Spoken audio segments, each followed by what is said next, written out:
Pawn's drunk. Am I the prettiest? Pawn's drunk. Am I the baddest mofo low down around this town? Pawn's drunk. Well, who am I? Pawn's drunk. Who am I? Pawn's drunk. I can't hear you. Pawn's drunk. AKA Mr. Moo Woo Shot himself. Of Harlem.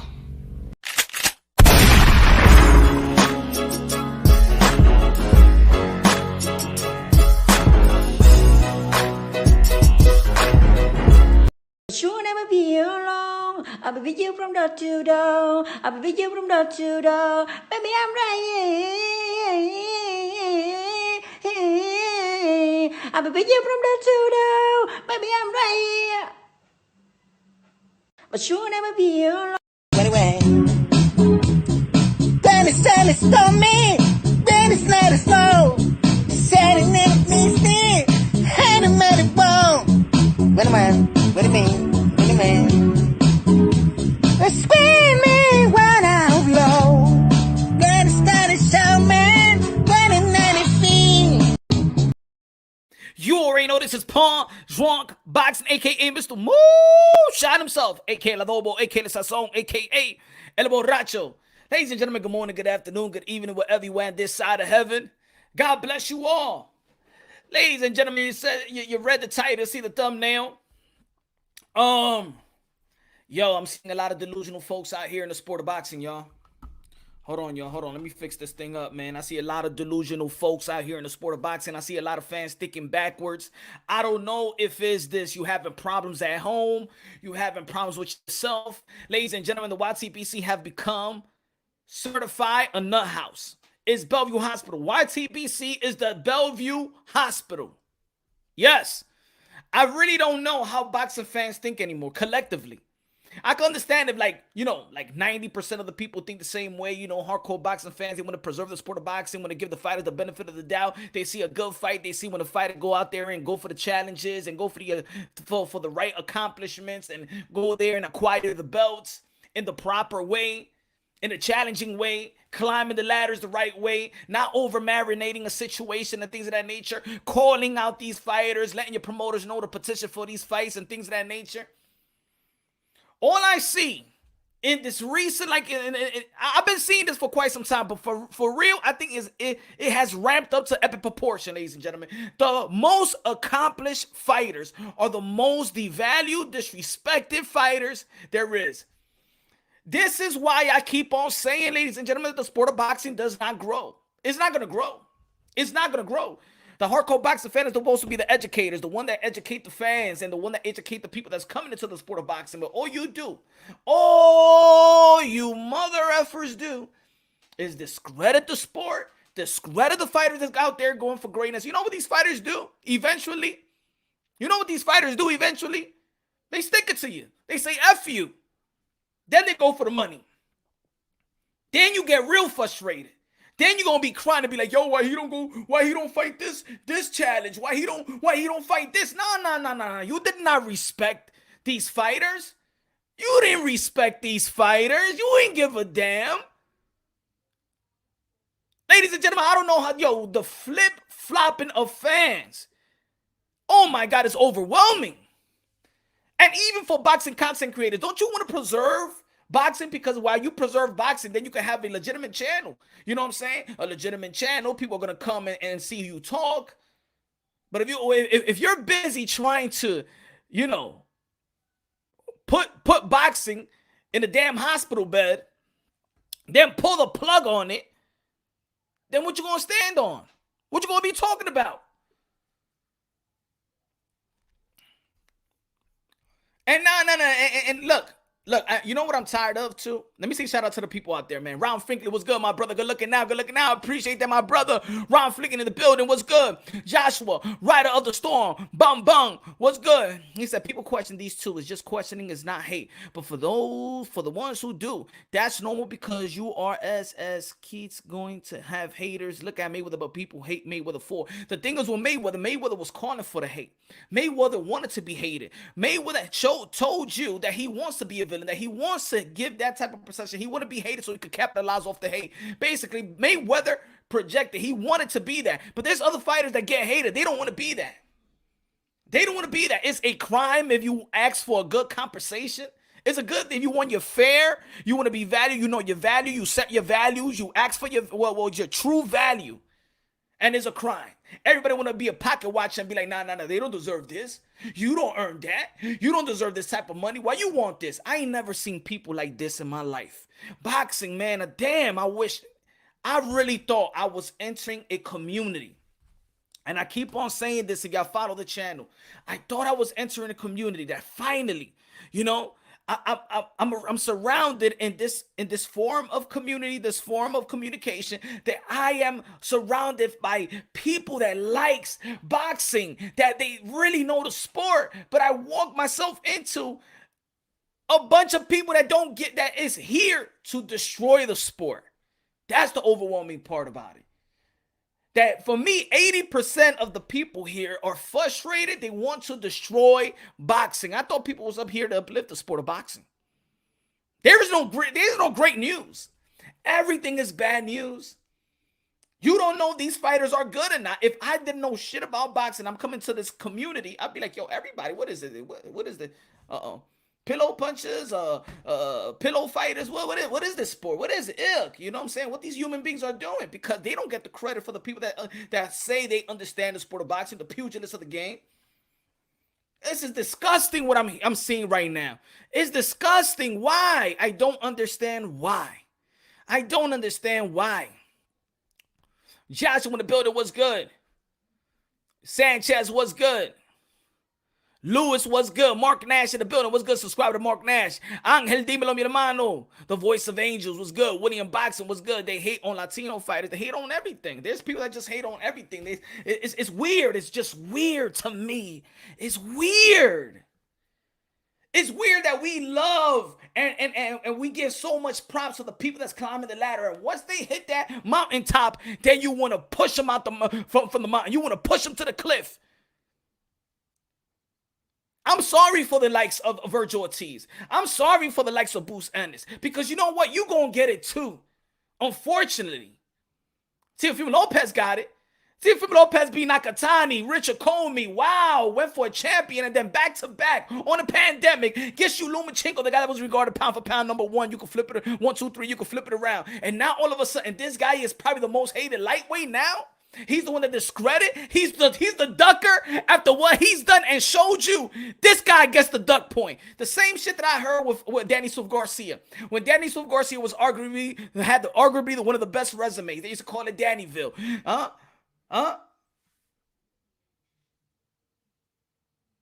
Cherry Pickville, whatever. Cherryville. This guy, Danny Swift Garcia, was never on a pound for pound list.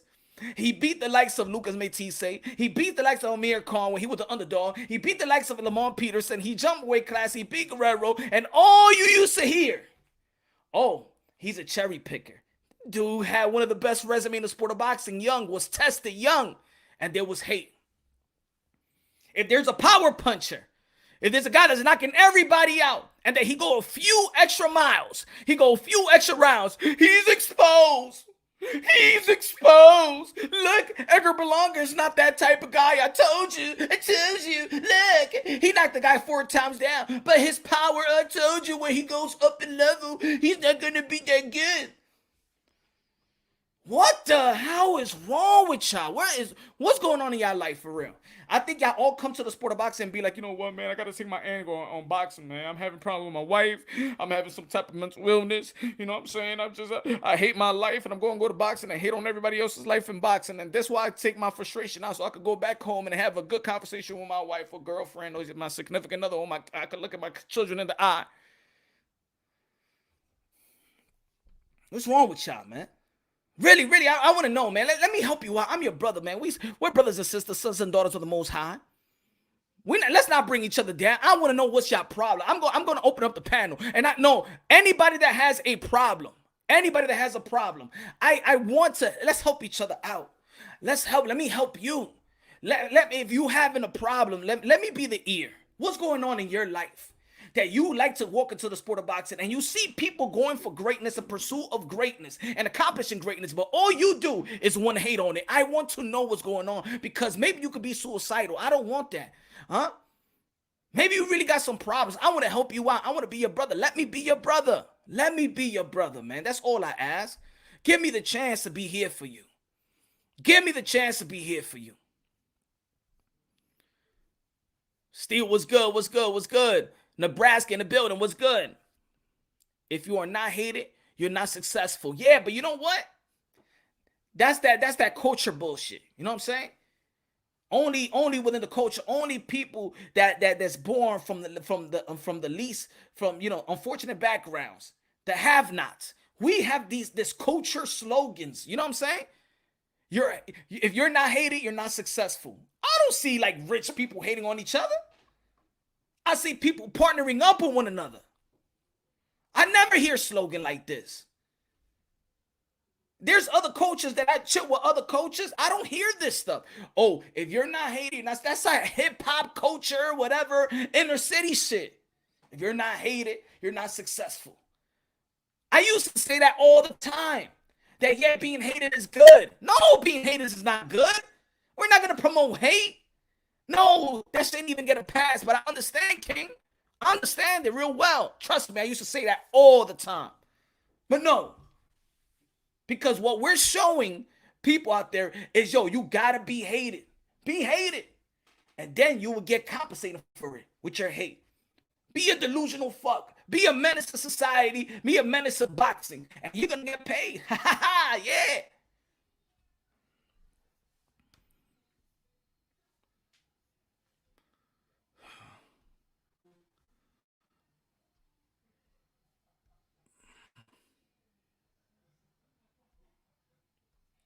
The boxing fans are fickle. 1 minute they're along with a fighter making noise on the way and the title, and then when the fighter has a tough matchup and the loser the first time, yeah, we just so tough on fighters for what?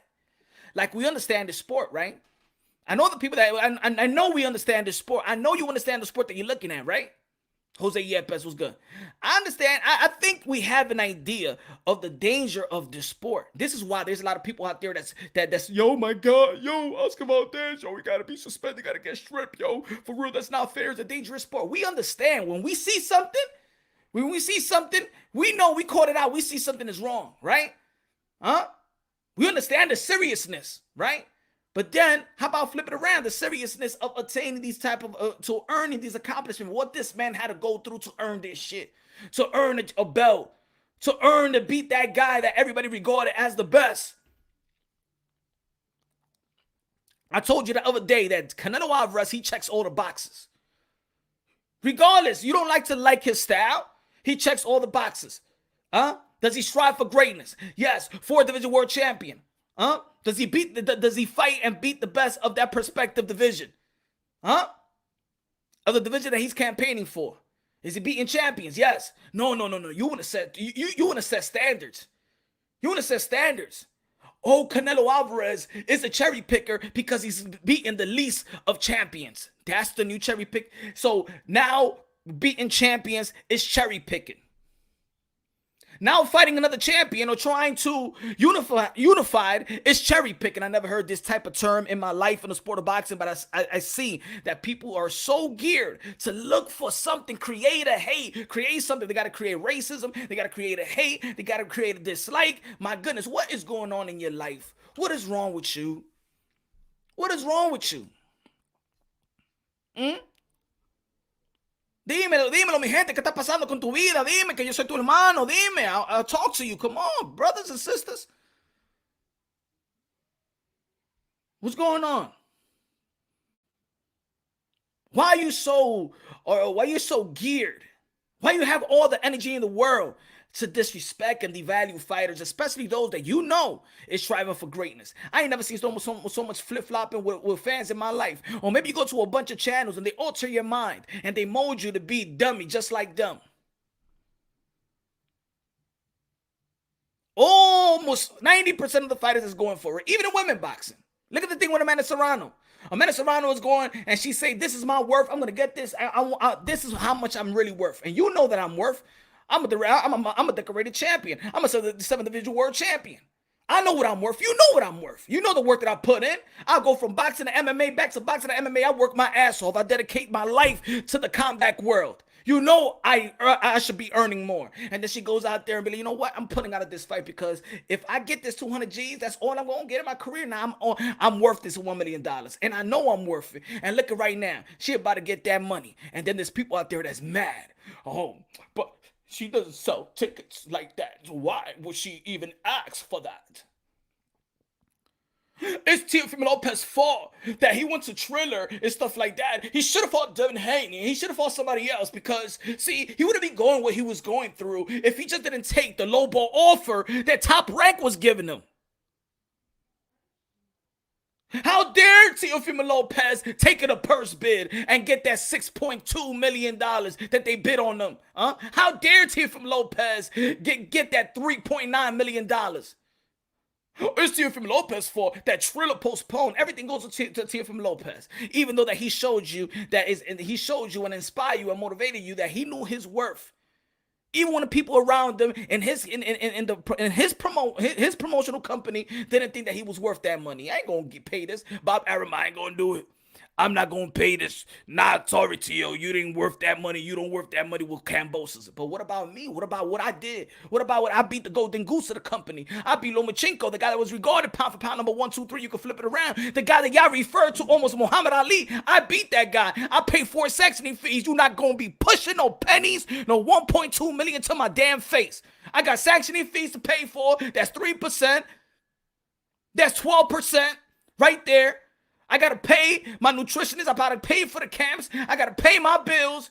I'm not even gonna walk out with a cool meal. And this is what you want to give me after I beating Lomachenko.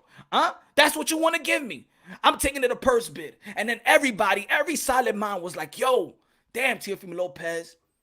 All right, man, do your thing, man.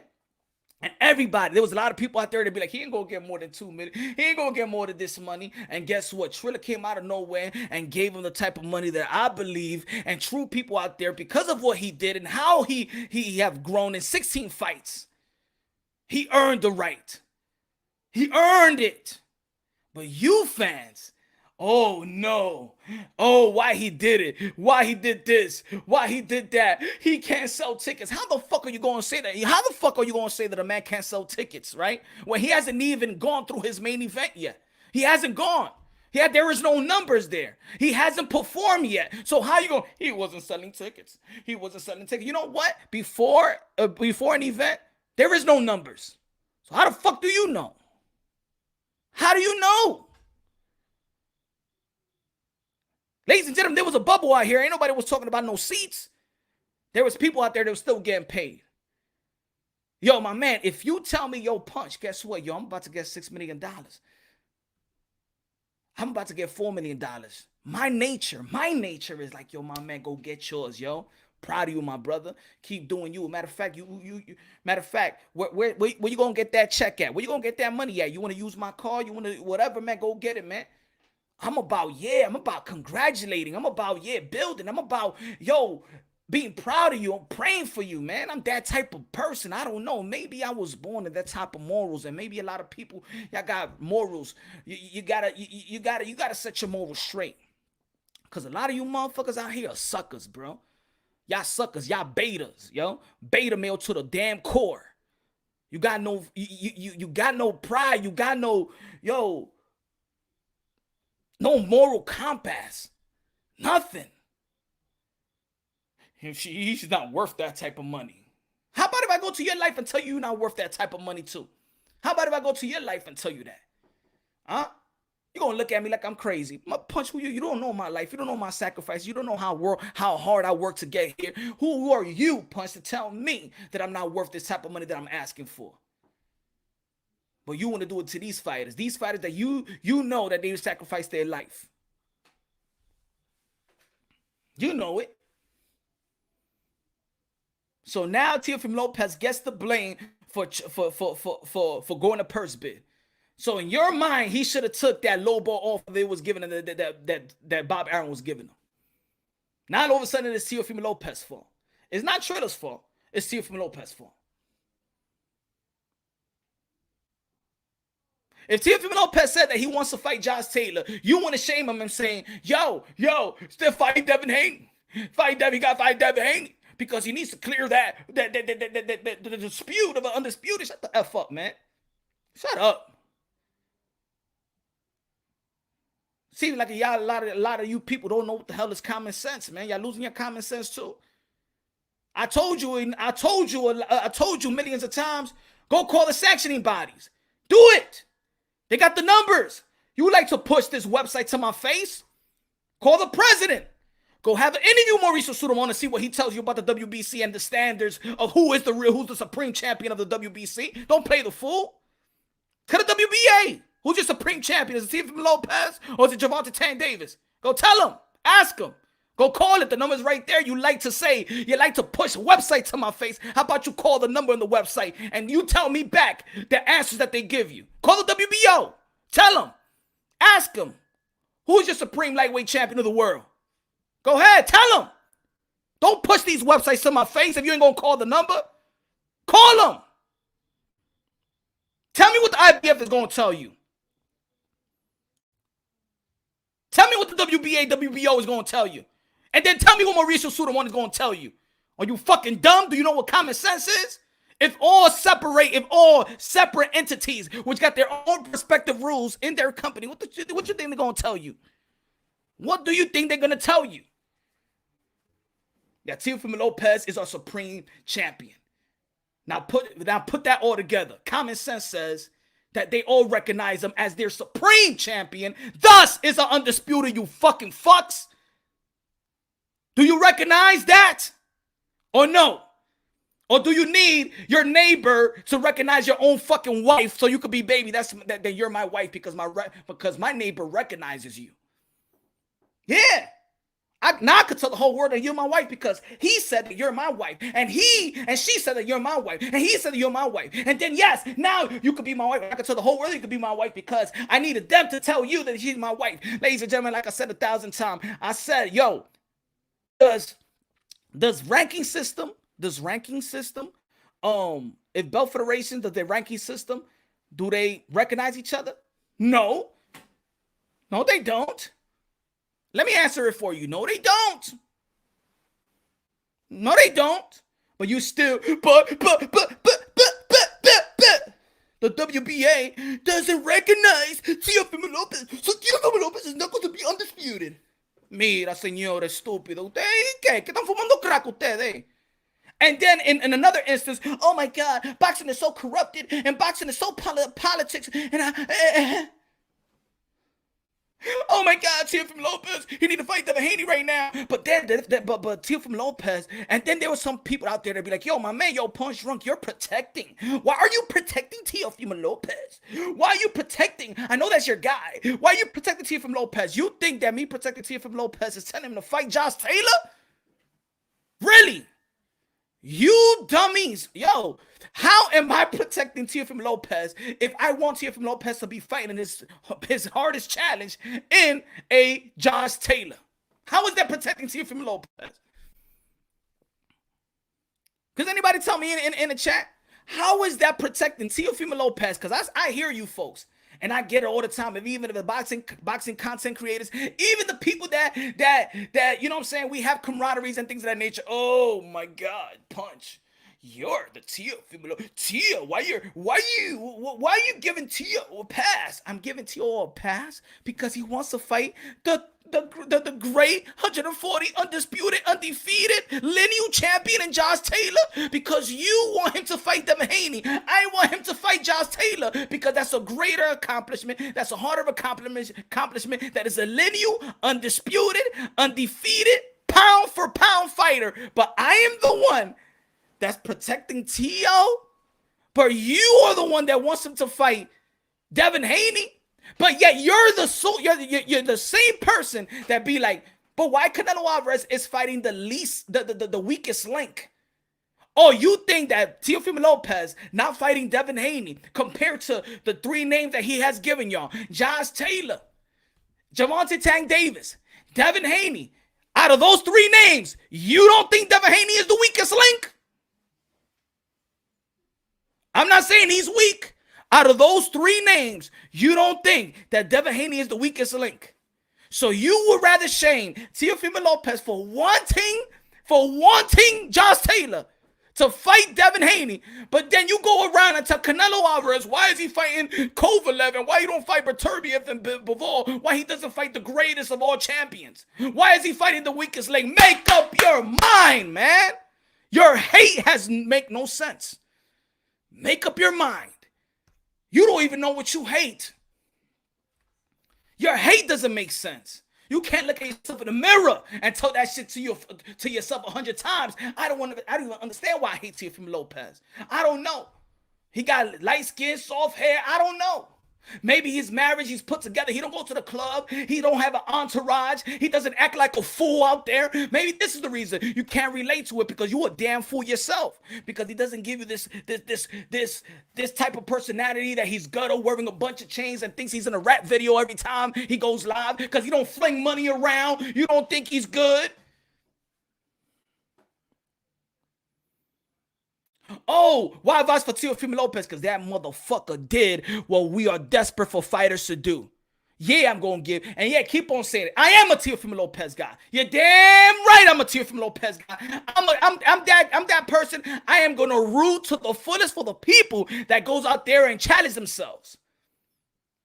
And attain greatness and earn greatness. Shout out to Josh Taylor. Shout out to Teofimo Lopez. Shout out to Canelo Alvarez. Shout out to Anthony Joshua. Shout out to all these guys. Shout out to Jamal Charlo. Shout out to Brian Castaño. Shout out to all these people that's trying to go out there. Shout out to Jose Ramirez. Shout out to Chocolatito and Estrada.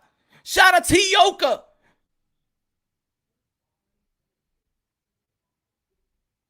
Oh, yeah, I am.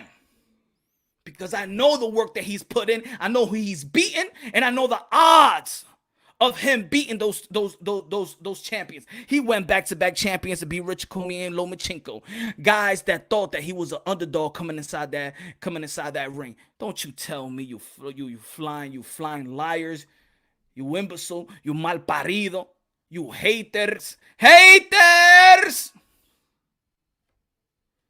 It's disgusting.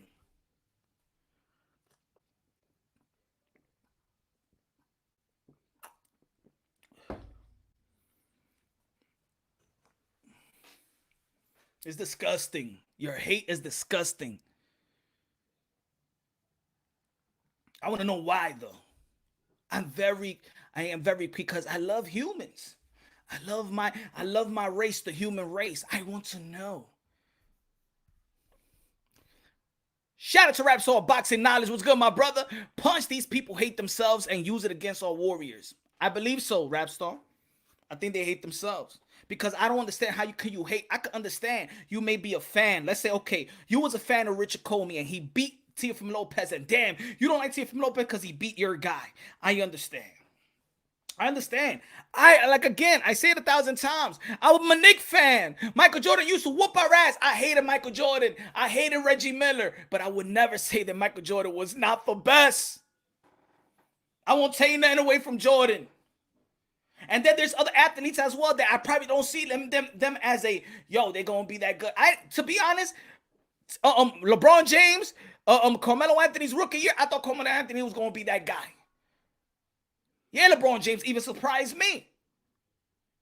Hey, even Earl Spence. I never used to think real highly of Earl Spence. He's a decent fighter, a decent fighter.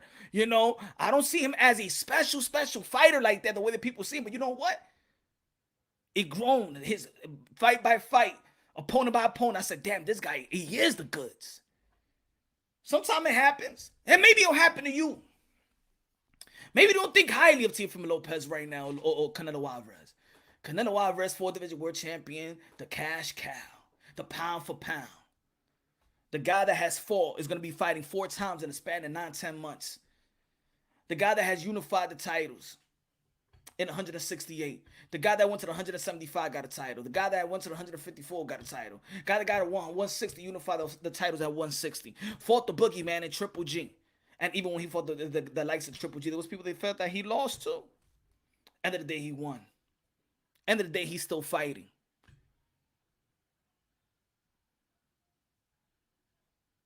And there's people out there that still, no, Canelo Alvarez, no. I hate him. I don't want to watch him. I don't want to watch him. And I said it on my last live show.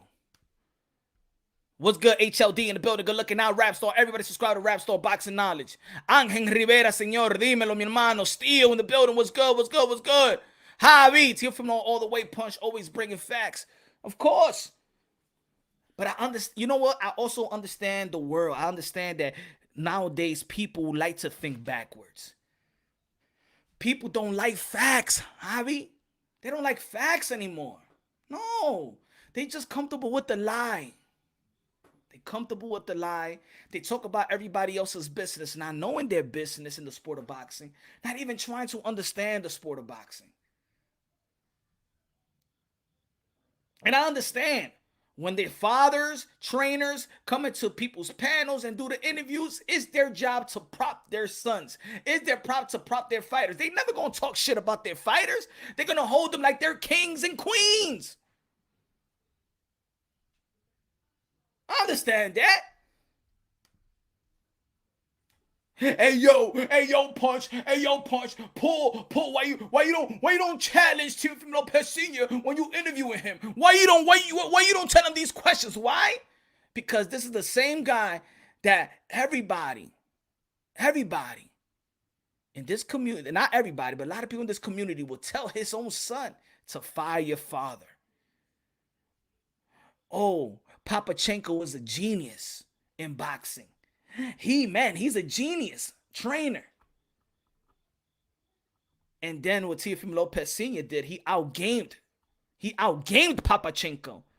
He didn't get credit for that. They didn't call Teofimo Lopez Sr. as a genius. But guess what? If you call Papachenko a genius and Teofimo Lopez Sr. outgamed the Lomachenko, well, damn it, he's more of a genius than a Papachenko. Keep the same energy. Trainer of the year. Fuck you. I don't give a damn. I'm going to keep it real. And I'm going to keep the same energy. Trainer of the year. If you don't like it, you can bounce.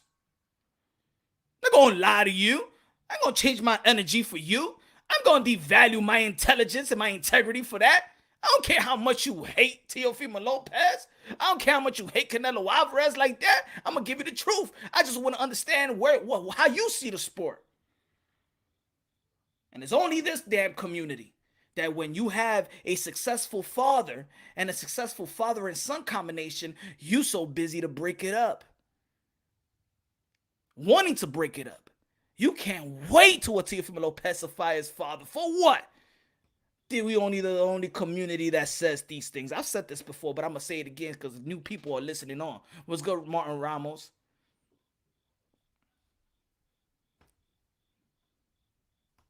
Huh? Oh, he got a big mouth. Oh, shut the hell up. This is a dangerous sport. My son is going out there to battle. Guess what? If my son was in this sport, and he's about to go fight you, I hate your guts because it's a dangerous sport. And you're the other side. Your game is to beat my son. Your game is to neutralize my son. Your game is to hurt my son. My son. And guess what? If y'all think that Teofimo Lopez Sr. talks shit, oh man. If I have my son boxing, oh man. I'm the remix of this shit. I'm 2.0 that. I'll be talking down your neck. I hate you. You're trying to hurt my son. You're capable of killing my son. F you and that other side. Larry, what's good, brother? F you and that other side. I shake hands with you after. This is the combat world. This is the gladiator world. Life or death. It's like when Angel Garcia said once in an interview, that man is trying to kill my son. You think I want to be friends with him? I ain't going to talk good about these people. I'm not going to talk good. Sorry. We wait after the fight. We can shake hands, but on the verge, we want you. We want you. This is what it is. You can catch your feelings. Oh my God, but this is a gentleman's sport. You don't know it's no damn gentleman's sport. Fredo, good looking out. Appreciate that. Where is this hate coming from? I can understand if there's people that doesn't exceed their expectations, or at least even match their expectations. I can understand a little backlash. I can understand a little you discredit them. I can understand the way you critique them. But the people that have proven to you, I'm beating the odds. This kid was the underdog. 98% of the people didn't believe that he could even outbox Lomachenko. People were saying out there that the only way that Teofimo Lopez will beat Lomachenko if he knocks him out. So you ain't even believe in his boxing ability to outbox the Matrix. He proved to you wrong. And don't bring me this close fight BS, because none of the judges gave this a close fight. None of the judges. And Lomachenko was the A side. And we all know the Top Rank loves Lomachenko. And I didn't want to hear no corruption going on, because the only one people that was celebrating was Teofimo Lopez and his people. Not even the own promotional company was celebrating with Teofimo Lopez. Not even the people that was calling the fight was going for Teofimo Lopez. Larry, good looking now, my brother. God bless you, son. Punch is just that same face of getting annoyed on the planet line about who they fighting next. Good looking now, brother. Appreciate you, man. Me and Teo, fam, to start, you know. Yeah, man. Now there's a bunch of haters, Larry. Now a bunch of haters. After he done what he done, now people hating on Teo like he ain't do nothing. Oh my God, Teofimo Lopez haven't fought in a year. I don't like that. I don't like that Triller, you know what I'm saying, postponed the fight in June 5th. I didn't like that. The Teofimo Lopez, they've been trying to fight. They've been trying to fight since March. They didn't want to fight in no June either. But question is, when the people be like, oh, yo, but it's been a long time. I believe also, yeah, there's a momentum that has taken off. Of course, if you haven't fought in a year, of course there's no momentum. Anybody that don't fight a year, there is no momentum. This is why a Manny Pacquiao, who is an 8th division world champion, 5 lineal, 12-time world champion, the one of the best fathers, husband, humanitarians, ambassador, the great karaoke singer of them all, the GOAT. Even him didn't have momentum. This is why they talk about his ticket sales or whatever, his pay-per-view buys. Momentum is everything. Relevance is everything. Why do you think people ain't even talking about the Deontay Wilder versus Tyson Fury? Because the momentum. It popped the balloon. The water stopped boiling. But the question is, who did anything significant? I hear people saying, well, the other young fighters have, you know, reached Teofimo Lopez. And what? What did anybody else have accomplished? What? If Teofimo Lopez been out in a year, what has anybody else have accomplished?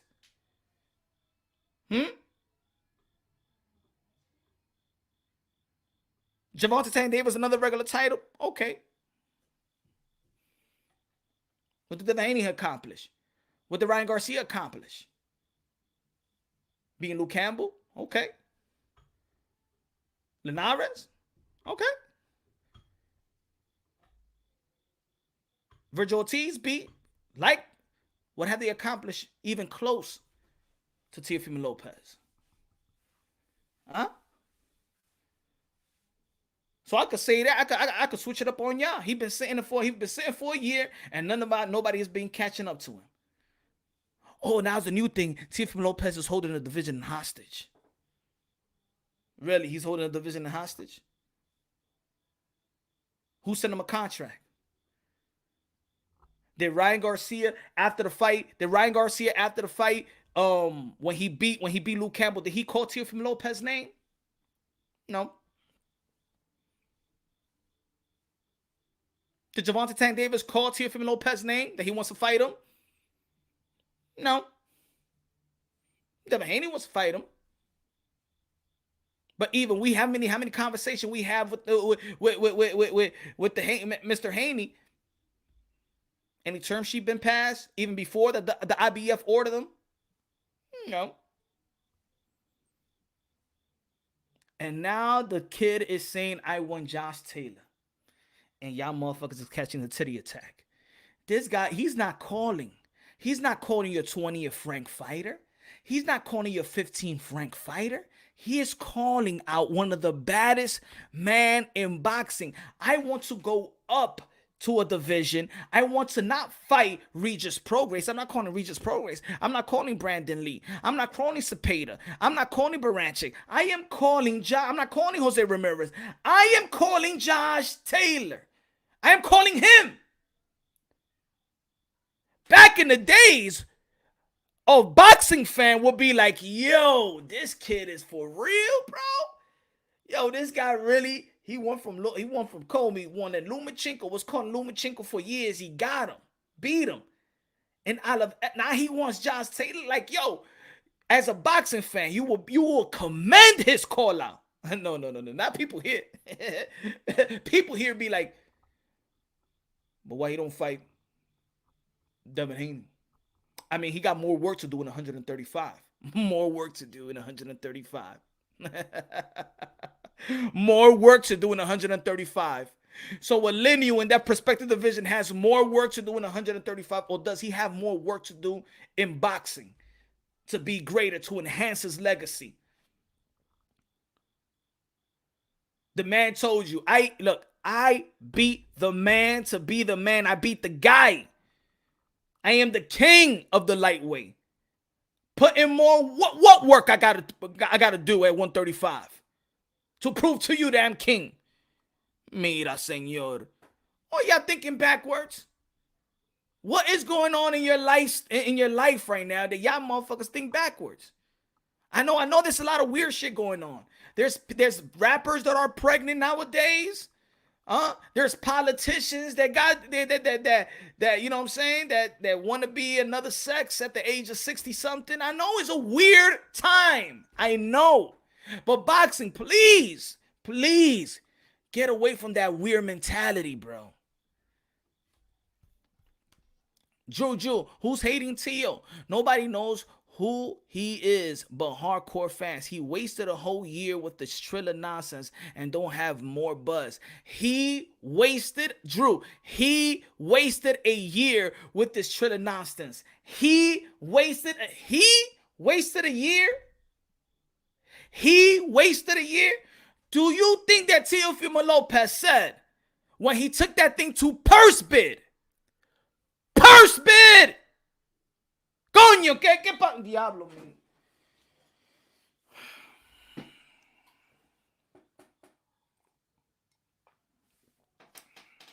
Man, I really don't know who I'm talking to, bro. I don't know what type of boxing fans I'm talking to.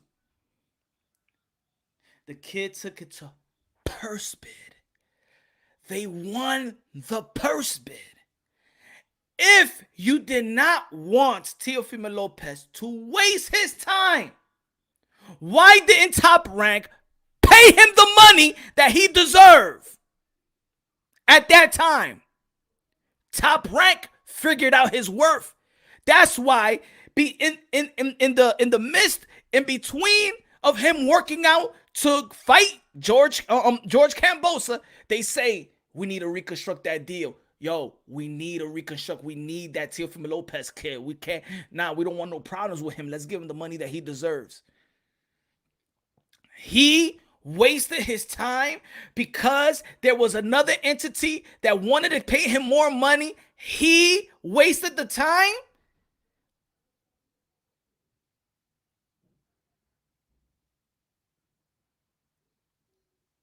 Do you think that Teofimo Lopez thought that this was going to transpire?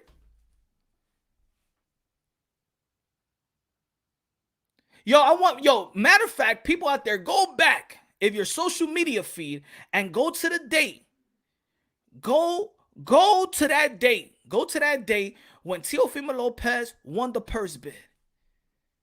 And I grant you, you will not find one soul, not even the biggest Teofimo Lopez hater, say that he wasted his time.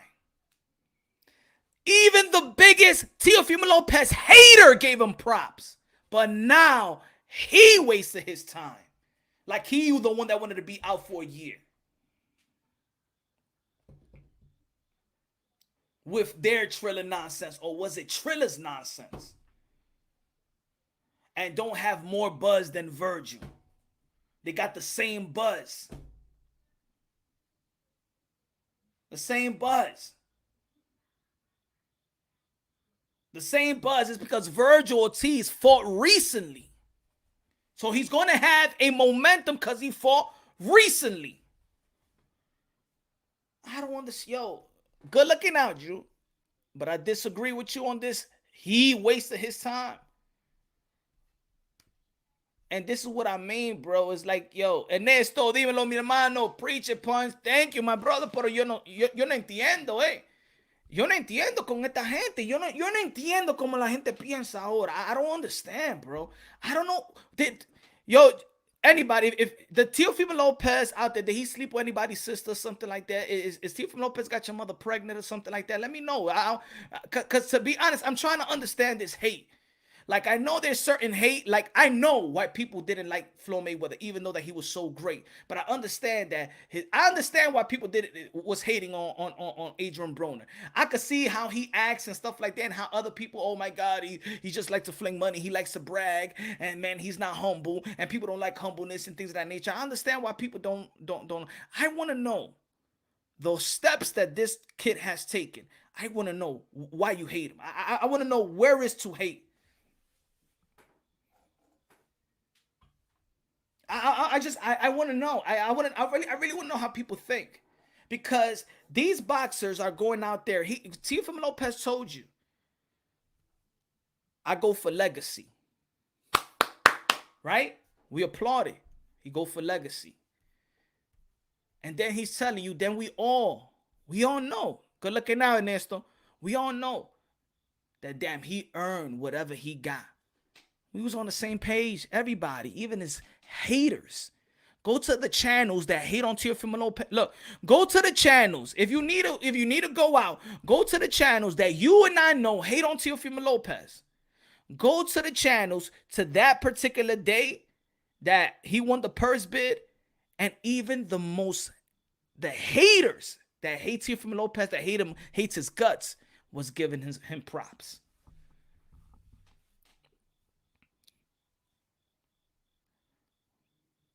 If you go for your worth and you go for more money, now it's like a crime in boxing. Like, everybody can make money off of you. T-Pop was good. So anybody of these guys can make money off of you. Everybody in the cookie jar can make money off of you. Bob Arum can make money off of you. Triller can make money off of you. All the business handlers can make money off of you. But the guy that gets the force, Teofimo Lopez, the man that's out there sacrificing his life, and you point the finger at Teofimo Lopez as he's the one that it's his fault. You guys, man, for real, man. It's sad, bro. This is why it's not a growing sport. And then y'all let other publications, independent media, or other platforms with their stupid ass narrative, and then they get you. And then you start uttering the same shit that they spill because of their hatred of Teofimo Lopez. Because maybe Teofimo Lopez is their stepdaddy. I don't know. What's good, rich boy? Lewis, what's good? What's good? Javi, even Loma said that Teofimo Lopez is the guy with all the belts and he wants to go with him. Yeah, haters keep saying Lopez is not real deal at 135. Stop crying, please. Because they need to use the kid that has a lot of potential in Devin Haney. And some of this hate also, they use Devin Haney as for race bait. And these guys don't give a fuck about Devin Haney. And these other guys that you know what I'm saying? If I'm gonna keep it real. Bill Haney, that's very transparent. He's gonna go to all the channels. He's gonna have camaraderie with all the channels.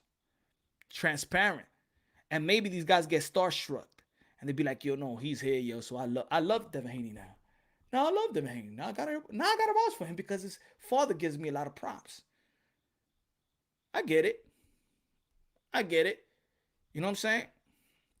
Not a growing sport. It's a growing outside of America because American fighters don't want to be active or fight outside of America. Let's cut the BS. But guess what, Drew?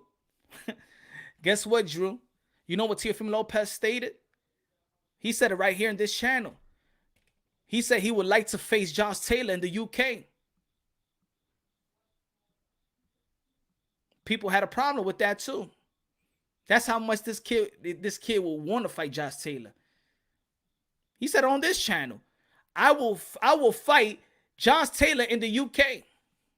But people want me to fight Devin Haney because people want him to go back into training camp and fix whatever the corruption or whatever the hell the Bell Federation. You want Teofimo Lopez to sacrifice his life for whatever y'all want. Y'all think y'all want to dispute. Knowing the truth. Y'all knowing the truth though. Good looking out, Drew. Everybody subscribe to D Style Boxing. Yo, go check out the live, man. Thank you again, man. The panel was great. Great conversation. Go check out the channel. One of the best channels in the YTBC. One of the best deliveries in the YTBC D-Style Boxing right now. If you got your smartphone right now, man, just go to the channel. Subscribe right quick. Let's go, y'all. One of the best channels in the sport of boxing. And his delivery is ruthless. Good looking out, brother. I appreciate that. Cito the Great, man, love, bro, from Chi-Town. That's what I'm talking about. Chicago, man. I gotta go out there, man, very, very soon. My peoples is out there in Chicago, yo. Good looking out. Appreciate that, my brother. JC Trinity, sup, mi hermano, punch, man. Let him go at Josh, forget Haney. But this what JC, this is what I'm talking about, bro. It's like, it's not that this guy's saying, look at all the interviews. It was a point where even when Teofimo Lopez, his pop said, we want Devin Haney. I'm like, that's a great fight. But y'all want Josh Taylor? Man, go get that Josh Taylor fight, bro. 10 belts on the line. You know what I'm saying? 2 lineal belts, pound for pound fighters. And you gonna be the underdog again? Teofimo Lopez, bro. You got balls, bro. But people don't use the same analogy when it comes to Canelo. Y'all say he picks the weakest link. I'm gonna tell you like this again, like I said in the beginning. If the 3 names that Teofimo Lopez have mentioned that he wants, and it's Josh Taylor, and it's Gervonta Tank Davis, and it's Devin Haney, I'ma just say it right now. Let me ask y'all. Out of the opponents that Teofimo Lopez wants next, if he beats George Kambosos in his next fight, he wants Josh Taylor, Gervonta Tank Davis, Devin Haney. Who is the weakest link of the 3? That's my question to y'all. I'm gonna give y'all a minute. Just put it down. Who is the weakest link out of the 3 if Teofimo Lopez wants these 3s, one of these 3s in his next fight? Josh Taylor, Gervonta Tank Davis, or Devin Haney? Who is the weakest link? I'm going to give it a minute. Let me play some Pancho. Y'all already know it's Happy Hour Thursday. Anyway, Dennis told me, Dennis let us know. Said it never needs me, had him at the bone. Wait a minute, what do you mean? Screaming right out low. Dennis started show me, running 90 feet. Pancho, cántale a ese tipo otra vez. Cántale a mi gente, a mí. Go ahead. Anyway, Dennis told me, Dennis let us know. Said it never needs me, had him at the bone. Wait a minute, what do you mean? Screaming right out low. Dennis started show me, running 90 feet.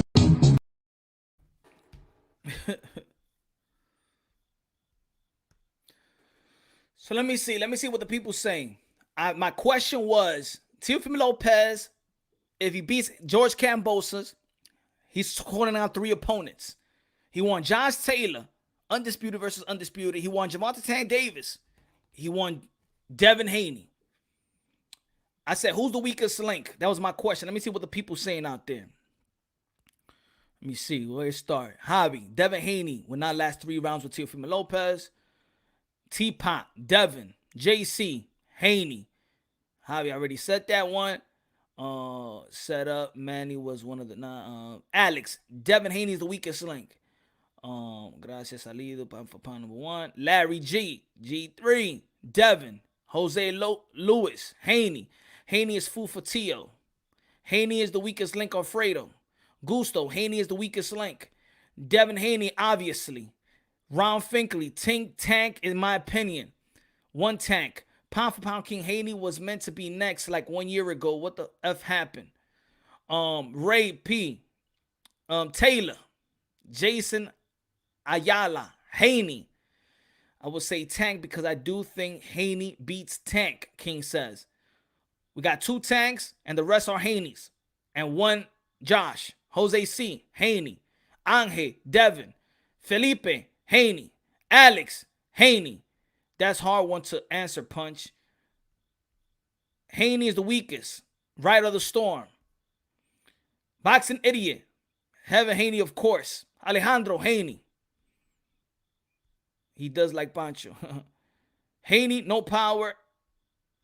Mikey Ray. Haney. Basically, let's just say that 98% picks Haney as the weakest link. Ronnie Perez, Haney does have the weakest chin. Luis Tovar, Haney. So why people getting mad? They use the same analogy. I could do a poll even later on my community post. So why everybody is stressing that Teofimo Lopez won Josh Taylor and practice and he that's his first choice? Why are you stressing that he fight Devin Haney when you know that that's the weakest link? But then when it comes to Canelo Alvarez, you get a titty attack and you get your period and you're leaking ketchup from your underwears and you say that Canelo Alvarez likes to pick the weakest link. Make it make sense to me. Why you don't keep the same energy? You see, that's what I'm talking about, y'all. It's all narratives, bro. It's just all narratives. All narratives. So when people come here, because I'm hearing it, oh, yo, you always give the leeway to with Tio. You know why? Because Tio have proven to me and to y'all, whether you like him or not, that he's that guy. That he's going to go for legacy and legacy reigns supreme. I always talk about legacy reigning supreme. Legacy reigns supreme when it comes to Teofimo Lopez. He's shown you that. Actions speak louder than words. He's shown you that. He called out Lomachenko. He went after Lomachenko. Said, fuck this tournament of WBC. What? The WBC said that we're not going to get Lomachenko, that Lomachenko is not going to be mandated. What? I'm out of here. Let me go to the IBF route. Let me get Nakatani. Let me get Comey. And then let me get Lomachenko. Got you from the other side. I'm not. I know what's my goal. I know what I want. And I'm going to get what I want. By any means necessary. And the same opportunity that Teofimo Lopez had, Devin Haney had. Matter of fact, Devin Haney was in more position in the IBF because in the IBF, at that time when Teofimo Lopez went up there, Devin Haney was leading was up in the ranks. Teofimo Lopez was behind Devin Haney in the ranks in the IBF. Teofimo Lopez said, what? I'm going to the IBF route. The IBF route. Isn't the IBF route the more stricter route too? I mean, a lot of people like to talk about the WBC, the WBA. Isn't the IBF the harder route? The strictest route?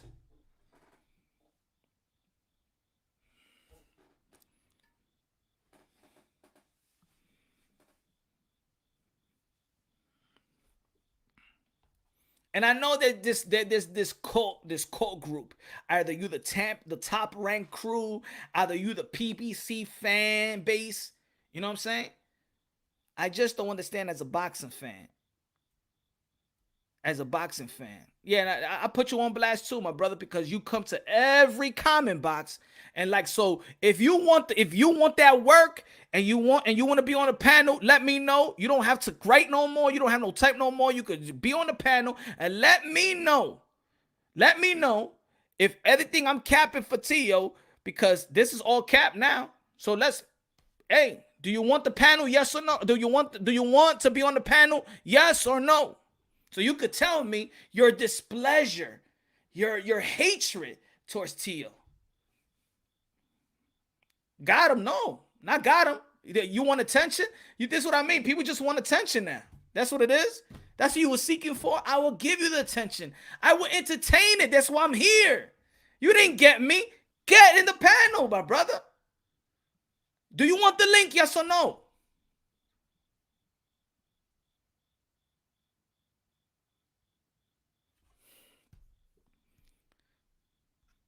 You don't want that.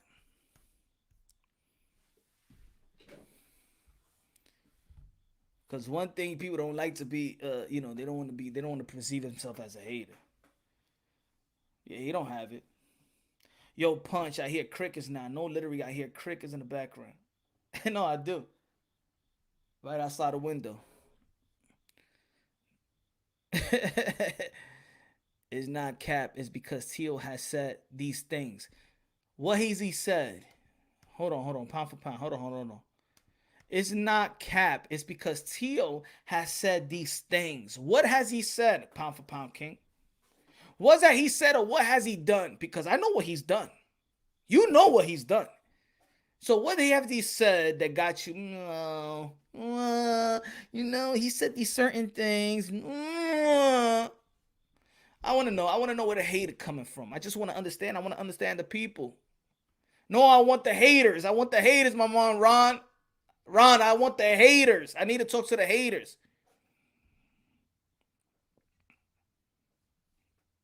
I want to talk to the haters, bro.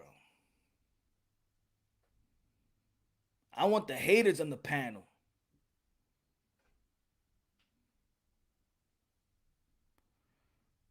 See, Ryan is ducking Haney because he ain't fighting someone for more accolades. T.O. isn't ducking Haney if he fights Taylor because that would be more glory.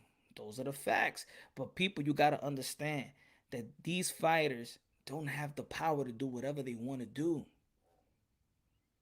Do you understand? The reason why you've seen me before, heard me before say DHP Devin Haney should send a contract. Devin Haney should petition. Devin Haney should send a term sheet. The only reason I say that is because DHP is a boss. Because a promoter is the only one that could petition for certain shit. If you're the money guy and you say, I get more money than anybody, if you're the guy that say, we pay Santiago, we paid Gamboa, we pay Linares, whatever their big checks, then you are the promoter that get the fighter, pay the fighter, get them to the ring. So I am going at you as a boss. So Devin Haney, if you wanted Teofimo Lopez before he got ordered by the IBF, the question that you as a fan need to ask, pound for pound, King, and others, did you send a term sheet to fight Teofimo Lopez? Did Eddie Hearn send any offers to Top Rank? If the answer is no, then that's when you know if somebody really wanted to get that person in the ring. Everything is paperwork in boxing. I could say whatever I want. I could say, pound for pound, King, I want to fight you. But if we're in the business, I will send you a term sheet. I want to get you in the ring, brother. I want to get you in the ring. Here, I'm offering you this much money. Get in the ring. I'm going to send this term sheet to your business handlers. You're going to look at it. You look at it. Nah, man, I don't even want to negotiate. You put it there, then you ducked me. That's boxing. Now they're calling it going backwards. Oh, I didn't see what you said earlier than that. Let me see. I just want to know. I want to know. I just gotta know, where does hate come from when we see these fighters? Like, I don't understand Amanda Serrano hate. I don't understand it. I won't understand it. I won't understand a Josh Taylor hate. I won't understand the hate. I don't understand the Jamel Charlo hate.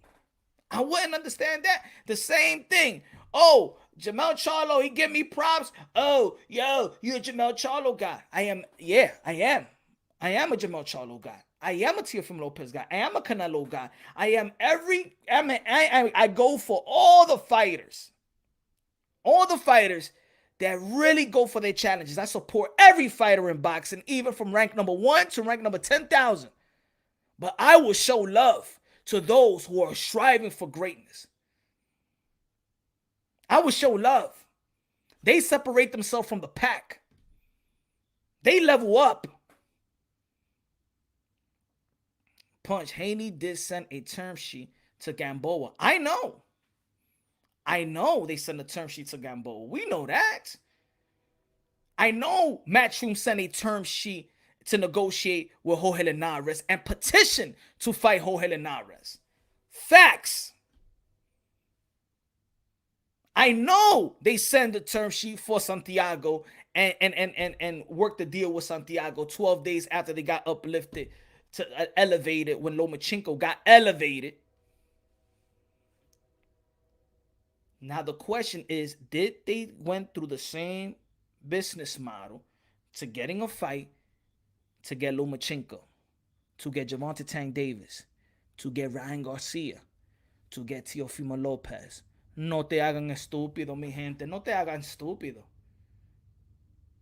Don't but Gambo's for a nursing home. Don't let them fake y'all, man. That's all I'm telling y'all.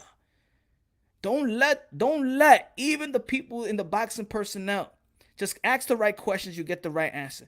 Don't let them play you like a fool. I'm here for you, bro. I am here for you. I'm Punch on Boxing. I'm here for the people as well. I don't want you to be played like a fool. There's going to be other channels as well that's going to play you like a fool. I'm not here to play you like a fool. I'm not wasting my family time. I'm not wasting my kids' time to play you like a fool. If I know something, I want you to understand about a situation. I may know about a situation that you may not know. You may know about a situation that you may know. Maybe you know a fighter out there. Maybe you know their business endeavors. Maybe they let you in on certain informations, like a lot of fighters do with a lot of publications, and they create these type of business relationships. You understand what I'm trying to say? You may know something I don't know. This is why I always say I'm here to educate, but be educated. I'm here to enlighten, but also be enlightened. I'm not here to be the right guy. I'm always right. I don't like that sucker shit. Punch, do you think that Virgil Ortiz should fight Crawford right now? Hell yeah. I think that Virgil Ortiz is more than ready to fight anybody at welterweight. Hell yeah, he's ready. Yo, I'm sorry, Transcendent Sports. Everybody subscribe to Transcendent Sports. Good looking now, my brother Canada in the building. Ganida, Philippines in the building. What's good, Carlo? Appreciate you. Hope the family's doing well, my brother, and you. Thank you very much. Rider of the Storm. All these Haney fans must be Jamel Charlo fans. They upset that Tio is the top dog in the division. Haney isn't. Only difference is that Tio put the work to get a shot. Haney doesn't want to put in that work. Ooh, he say he's want to put that work. He say he wants to put that work. But good looking now, Rider of the Storm. Probably, do you mean Jamel Charlo or Jamal Charlo? Big Charlo. Rider of the Storm. Because I think Jamal Charlo is putting in the work. He fought undisputed bout, but you know, it was a draw. Maybe the Jamal Charlo. I think you meant Jamal Charlo, I think. But good looking out, my brother. Shout out to Rider of the Storm, man. Always supporting, man. Thanks, man. I appreciate everybody that support the channel, bro. Oh, I'm sorry. Let me go back. Thank you, Transcend the Sports, my brother. Appreciate that.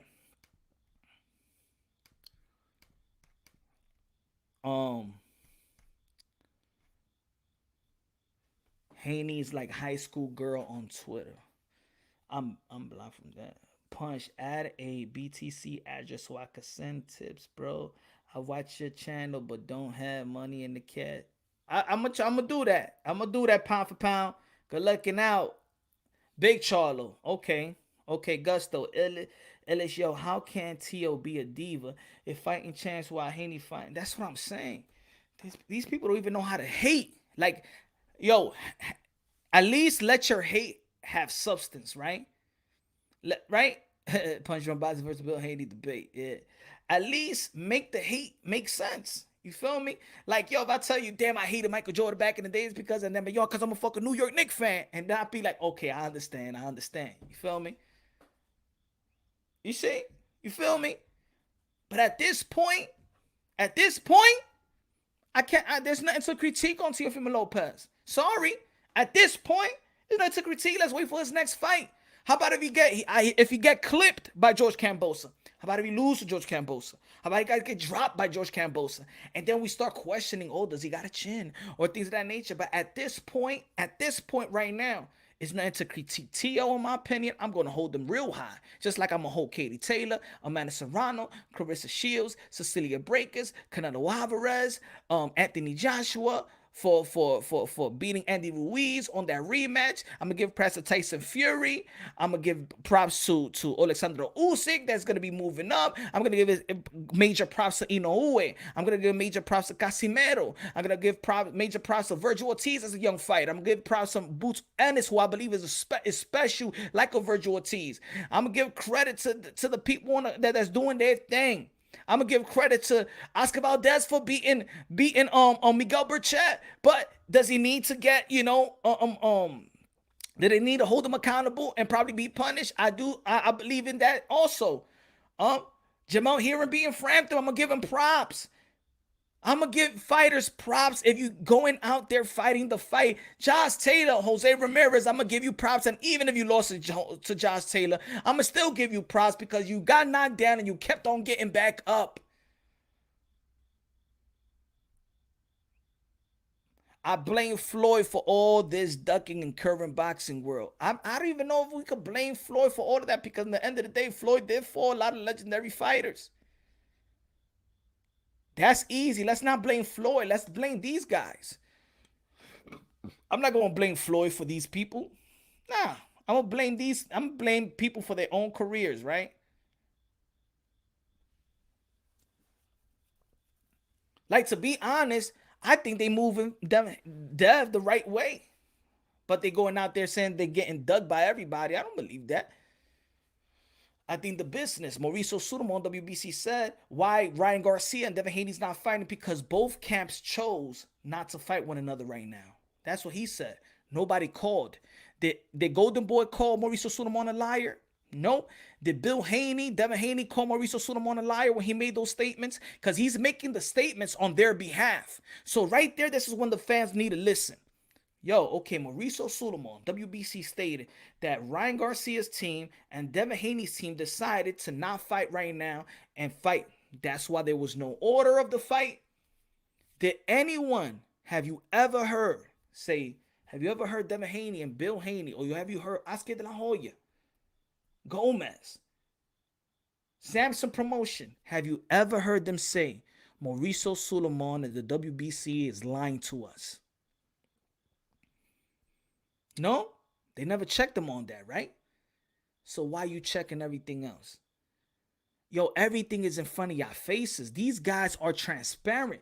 No belt federation is more transparent than the WBC. Am I right or wrong? Regardless if you don't like the answers they're giving you, have they been more transparent than anybody else? None of these guys that y'all vouch for. Oh my God, why is Ryan Garcia not fighting Devin Haney? This is why I slowed down on that talk. Because that man said, the sanctioning body said that these guys don't want to fight each other. And guess what? None of these guys call Mauricio Sudamo a liar. Can you show me the video of Ryan Garcia, Oscar De La Hoya, Bill Haney, Devin Haney said that Mauricio Sudamo was lying about his statements? Anybody can put the link. No. Y'all can't find the link. Y'all can't find no proof. And then, but yet, y'all like to call Mauricio Sudamo the liar. Y'all like to call the WBC the liar. Y'all like to call, oh, they're playing with the shenanigans. Y'all act like Devin Haney and Bill Haney and everybody that deals with the WBC don't know what's going on with the WBC when they're the one that's paying sanctioning fees. So you paying sanctioning fees for an organization that you don't know what the hell is doing with your own career? Come on, man. Don't play the stupid because you might have this biasness towards one another. This is a business, and all the business is not going to be on the surface. So it's for you to have common sense and really understand really interpret what you hear. And if somebody is telling you in your face, if the WBC tells you, hey, we elevated Lomachenko, and Lomachenko is our supreme champion. The franchise in the lightweight division is the supreme champion in our organization. That's not up for you to tell the WBO what to recognize. That's their business. Even if you ask WBC about the WBA, he'll say that's their problem. That's their issue. Am I right or wrong, Rap Star Boxing Knowledge had an interview, a great interview with Mauricio Sudamon on the WBC. I forgot the question, but he brought up another belt federation, and he was like, well, that's their business. Exactly. Whatever the WBA does, the WBA does. Do you think that the WBC recognizes the interim or recognizes the regular world champion? Huh? Do you think that WBC recognizes what the WBA is doing right now? Huh? Do you think the WBC recognizes the judge that was judging that fight with Maestre and Fox? No, because it's separate businesses. Right? But then, when it comes to undisputed, you want to ask, they don't recognize, that's the rules. Get rule. There's no government rule, bro. It's like pound for pound list. No government rule. Can you tell me the rule of the undisputed in the WBO? Can you show me a link? In their rule book, WBO and WBA, undisputed means this. Can y'all show me that?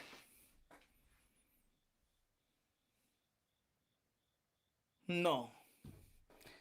Because everything is left for interpretation. Everything is left for whatever reason. This is the Wild Wild West, all right? I said it before and I say it again. In boxing, you going to have to recognize the real shit. You as a fan, you as a consumer need to recognize it. Did the WBA say anything about Oscar Valdez and his VADA testing with the WBC? Are they asking the WBA, the WBO, and the IBF to suspend Oscar Valdez? Or y'all asking the WBC? Does all those other belt federation recognize what's going on with this fight? No, they don't give a damn.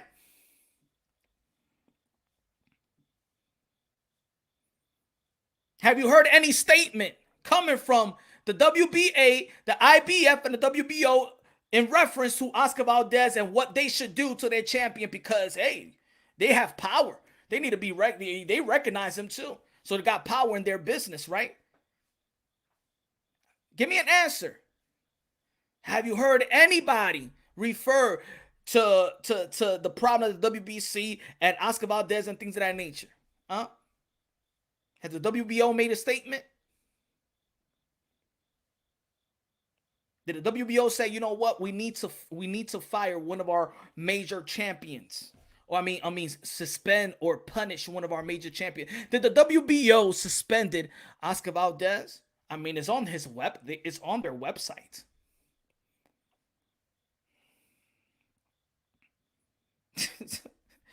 Ustedes se están haciendo el loco ahora mismo con esta vaina, eh. Ustedes se están haciendo el loco. Hey, yo, stop it, guys and gals. You can't make the weight. You can't make the weight. When the WBC recognizes you when you go over the 10-pound limit, or does the IBF says, hey, you can't go over 10 pounds to rehydration. You can't rehydrate 10 pounds. Does the WBO give a damn about that? No. They don't fucking recognize that. They don't give a damn. Everybody got their own separate rules. Everybody got their own ranking system. But now you need the WBO to validate Teofimo Lopez as an undisputed, right? Now you want to bring other belt federation. Mira, usted está loco, mi hermano. Smash the like button, ladies and gentlemen. Smash the like button. Come on, guys and gals.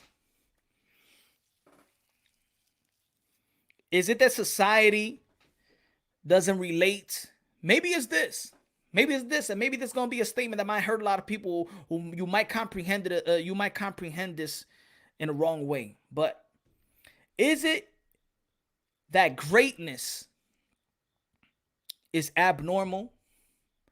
So how can you relate to a Canelo Alvarez? How can you relate to what Teofimo Lopez did? How can you relate to what Clarissa Shields have done? How can you relate to what Jamel Charlo has done? How can you relate to what Earl Spence have done, or Manny Pacquiao has done? How can you relate to what Anthony Joshua has done? Huh? How can you relate to a lot of stuff? How can you relate to Inoue? How can you relate to Usyk?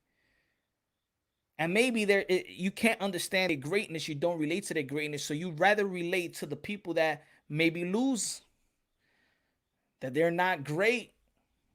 Maybe because you feel like in your perspective life, you don't have a great life, so you're like, I hate greatness. Yuck. Ew. It stinks. I say boxing translates to life itself. Like, I understand why people love Mike Tyson, right? Even with the good, the bad, the ugly. But Mike Tyson is an open book. And maybe with Mike Tyson, he shows us that the ups and downs, and you can still survive. And that's why they love Manny Pacquiao too. He's humble. He's reachable. He relates to the people. He relates. We the underdogs. And I'm gonna say it like this: if I always say unbiasedly, logically, and objectively, right? But in boxing, I think most fans love the underdog story. You know why they love the underdog story? Because probably it relates to us. Most of us that was born and raised in unfortunate background, unfortunate communities, and things of that nature, from the slums, from the hood, from the ghetto, and we relate to the underdog. That's why when you see hip-hop videos, you always see guys bragging about their car, their money, because it's something they probably never had, and they go and brag about it. I made it. Right? You relate to the underdog story. You cater to the underdog. If you don't got no horse in the race, some people want to see an upset.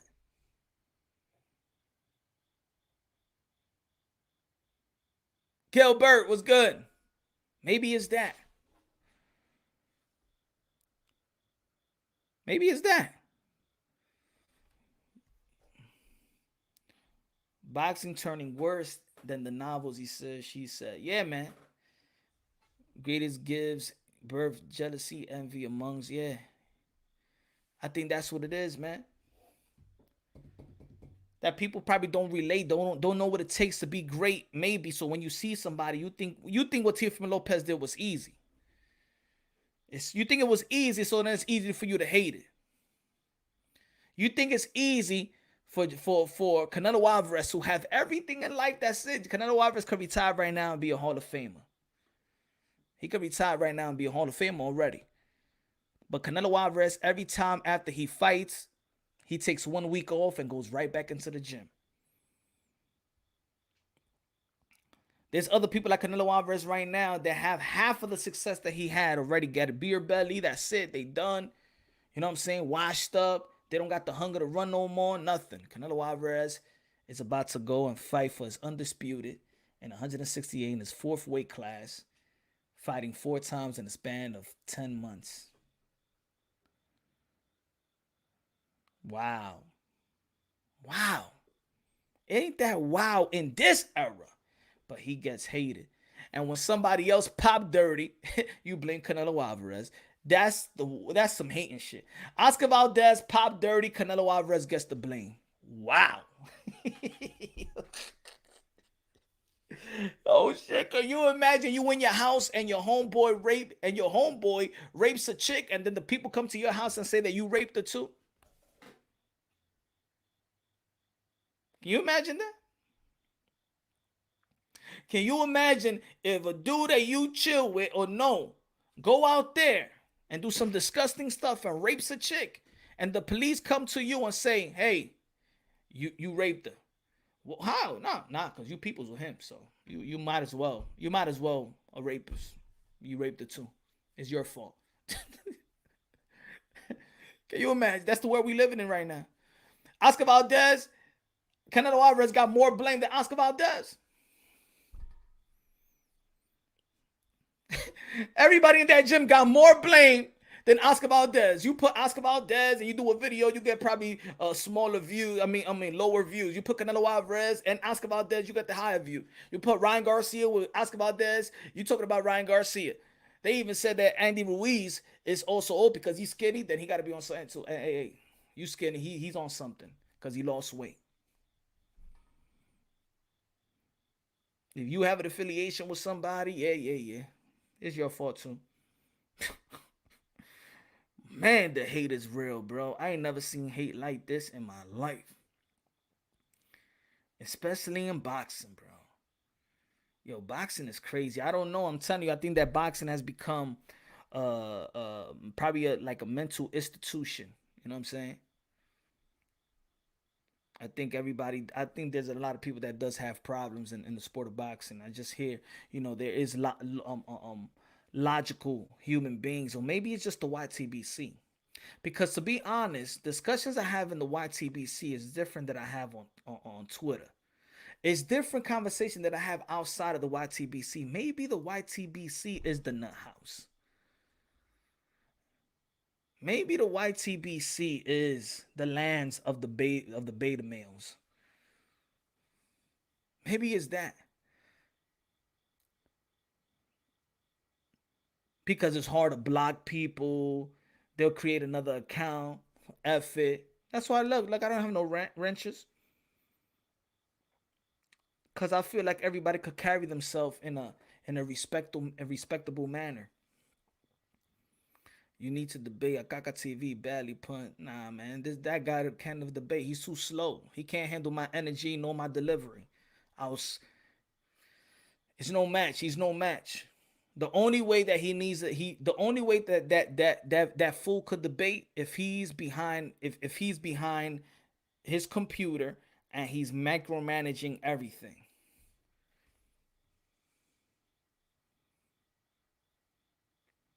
He had the chance to come here. He was busy messaging me. But the line saying that he was praying. Man, he don't even know what praying looks like.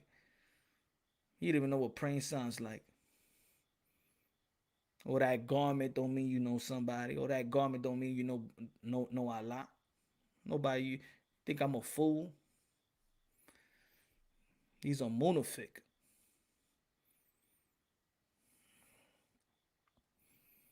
That's what he worships. He worships the devil. Trying to act like you are a God worshiping, Allah worshiping.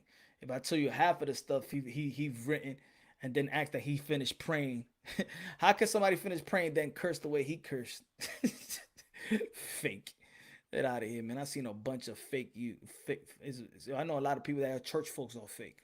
Just one of them dudes that think he's gonna capitalize off a region.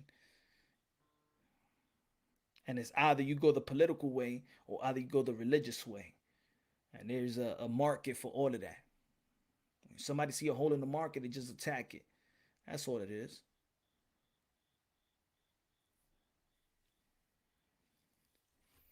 It's Happy Hour Thursday, man. Let me chop it up with the people, man. Happy Hour Thursday. Let's go. Send the link. Oops. Diablo. Wait.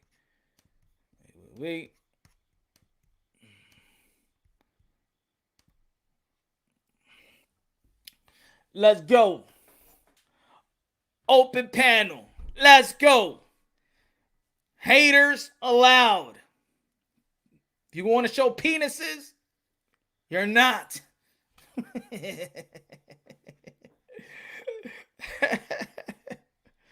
Before you get in the panel, show me your face on the backstage so I can know you're official. Hold on. Oh. Hold on. What's good? What's good? Transcendent. All right, that's you. Okay.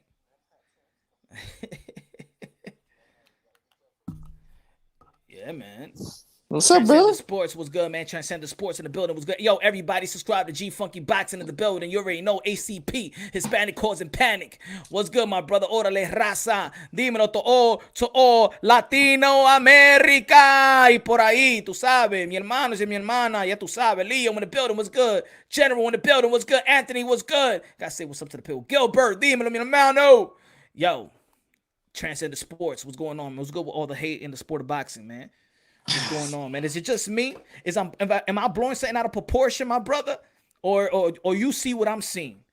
No, man. The time, okay, put it this way, I'm asking you a question. The times that you have been in the YTBC talking boxing, having dialogues and debate or whatever, conversation and having conversation with people, do you see it worse than when you walked into, or how do you see this community? How do you see the boxing community? All right. So I've been following you since day one. You know that, right, Punch? So I'm always commenting, always saying hi and those stuff. And I created my channel about maybe less than a year ago.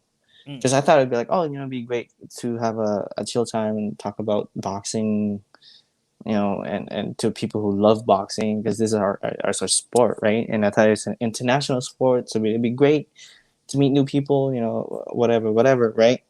And then when coming in, I thought it would be a very positive experience. Yeah. Yeah.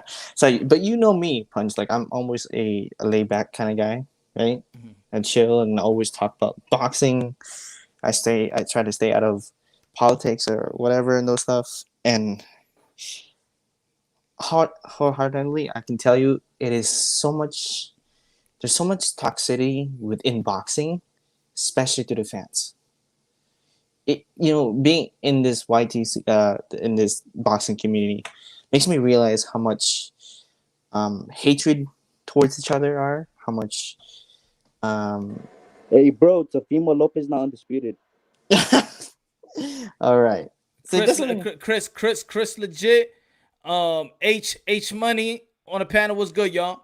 Yo, what's good, Punch? What's good, bro? What's good? Man, I came to show love, bro, man. Punch, you always tell me about Teofimo Lopez, man. This kid is special. I can't deny it. I'm not going to hate on Teofimo Lopez, bro. Let me say this, bro.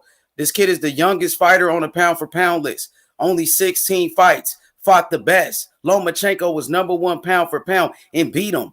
This kid is the real deal. He's a real fighter, bro. Took a pay cut, took a low ball offer to fight Lomachenko.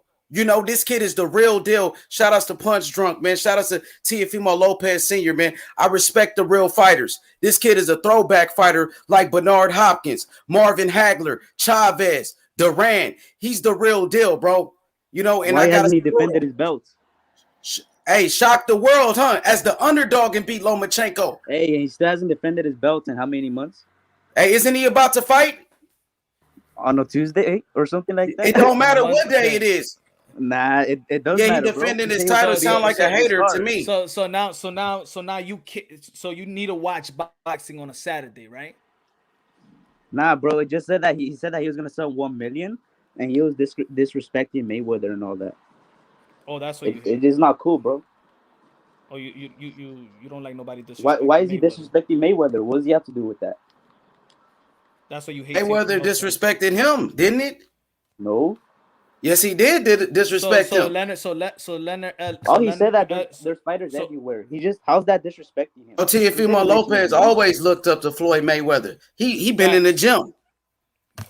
Facts, and also you gotta follow other people in different type of platforms. You gotta understand that Leonard Ellaby, when they went to that, when they was about to get that date on June 5th, Leonard Ellaby tweeted the takeover, throwing shots at Teofimo Lopez that they were gonna take over his date. Did you have recollections of that, Chris? Legit. Oh, he didn't say nothing. But yeah, man. look, fighters gonna talk shit about each other, whatever. I desperately think that. Hey, I like Teofimo Lopez. Don't get me wrong. He just like it's just him. Like he just trash talks when he Oh, so needs you to don't when like he his has to. trash talk?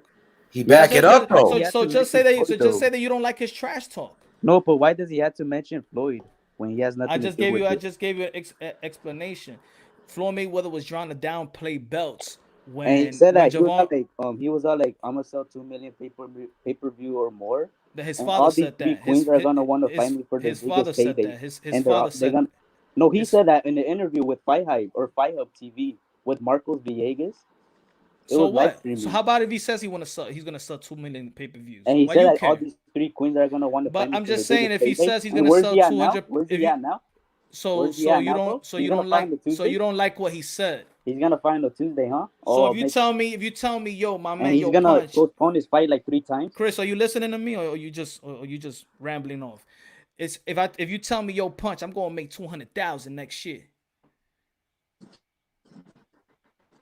Am I supposed to like hate on it? You think I'm going next year and be like, ah, man, you ain't shit, man. I don't like you because you say you was gonna make 200,000 and you ain't make it. Come on, man. Well, You bro, he stop was being a. saying it on the interview with Who like a cares, lot of bro? people Stop being too. so picky. Stop being a beta male.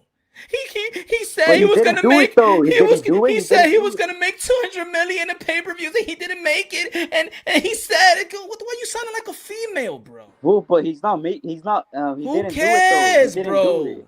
Who So cares? stop like making him the best. He is the best at 135. But why Don't you get me mad? wrong. Cause he said he's gonna make 2 million that pay-per-view. Why you mad? Why you mad? Oh, he's lying to everyone. It's getting more corrupt. The boxing. That's how it gets corrupt, bro.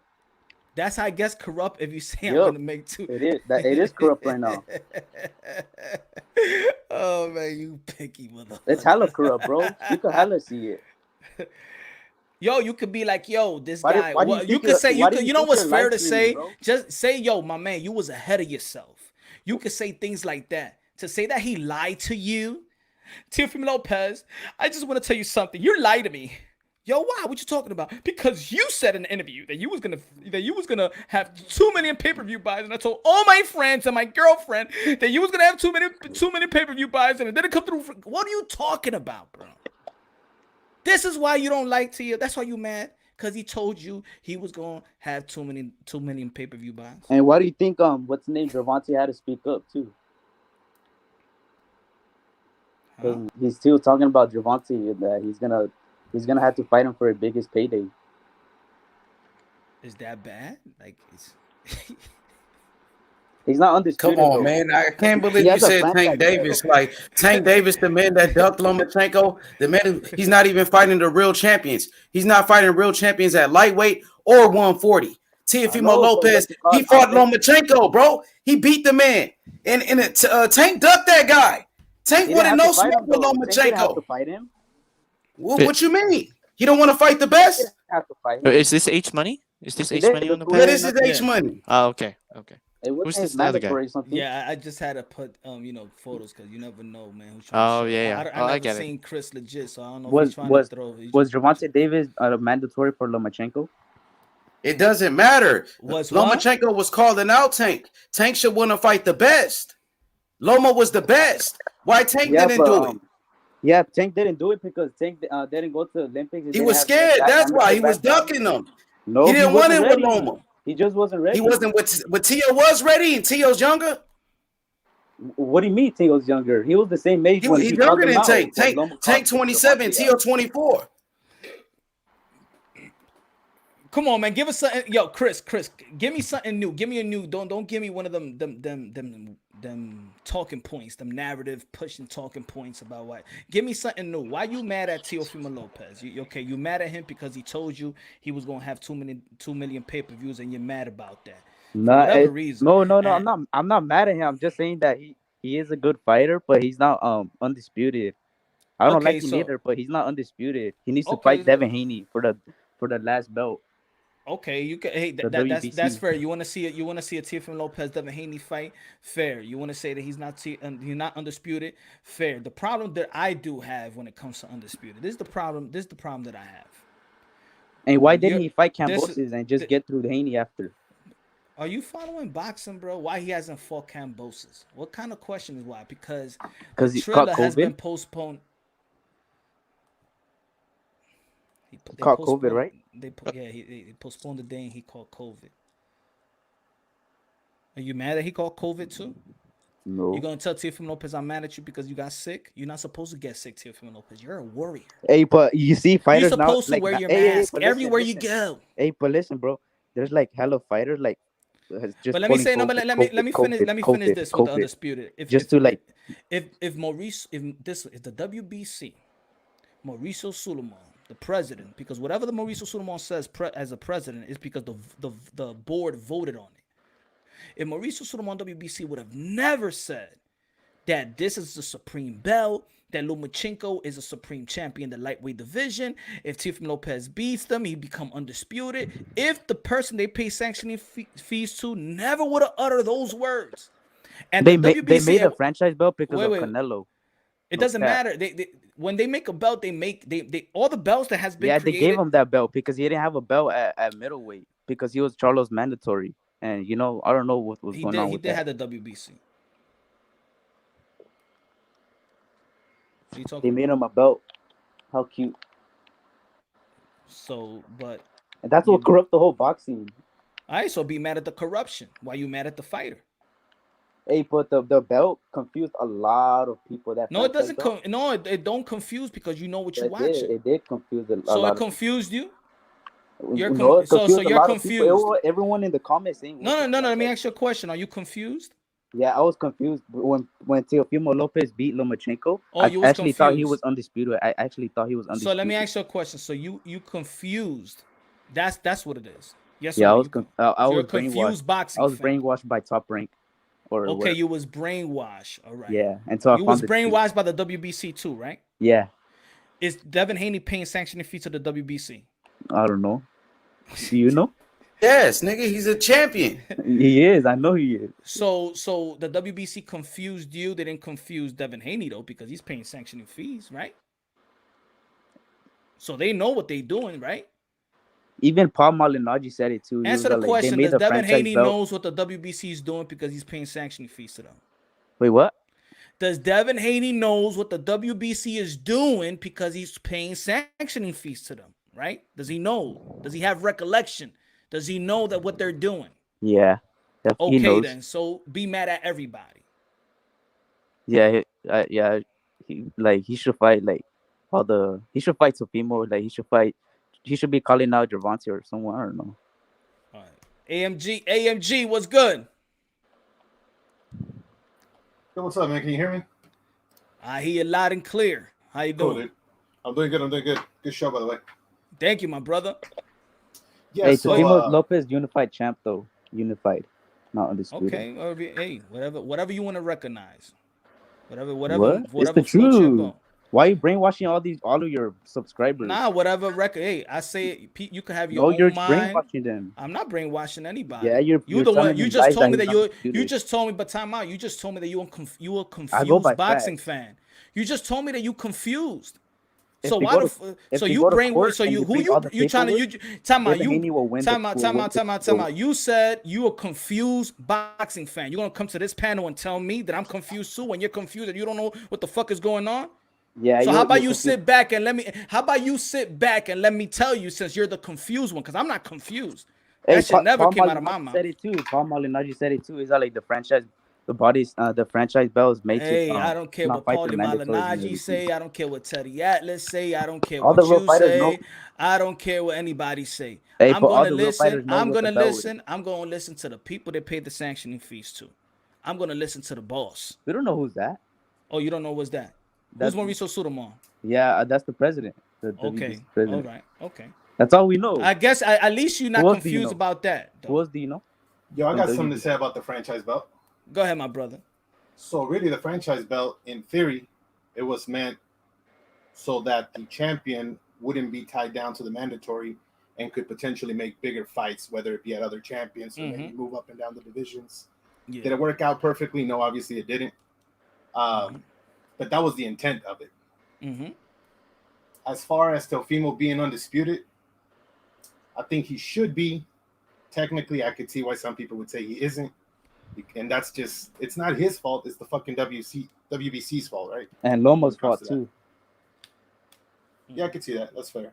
But as far as you saying why he hasn't defended his belts, I mean, it's not like we don't know that it's been a shit show to make this fucking fight happen with Kambosos, right? I know he should have not gone for pay-per-view. He should have just hang on. Let him get this fight done. And then after that, if he goes and fights somebody we don't fucking know, then criticize him and say he's ducking Haney or ducking Taylor or ducking whoever the fuck you want. But let him get this fight out of the way. This fight has been planned for like what, over a year now? Just let him get this fight, and then you can criticize. Eddie Hearn said that there were Eddie Hearn planned, and Eddie Hearn and Devin Haney were gonna send a huge offer to Teofimo Lopez after he gets to the Kambosos fight, and it didn't happen because I don't know what.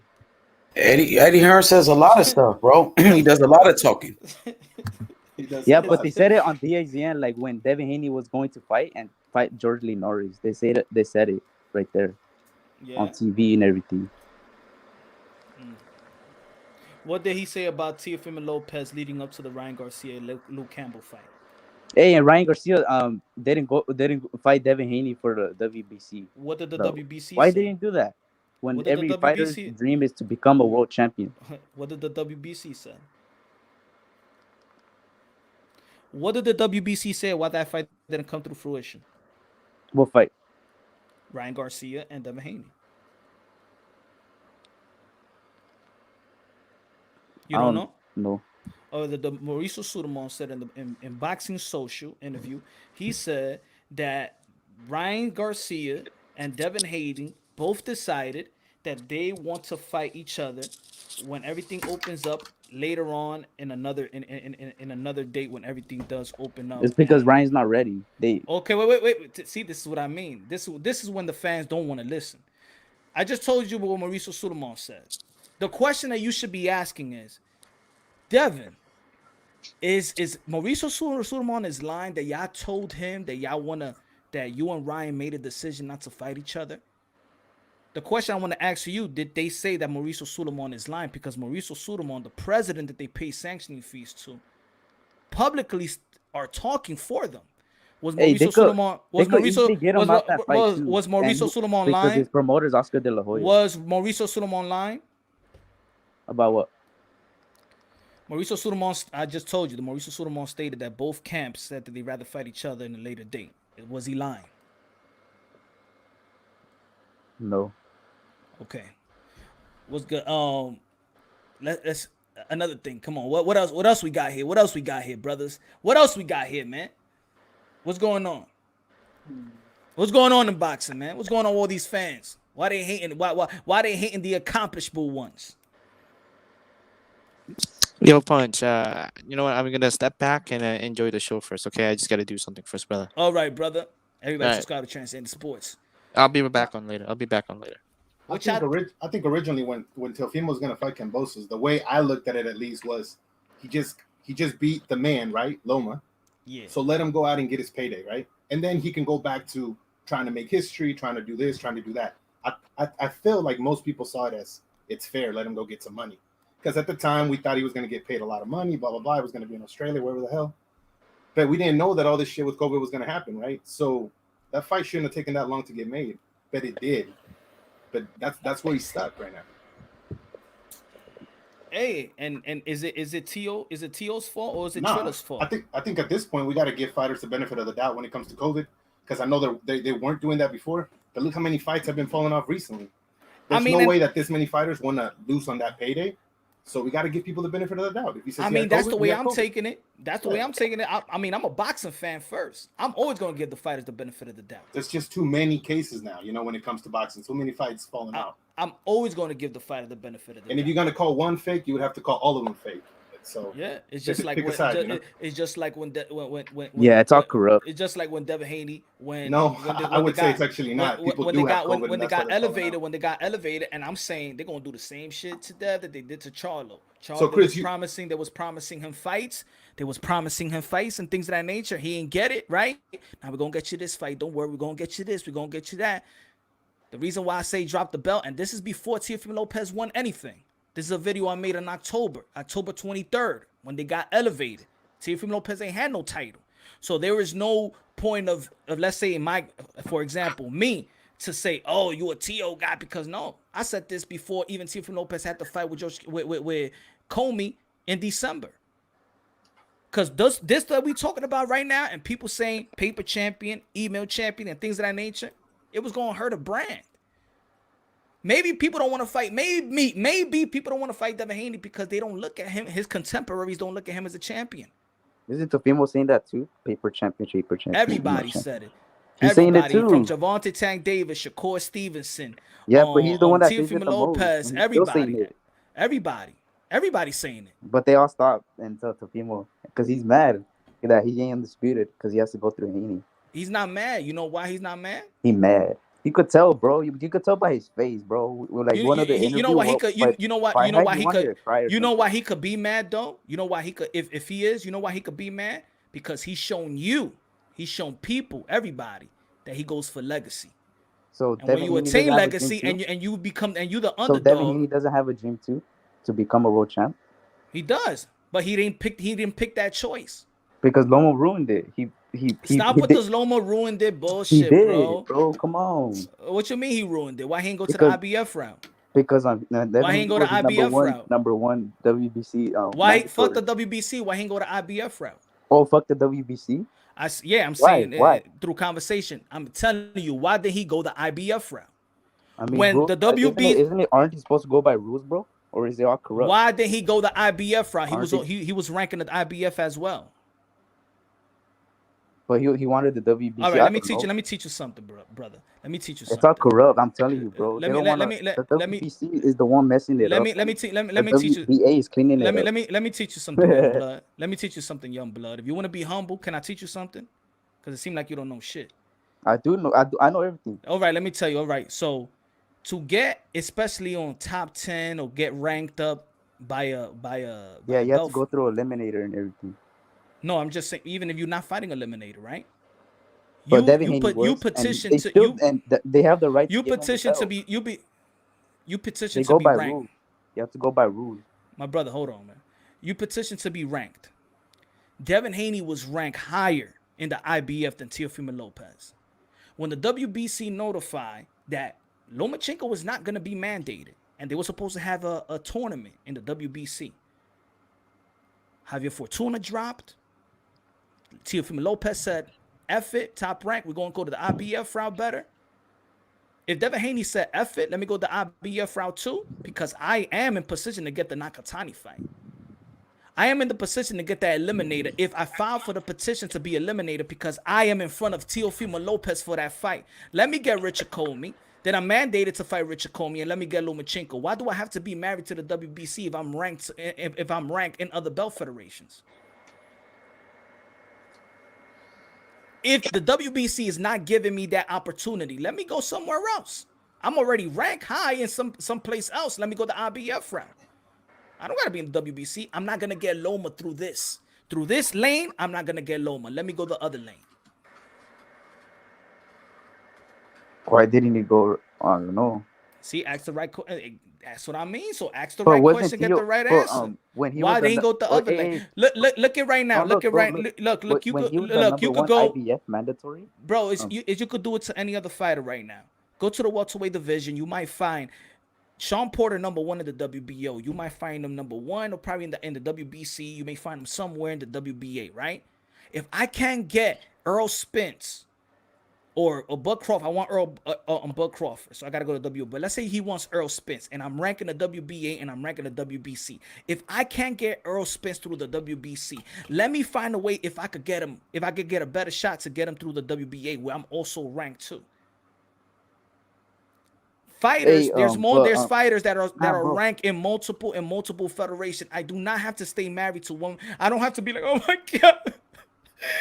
The WBC is not gonna let me get him, but you rank somewhere else. Go get the other. Go to the other side. When you said Devin Haney was the #1 IBF, No, for the no, he said IBF, right? You said that, he right? was not. No, he was not the number one. He was ranked higher than Teofimo Lopez in the IBF, meaning that he was in position to petition for a final But eliminator. that doesn't mean that. But he was Yo, the let me number one for finish, the my brother. WBC. He wasn't number one for IBF. You gotta learn. You He said you was number one confused. for WBC. You told me that you told me that you were a confused boxing fan.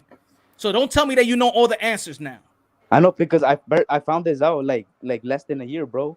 Okay, and I've been doing this for, I started and watching I've it been when talking about this, and I've been talking about this for 2 years. So you What? found it a year ago, and I've been talking about it for 2 years. This situation right here. I know, and then I watched like every boxing videos like from like See, 2017, that's like going to every 2018. churches and not reading the Bible, but you're gonna get all the interpretations from the preacher. I know the rules though. I know how they like. So was Devin Haney ranked higher than Teofimo Lopez in the IBF? Yes or no? Wait, what happened? What was that? Was Devin Haney ranked higher than Teofimo Lopez in the IBF? Yeah, he was. All right then. That doesn't mean that he could like fight him right away though. No, you look. Punch is saying that he Everything could have gone a different route. you Though. That's the thing. petition for it, just like the top ranked petition. Hey, but he has the WBC now. That's what you're trying to say. Man. Yo, you could petition. If you're in position, it's all about petitioning. Whenever your fighter is ready for But a that was in the title shot. past, bro. He has the WBC now. All right, but he went for the you're the one that's WBC bringing route. the He went past. for Oh the my God, WBC it's route. Lomachenko's fault that Devin Haney didn't get a chance. He went to the WBC route. Went to the WBC route. There you go. That's it. Yeah, So that's you where he stuck went, there. bro. That's what happened, right? Yeah, that's it. And then the WBC said, you know what? This is the supreme. He got elevated. He's the supreme champion. Supreme? There's no such thing as Supreme, bro. Get the fuck out of here. What the fuck is a franchise? Exactly. Bro? So you mad at the WBC. So if you so mad at the WBC, why you want Devin Haney to be in the WBC? That's the same bullshit. But if you saying the WBC is corrupted, right? That's what you're saying. Yeah, I just say that for So fun. all right. So WBC is corrupted. So you should say, yo, Devin Haney, drop that belt. It's corrupted. Don't pay sanctioning fees to a corrupted system, right? Yeah, I'll tell that to Teofimo to drop that belt. Okay, but I'm talking about Devin Haney. You No. want Devin Haney to drop that belt, right? No, I want Teofimo Lopez to drop that franchise. But you mad that Devin Haney is the one that got fucked over by the WBC. So why you want everybody else to drop the belt? He's more higher. You just said that Lomachenko was given the opportunity to the WBC. He's more paid than Teofimo, and he has a world title, bro. So you mad at everybody else, but so you this why I be dumbass people for real. How come they don't fight Devin? How come Jojo Diaz, Ryan? Because they find him more valuable fighting everybody else. Because he's the boogeyman, my nigga. The boogeyman in what? Yeah, at 135. Teofimo don't want to fight him too. So he's the boogeyman. So he fought Lomachenko. He's the boogeyman. That's what it's looking like. Everybody's scared. Yeah, everybody's scared. That's what it's looking like. Yeah, I know. He's Kid Dynamite. He's Mike Tyson. Everybody's scared. He knocked I didn't say everybody that. out, I didn't say that. I just said how come a boogeyman is somebody you scared. What's a boogeyman? A boogeyman is somebody that you scared. Boo, boogeyman, right? Hey, I'm talking boxing though. I'm talking he's scared of him like boxing, not in person, not like if he sees him in reality and shit. No, I'm not saying that either, but I'm saying the boogeyman, like, oh my God, like this man is calling out. This guy fought Lomachenko and calling out Josh Taylor, but he's scared of Devin Haney, right? And how's Josh Taylor scared? Hey, listen to me. Hey, you funny, man. Do you look at yourself in the mirror and lie to yourself like that every day? Hey, listen to me. How's Josh Taylor? Let me ask you a question, confused boxing fan. Do you look at yourself in the mirror? Hey, confused fan. Mr. How is Josh Confused Taylor man. scared of Teofimo Hey, yo, Lopez Mr. when Josh Confused Taylor man. You're confused. Why you talking like you know something, Mr. Confused man? You first came to the panel and say, I am confused. Hey, you hella right, Teofimo. That's what I'm saying. I'm trying to say the facts. That I'm what? You write them. I write them where? Hey, but how is Josh Taylor I write them where? Finish your sentence, motherfucker. Well, how you write them? Disrespecting me? Write them where? Hey, but listen to me. Josh ask Taylor, you a question, beta male. How's Josh Answer Taylor? your question. Answer your question. I write them where? Josh Taylor fought 5 undefeated fighters. Yo, beta man. And fought Jose Ramirez. You said I write them where? Answer the damn question. And destroyed. How's he scared of Teofimo Lopez? Answer my question. You my guest. I'm answering your. I'm asking you a question, beta. You say I write somebody. Who I'm writing? Teofimo Lopez dad. I'm writing who? Teofimo Lopez dad. How am I writing that? How? Explain to me how I'm writing. Riding. Explain. I'm confused. I'm confused of your statement. So can you further explain yourself? Man, yo, you get me. Huh? I already told you. Explain.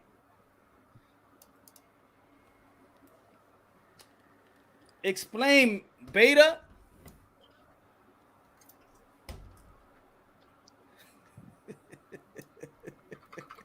Hey, but how's Josh Taylor scared? You're saying that you said that Josh Taylor scared of Teofimo Lopez, right? Fuck out of here.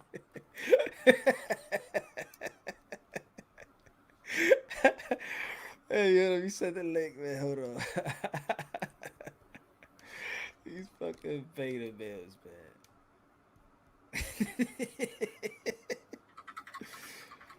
man.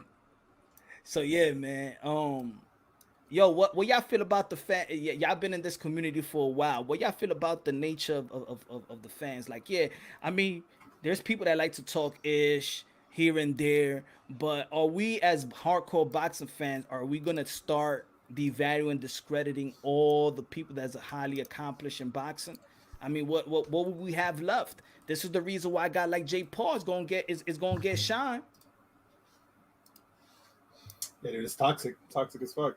It's a bunch of haters. What's the? I just want to know what's the catch. What do you want? Like when people be like, "Hey yo, but Canelo Alvarez is fighting the weakest of all champions, right?" What do you want in 168? If 160, so you want? Does people want Canelo Alvarez to say F Kalen Plant? He probably got no power and fight Benavidez and don't go for the undisputed. Like what do people want from Canelo Alvarez now? Now, Canelo, you know, he's fighting the best, man. And this is for undisputed. This is the biggest fight in boxing. And Canelo Alvarez, you know, he's been doing this his whole career. He fought Floyd Mayweather at 23 years old. Now, Canelo, he set the tone right now, Punch Drunk. He went for his biggest payday with PBC. He didn't talk about sides of the street. Canelo is the face of boxing, and he's giving people what they want. And this is what you want from the fighters. It's not an Instagram call out. It's not a Twitter call out. It's about making those fights. And undisputed, Canelo Alvarez versus Caleb Plant. If Canelo wins that fight, Canelo should be number one pound for pound. He already is, but yeah, I hear you. I mean, Terrence Crawford too. He's a good fighter. He's right there on the pound for pound list. I think it's between Canelo and Terrence Crawford. But Canelo, as the face of boxing, he set the tone, going for his biggest payday, undisputed. So the rest of the fighters, like Terrence Crawford, got to do the same thing. Now, Terrence Crawford, he must unify with Ugas or Earl Spence. I think it's about time for Terrence Crawford to do what Canelo did. Go to the PBC, get your biggest payday. You know, and a Punch, I want to tell you about Teofimo Lopez real quick because, you know, he shocked the world against Lomachenko. He proved me wrong. So I got to give that man his credit and his father. They came from nothing, from the dirt, from the mud, no handouts. Nobody gave him nothing, bro. That's how the fighters, they used to do it back in the days. And I respect this man. Right now, he's the man in the lightweight division. He beat Lomachenko. He beat the man. So I got to give him his respect. You know, Devin Haney is my favorite fighter. He always will be my favorite fighter. But Devin Haney versus Teofimo Lopez is the biggest fight in boxing. That's the fight. You know it. You and Bill Haney, Teofimo Lopez Sr., that's where it's at, man. When that fight happens, I'm going to be excited, bro. But I'm not going to hate on this man just because I'm a Devin Haney fan. I'm not a fanboy. I'm going to keep it real. You know, he deserved the respect. Him and his father, bro. Everybody respect them. Bernard Hopkins, all the great champions. You know, 4 million people watched that fight on Top Rank. He took a low ball offer, took less money to fight Lomachenko. Who doing it like that? Who doing it 16 fights? Come on, man. That's all I had to say, Punch. I had to give you your respect, though, bro, because you been told me, and I gave you, a lot of problems for no reason, just because of Devin Haney, because I like Devin Haney. But, bro, you just keeping it real. You feel me? Thanks, man. I appreciate that. You just keeping it real. You just doing your job. Sometimes people don't want to hear the truth. But Mauricio Suleiman, he said what he said. He said that Tio was undisputed. I talked to him on Barbershop Conversations. He talked about it, how they changed the rule. They changed the rule. They had a vote. The Board of Governors in the WBC, they changed it. Everybody know that. Let's just keep it real, bruh. Yeah. Now, whether we like it or not, just like we don't like other laws, nobody liked the marijuana law back then. Shit changed, right? There's probably old people and religious people that be like, weed is still bad. How are they gonna legalize weed or things of that nature? Not everybody like everything, every rule. There's jaywalk. You still can get a ticket for jaywalk. People look at what? Mauricio does keep shit messy though, because at different times he said the opposite thing, and you can't expect fans to always keep up with that shit. You know what I mean? No, the problem. This is what I'm saying is. This is why I said from the beginning to f them and drop that belt, because, and I said it's on my video, October 23rd, 2019, and I said until they get their shit together, then you could go, then go back to the WBC route. But you're a trailblazer. You don't have to be stuck by anybody. You don't need this. I said that. I hear you, but you can't blame Haney for thinking that was also not a shortcut, but a way to get that fight too. I'm not blaming. But you can't also come out and say I can't get this fight because of this. I can't get this fight because they said that you're not gonna get Lomachenko. They said that. Before you even signed to fight with Abdullayev, they told you you're not gonna get Lomachenko. This is before any franchise was given to Lomachenko. So what that tells you, that I know that I will not be fighting Abdullayev for a final eliminator. That's what the president said, and the president and people like, oh, but check the website and whatever. That's what he said to the people out in public. The only ducking I see at 135 is Ryan ducking Haney, and let me tell you why. That's like a chick telling you that I'm a whore, and then you dating her, and then she does some whore shit, and you be like, yo, man, well, you had to suck the dude dick, and when we was in the restaurant, you went to the bathroom, you sucked the dick, and she like, what the fuck? You know why? Who you with? The reason I could see why Ryan is ducking Haney is because Ryan's quick to talk shit, and I know they all do it, right? But Ryan is also quick to talk shit on social media. When Devin Haney beat Linares, but here you are, you have the chance to fight him. You're saying you would have knocked out Linares, this and that.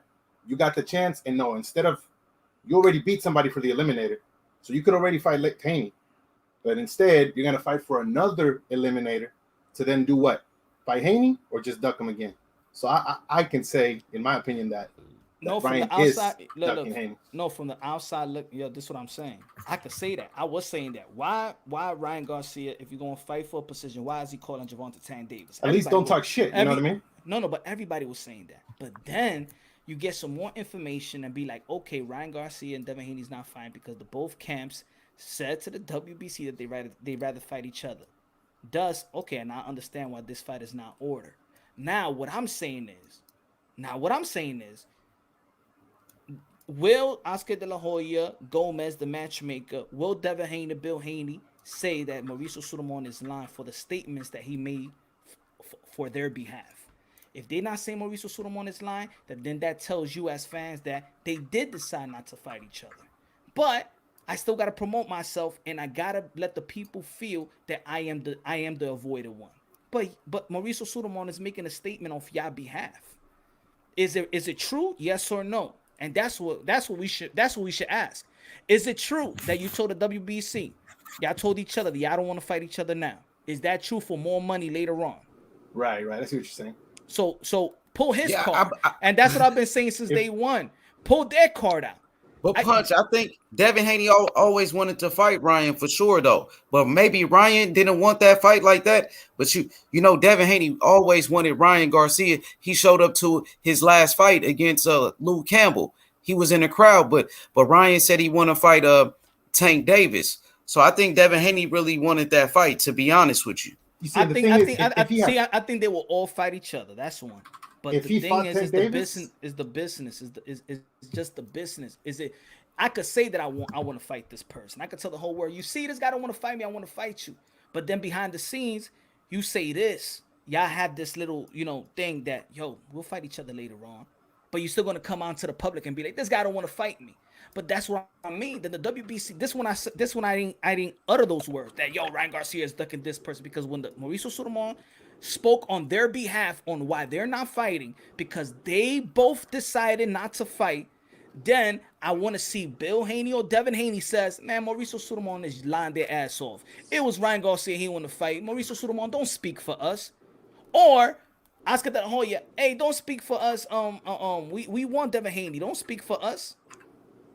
And they are doing business. You know why? Around that time, because Jorge Linares from Golden Boy, and they still got Devin Haney. So probably they were in talks. All right, man, let's wait for later on. I got the Jorge Linares fight for y'all anyway. Eddie Hearn petitioned for that fight, Matchroom Boxing. But then out here in the platform, they could come with other stories, and then we eating it up. But behind the scenes, they know what they doing. This is what I'm telling y'all. But that's all we can go by, right? Whatever we see. I mean, we can't just assume, right? What behind the scenes. I see what you're saying, but no. The thing is that certain people want to listen to certain parts. Maybe look, for example, when Mauricio Sulaimon and Bill Haney was in the barbershop conversation, and Mauricio Sulaimon says, Teofimo Lopez always asks to fight.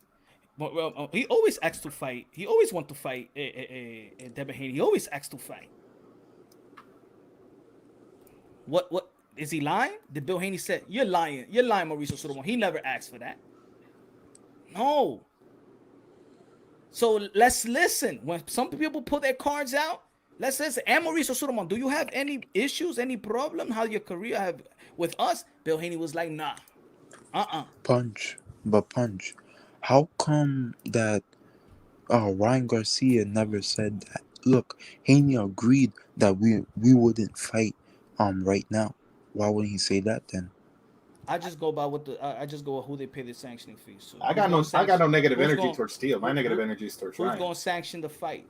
We got to go by the head. Forget asking that. Let's ask the question. The guy said that they're not going to fight. The people that we say, yo, why y'all don't order the mandatory? Yo, why you don't order this? Why you don't strip this? Right? We want the answers from the WBC. Look at Oscar Valdez. We want Mauricio Sulaimon to say and do something about it, right? But now we don't want to hear from Mauricio Sulaimon what he has to say. Now he's the liar, right? Listen, I'm speaking out from what I saw. I saw Ryan fight for mandatory for Haney and didn't fight, and wait, he didn't push for the mandatory. Okay, so that's a duck. There's no more ifs, ands, or buts. I know. It's you. People just want to take whatever they want to take. I said move forward from that. What did the WBC said? Duck, you want him to is a duck to fight the WBC champion, right? Who's gonna sanction that fight? WBC, right? Exactly. So why you don't want to take what the WBC is saying? You can't do shit without the WBC. Is their sanctioning body? I guess the energy that I get from Haney doesn't. You saw what Ryan Garcia did. We didn't like it. We didn't like that you called Gervonta Tank Davis when you fought to be the mandatory to Devin Haney. But then when the president say that y'all decided not to fight each other and y'all want to fight each other later, then what's now? Who we gonna question now? Now the question is, Devin Haney, is it true what Mauricio Sulaimon said? Ryan Garcia, is it true? But if you're saying that punch, you're basically saying that Haney's just blowing smoke up everybody's ass every time he gets there and says people are ducking him when he really knows that fight ain't happening. In boxing, everything is blowing smoke, bro. I mean, I guess I don't want to put that on Haney. I guess it's my thing. No, but this is where we got to come with this conclusion. I think that people run away from paperwork and people just want to be like, but this guy said this and this guy called somebody out. He's ducking. Here's another question though. Do you think that fight is going to be ready to be made after JoJo? Because he's fighting for the mandatory again. Nah, but this is what I'm saying. They don't give a fuck about the mandatory shit. It's not about the mandatory. It's about making the best fights at the right time. They use mandatories, they use belts for positioning. That's all, man. That's smoke and mirrors. The mandatory is smoke and mirrors. When's the last time the WBC mandated a fight and it came through fruition? No, I mean, in general, in most divisions, people don't give two shits about the mandatory. So- We don't But I'm even know just who that saying in is. any division. I'm saying in any division. So- Tell so- me when did the WBC mandated a fight and it happened? So you're admitting that WBC is corrupt? What I'm admitting is that things are smoke and mirrors in all belt federations. No. WBC is corrupt. No, We're it talking says about it. No, it says it WBC. in their rules. You don't read the rules. Read the rules, and it says everything. By the end of the of a lot of rules that you read, you know what it says? Case by case basis. Big ass loophole. Big ass loophole, right? Am I right or wrong? Yeah. I mean, that's what gives them the boxing debate. You don't want to read that. Case by case basis. Maybe it says it in little words, and you don't get to that point. So yeah, it's this bunch of rules, but case by case basis. Meaning, if it's a 90-day mandatory that you're supposed to be, remember, it's going to be in October 10th, right? Is the 90 days. That's when these guys have to be in negotiations. Jojo Diaz and Devin Haney. So around that time, Jojo Diaz is going to be stripped by the interim. Yes or no? Yeah. I bet not. How about I say he's not going to get stripped? Who in the bet right now? Oh no, I don't think he's going to. You're right about that. The same thing the IBF, right? Like, a lot of people say, "Oh my God, the IBF is strict." When they say something, blah blah. Okay, March 2019, Abdul Kokorov is the mandatory to fight. Is in position, in mandatory position since March 2019 to fight Earl Spence. Ain't nobody calling for that fight. It's going to be 3 years. Ain't nobody calling for that fight. Yeah, I mean, for me, it's all about what's your next fight. Because technically, let's say Ryan beats JoJo, and then if he got out of that and he said he wanted to fight Tank, and he actually fought Tank, I wouldn't really consider that he's ducking Haney because he's going up against a bad motherfucker, which is Tank, right? As long as you keep giving me a step up, right? Somebody that's at that equal caliber, then go at it. And I hold that same energy for whoever. It's all business. That's what it is, man. Just look at every ranking. You know what it is? I think that belts cloud everything, right? We look at the belts because that's what we look at. But look at the ranking system. Just look at the ranking. Just look how a fighter could be ranked number 15 and then tomorrow he's ranked number 5. It's right there. Right now, do it. Right now, do it. Go to any ranking system and go April 2022. 2021. And then go to January 2021. And then you tell me what you see. Let me know if you see a lot of flips going around. And let me see how many fights these fighters that's moving up and down, let me know how many fights they've been in. Yeah, divisions are way too top heavy too. Like I said, in most mandatories, people don't even know who the mandatory is. It's very select cases where you know who the mandatory is. It's all about money, but people don't want to know about that. People don't care because they just want. We look at a sport, and especially in this sport, we don't want to know the business of it because we're just geared to be like, yo, fight him. Man, you ducking, you scared. Fight him. He called you out. Come on, man. We think like this is school. Like this is the yard. It's not. As much as we want to look at boxing like that, it's not. As much as we want to mind fuck ourselves and make believe this one is ducking and this guy don't want to fight. If Ryan Garcia and Devin Haney fought 7 times for free, you think one is scared of the other? Yeah, in the amateurs, you mean? Yeah. Yeah. Not fair. I grew up fighting you. All of a sudden, I'm scared of you. You're probably the most opponent that I'm more comfortable in fighting because I know you more than any other fighter I know. A lot of these fighters fought each other for free, bro. Ain't nobody scared. Ain't no 135-pounder scared another 135-pounder. And not only did they fight each other, they also practiced with one another and they fought and they spar with one another. Did Devin Haney spar Teofimo Lopez? Yes or no? I believe so. Yes, they sparred 2 times. Yeah. Did Ryan Garcia 2 times? Teo sparred Tank. Did Devin Haney and Shakur The Devin All of them. Haney and Javante, they all do it. They practice. They work on their tools. They sharpen up their tools versus one another. So all this scare stuff, come on, man. That's right there when people really don't know. I don't think they're actually scared, but it's not every day where people are talking shit to each other and you literally have that fight like in your grasp and you decide not to take it for whatever reason, whether it's the money, whether it's you're not ready, whatever it is. You got to remember that I hear you, but it's just that not everybody has that exact situation though. That's what makes it look suspect for Ryan because he did have it right there. It looks like he got it right there. Yeah, That's what I mean. It's almost like Abdul Kokorov. He got an Earl Spence fight right there. Right? Yeah. But does he got it right there? Virgil Ortiz. But he's talking shit though. That's what makes it different for me. But that's what I mean. We got to get over it. Let the younger crowd that don't know too much about boxing get fooled with the call outs and get fooled by talking shit. The WBC makes mandatories when they want to, like Andy Yildirim versus Canelo. They made that fight. It was a mandatory, so called, because they made it because they want to. You understand, Punch? Even though Benavidez was number 1 in the WBC. But they don't want to talk about that.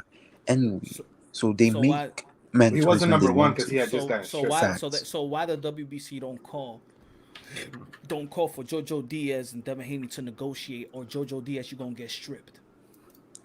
Because because the WBC is strategizing. They know that it's going to be harder to negotiate or something with these two fighters, but they know Andy Yildirim is a bum and just having He's not a bum. He's not a bum. He's a fighter. Yes, he is. Yes, he is. Man. He's not a bum. Come on. Yes, he is. Nah, he's not a bum. No fighter is a bum. They risk their lives. Was Jeanette that she was 3 wins and 4 losses? The one that died, was she a bum too? No. Respect fighters, brother, man. Respect fighters. You don't gotta like them or nothing like that, but it takes a lot of balls to get inside that ring. But can you agree that there's fighters that are just really not that good?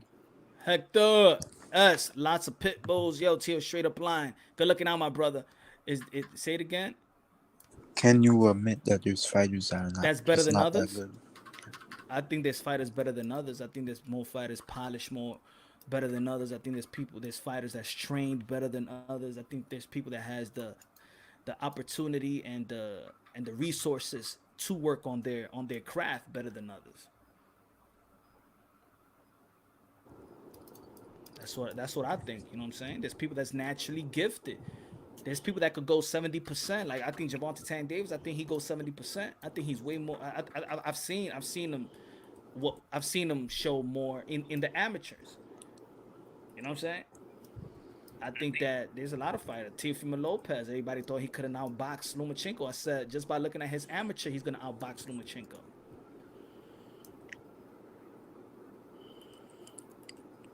Yo, Punch, They say what you think Wilder can't fight. If he can't fight, anybody could get in there with Deontay Wilder and see what he does. Yo, Punch, what you think about Devin Haney's next fight? Who you think should be next for Devin Haney, since Jojo Diaz is about to fight Ryan Garcia? You know, Teofimo Lopez is about to fight Kambosos, and Tank is about to fight Rolly. So what should Devin Haney do? I heard he's about to fight Maxie Hughes for the IBO belt. You know, Maxie Hughes.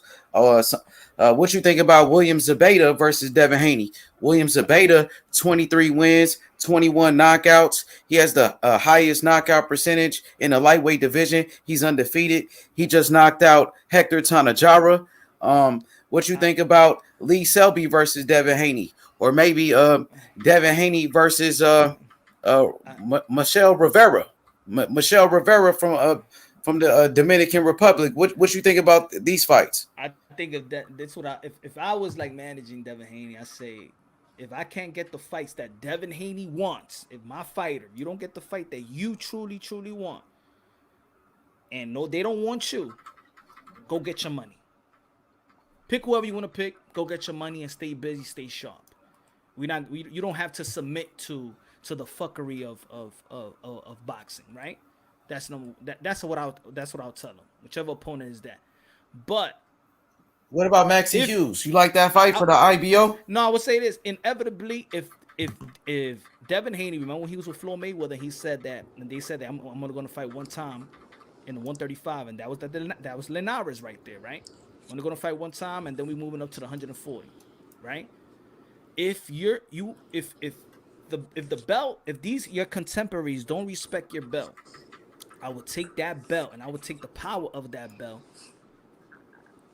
petition to be mandatory to a Josh Taylor, to petition to be a mandatory to Josh Taylor. Before Teofimo Lopez beats Cambosa, because he can't do it right now, but before Teofimo Lopez, if he beats Cambosa, then he'll petition for all of it, because he got the belts. He's gonna be petition for. He got a franchise WBC.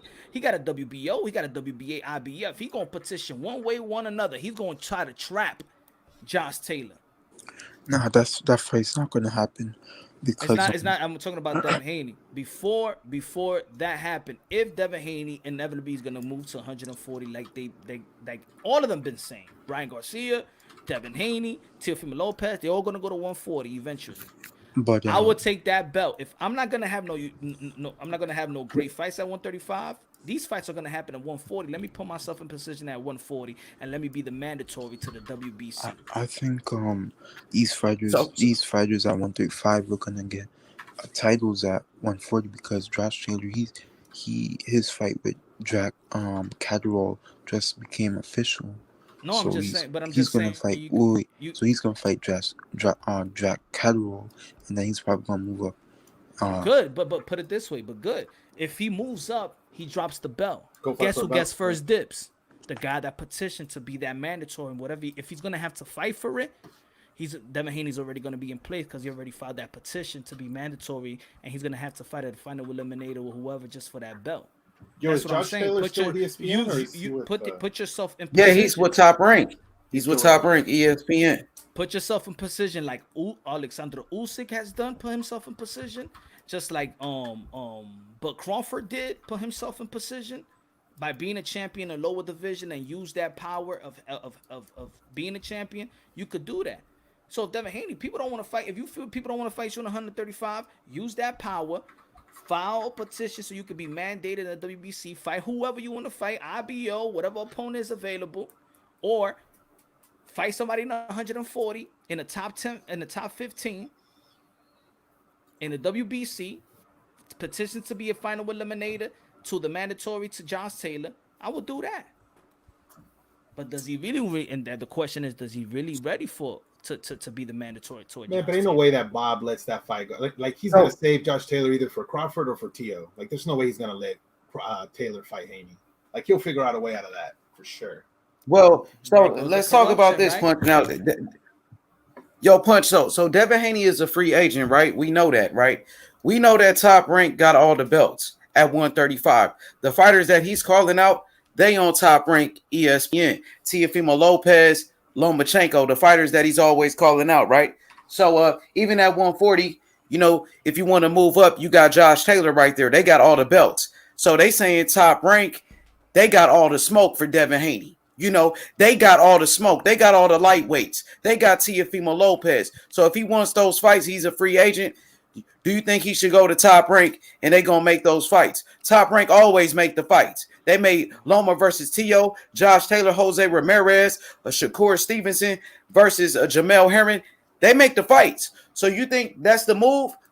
Is that the move? I think Bill said in the summer, he said that they did offer Devin Haney, and they said they lowballed Devin Haney, so they're not going to do business with Top Rank. Well, they're not going to sign with Top Rank. Not do business. They're not going to sign with Top Rank. So any fight. Well, I seen Devin. That's Go what ahead. Bill told. That's what Bill told me. Well, I seen Devin Haney do an interview recently. He said that he's willing to sign a 1-fight deal or a 2-fight deal with Top Rank to make those big fights. You know. Shit, I like to see that. That's what Bill said in the summer. He said that they not fight. He's like, man, you stupid, man. They not, man. They had a meeting, and they didn't sign with Top Rank. So. Well, would you say that's where all the smoke is at? Is that all the smoke? They got all the belts right there. I think, but now you have to put yourself in position where I think they gotta be with Eddie because they got the resources, they got the money to play the politic game. I don't think DHP alone can play the politic game, so they need that muscle. They need matchroom muscle. Plus, they That's used what to I'm getting saying. that bread too, right? They're getting paid at. They with get Eddie, yeah, so. and doing business with the WBC also. So what I'm saying is, put yourself in position, that power position, so when Matchroom strikes, you know what I'm saying? When we want Josh Taylor right now. Get that final. We're gonna be mandatory to Josh Taylor, but do that now. Do it now. You got no opponents right now. T.O. got an opponent right now, so he can't do it now. So do that now. It's Yeah. inevitable you're gonna See, move. that's true. That's true. But you know, if you sign with Top Rank, you gonna get those big fights, man. That's just the truth. That's the facts. Teofimo Lopez got Lomachenko because they both was with Top Rank, so they made it happen. That's what they do, bro. Everybody want to keep it in house. Everybody. Everybody gonna keep it exactly. They're gonna keep it in house until it's a huge fight. Before crossover, man, Top Rank ain't gonna do no crossover promotion fight if it's not a huge fight.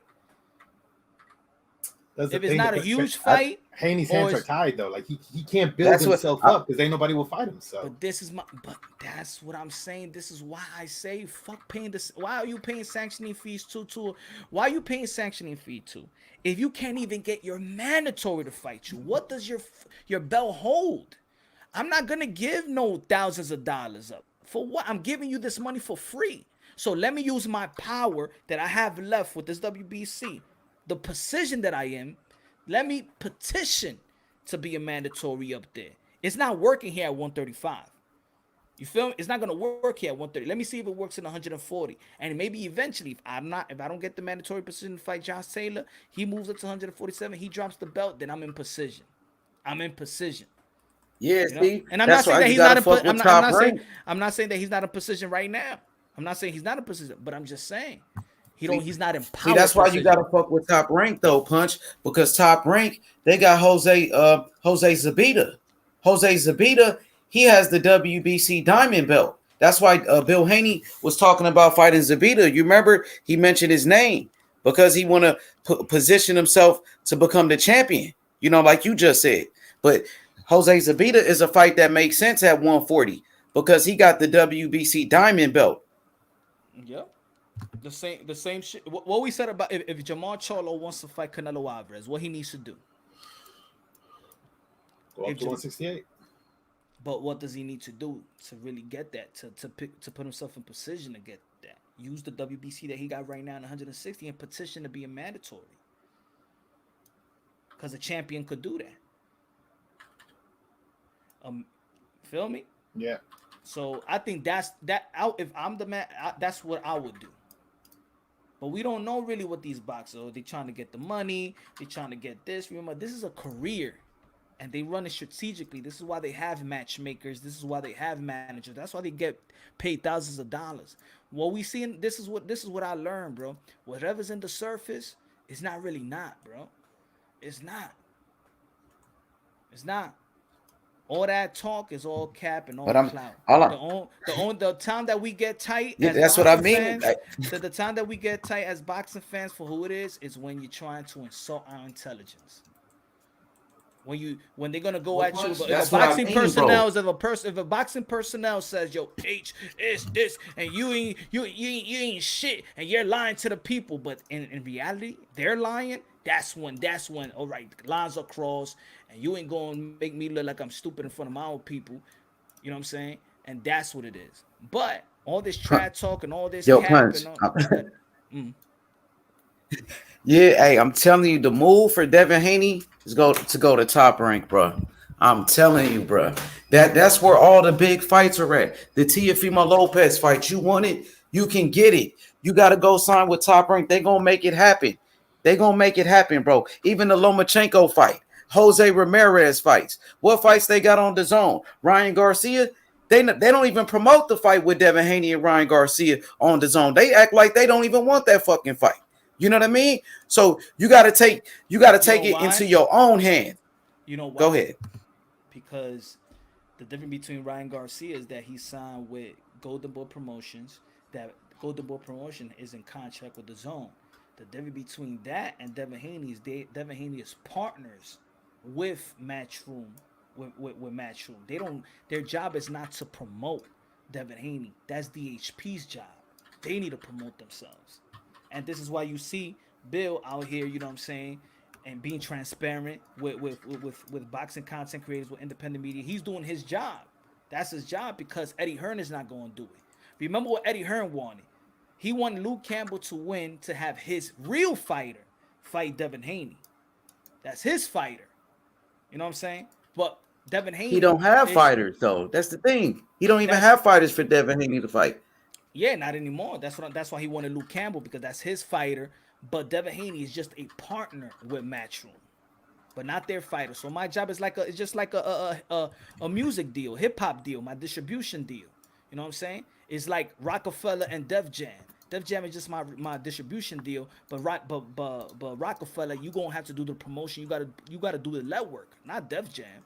They just gonna distribute it your album.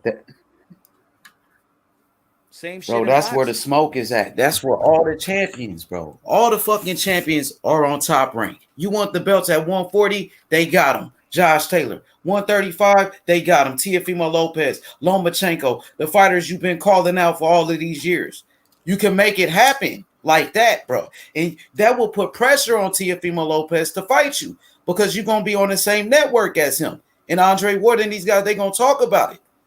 Yeah, and once they that's what I'm out, brother. And Devin Haney, Teofimo Lopez already got that 3 fight, right? That 2 pay-per-view fight and that free TV fight. Once they figure that out, then you're not gonna fight Teofimo Lopez. The only way you're gonna fight Teofimo Lopez will be an ESPN platform. Don't throw that, we're gonna put him in the Zone. He's not going to the Zone. Nobody's going to the Zone. All right, Josh Taylor's not going to the Zone. Teofimo Lopez not going to the Zone. So you're right. If they do want these guys, he got to go to Top Rank. Yeah, people put pressure. Facts, bro, and that's the truth, bro. I realize that. You got to go to Top Rank. I realize, and hopefully take that 1 fight deal. If it's 1-2 fight deal, and then snatch the belts if you can, and then you move, and then you come back into the Zone. But that's what you got to do. Jojo Diaz, that's what he wanted to do when he fought Gary Russell Jr., right? Yo, Punch, but you're tight with Teo right now. So his energy right now is just straight up Josh Taylor, or do you think he would consider his energy is Josh Taylor and Devin Haney? Like that's it, just Josh Taylor? Devin Haney. Oh, okay. Yeah, Josh Taylor, Devin Haney. I won't hate on him if he goes for Josh Taylor. It's not even just Josh Taylor. Devin Haney, Josh Taylor.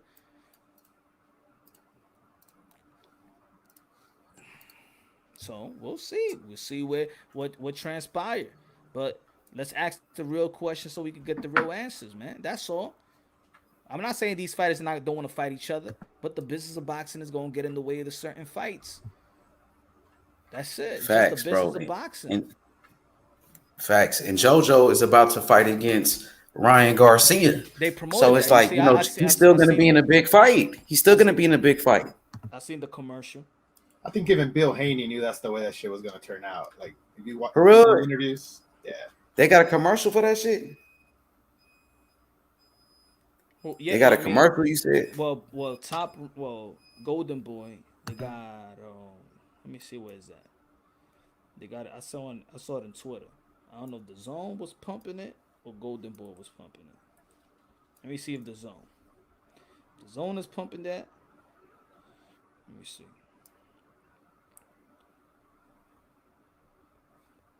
I saw Haney's Twitter too. He just put ducks on top of the video.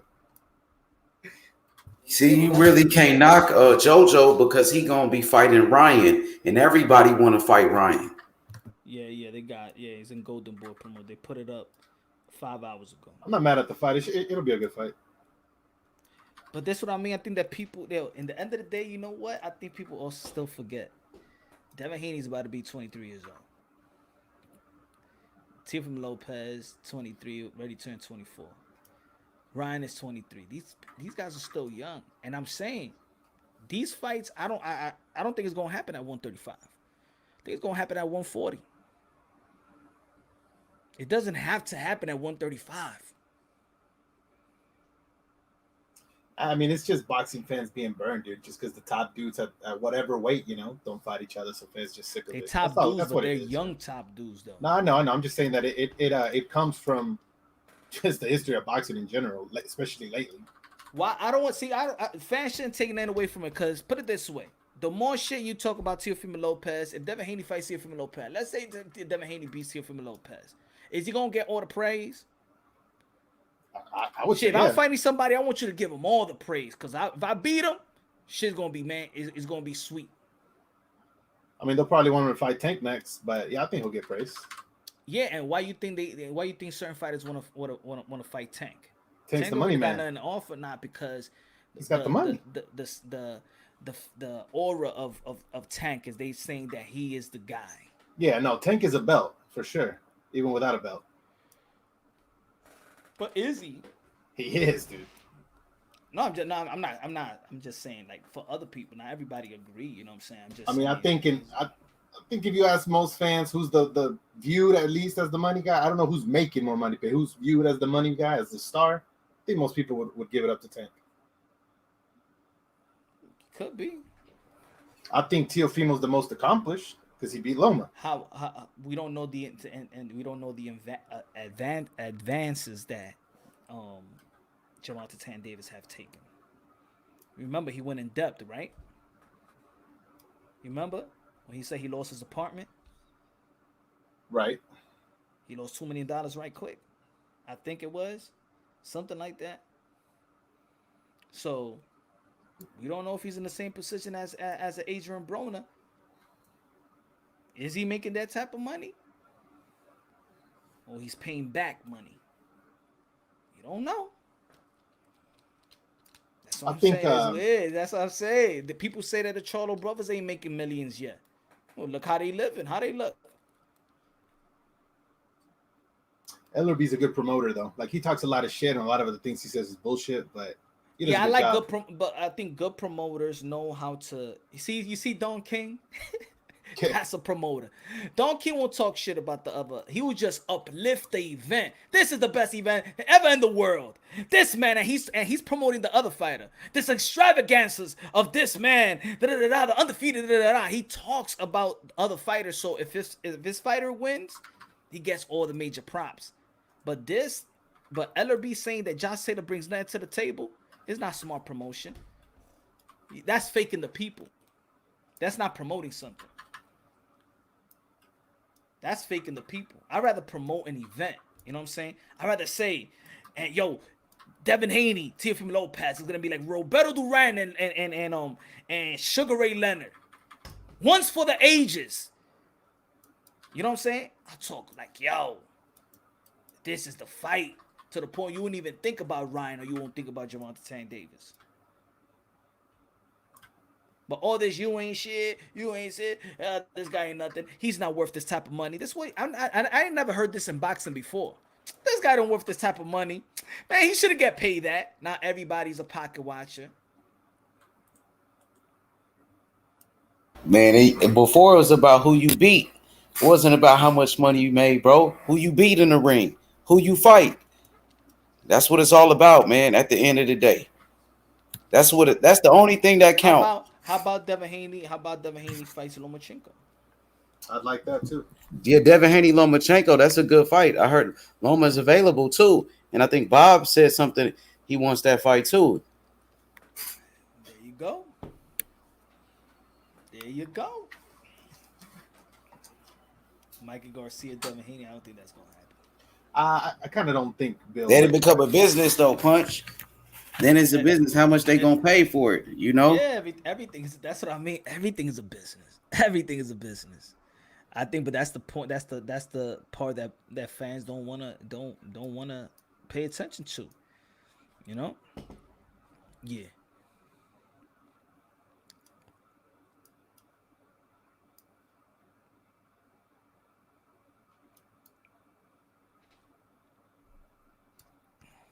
Hold on. Beta, is that you again?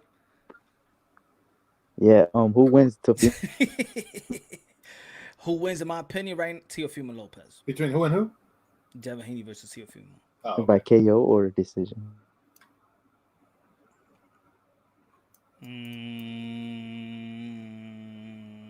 TKO. I think the closest matchup at 135 is Tank versus Tio. I like a I think Haney and Tio is the closest fight for me.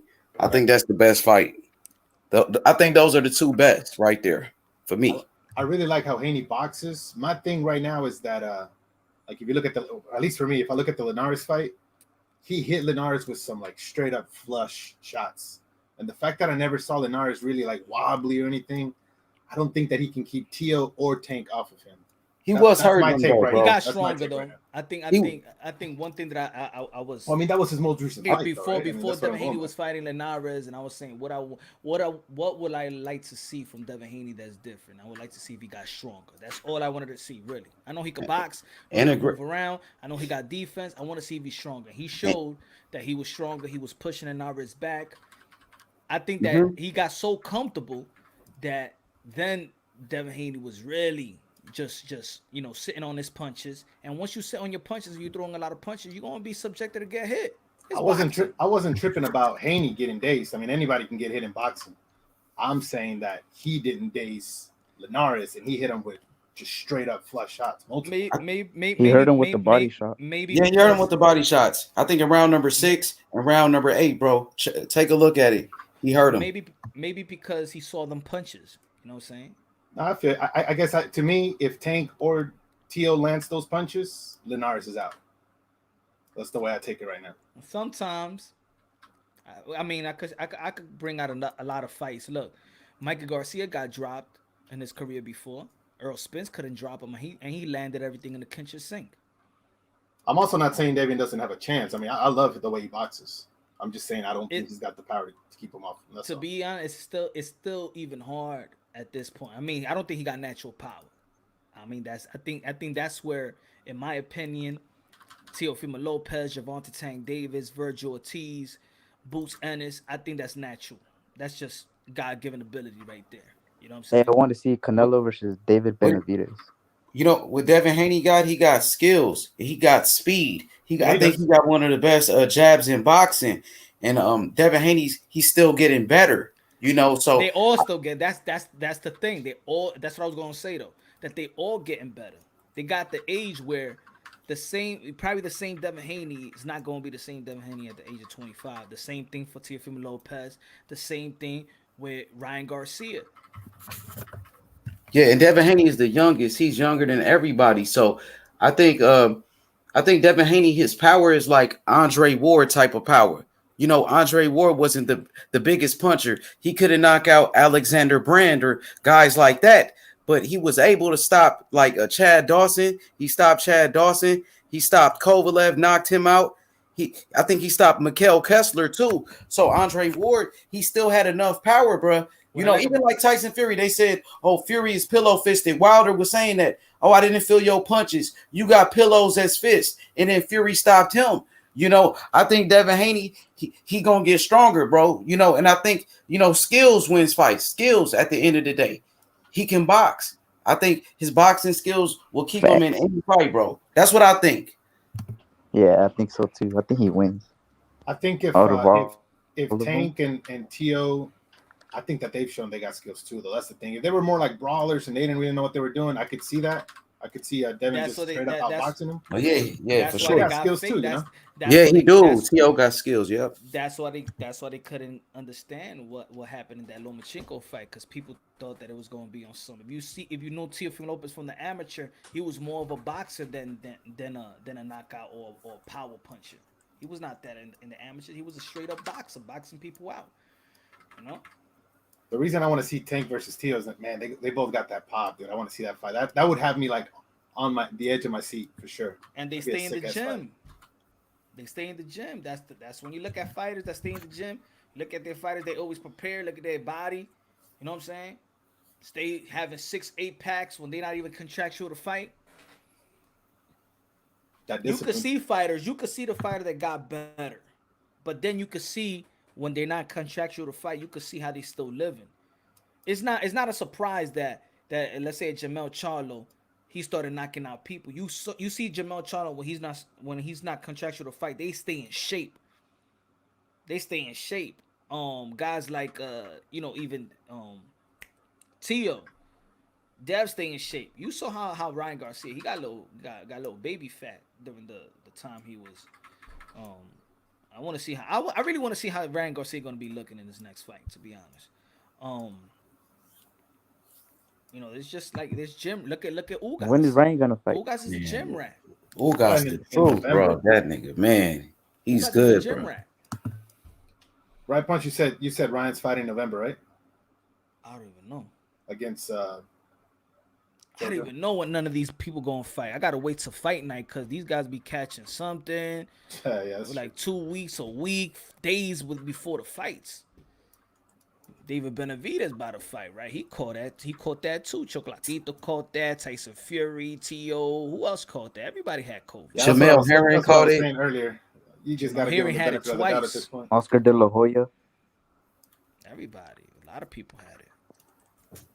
Sucks.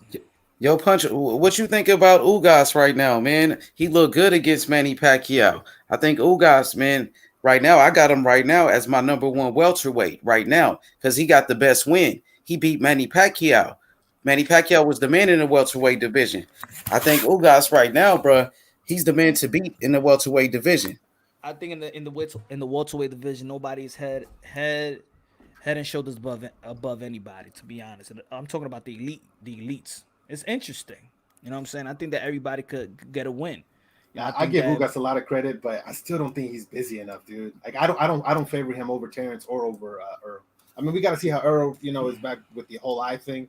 But assuming Earl's 100%, I just don't. I think it's all about I think it's all about matchmaking. To be honest, matchmaking styles. I think when in this welterweight, it's just styles, man. If Earl doesn't get Crawford, I think Earl will move up and meet up in the line with Canelo. He's injured though, bro. You don't know when he's gonna return, But as far as Ugas, we talk about the welterweight division. He got the best win. He beat Manny Pacquiao. Now, Terrence Crawford, he doesn't have a win on his resume like Pacquiao. Who is Terrence Crawford best win at welterweight? Ugas beat Pacquiao. He been in there with Porter. He been in there with the best. Who you think wins? Who you think wins?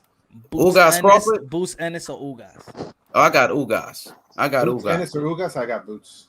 I got Ugas to dominate him. Boots he hasn't been in the ring with nobody like Ugas. Like he got 27 fights, and he the only person he beat is Sergey Lipinets. Come on, man. That's all he beat. Yeah, no, it's definitely. I think when it comes to certain fighters is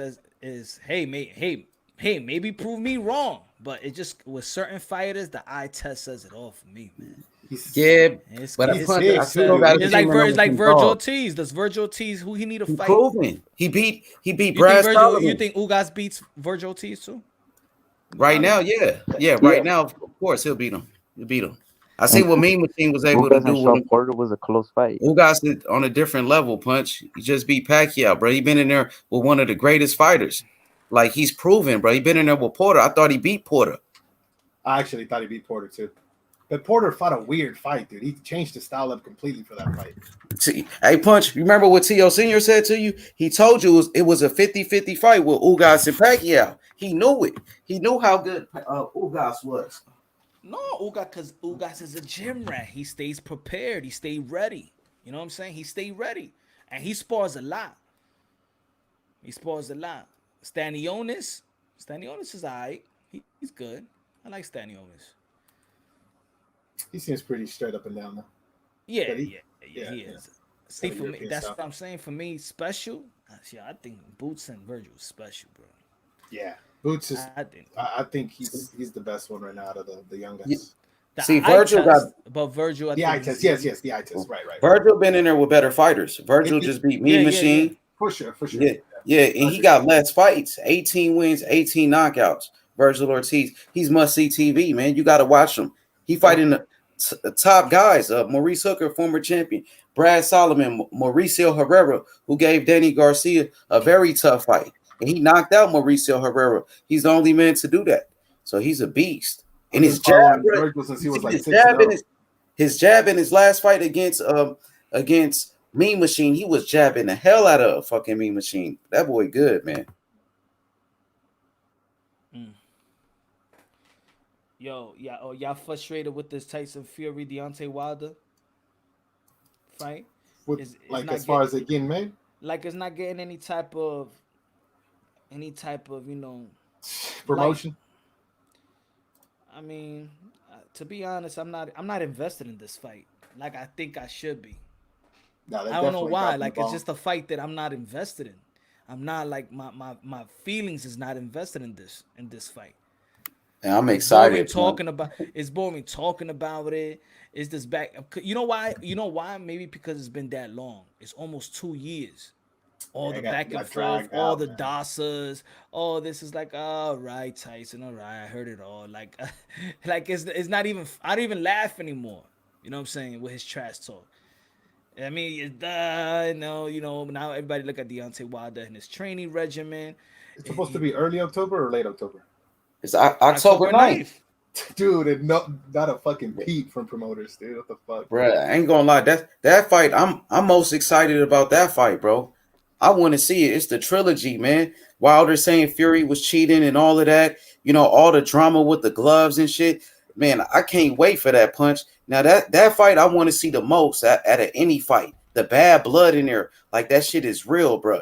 And then the third fight, the rubber match. This how they used to do it. Holyfield and Riddick Bowe. I can't wait, man. I got Fury in this one. What y'all think about? To be honest, I like what I'm seeing from Wilder and his training regimen. Because you know why I do like it is because everything that I said, damn yo, if I did it when I did the video after the first fight, and I said, what does Deontay Wilder needs to do? For the second fight, but my prediction was always, yo, attack the body, go to the body, man. You supposed to be more athletic than Tyson Fury. Man, but I understand athleticism. Now I understand athleticism when it comes to ring athleticism and boxing ring, and just in the football field, basketball court, whatever. But I'm just saying that I seen Deontay Wilder.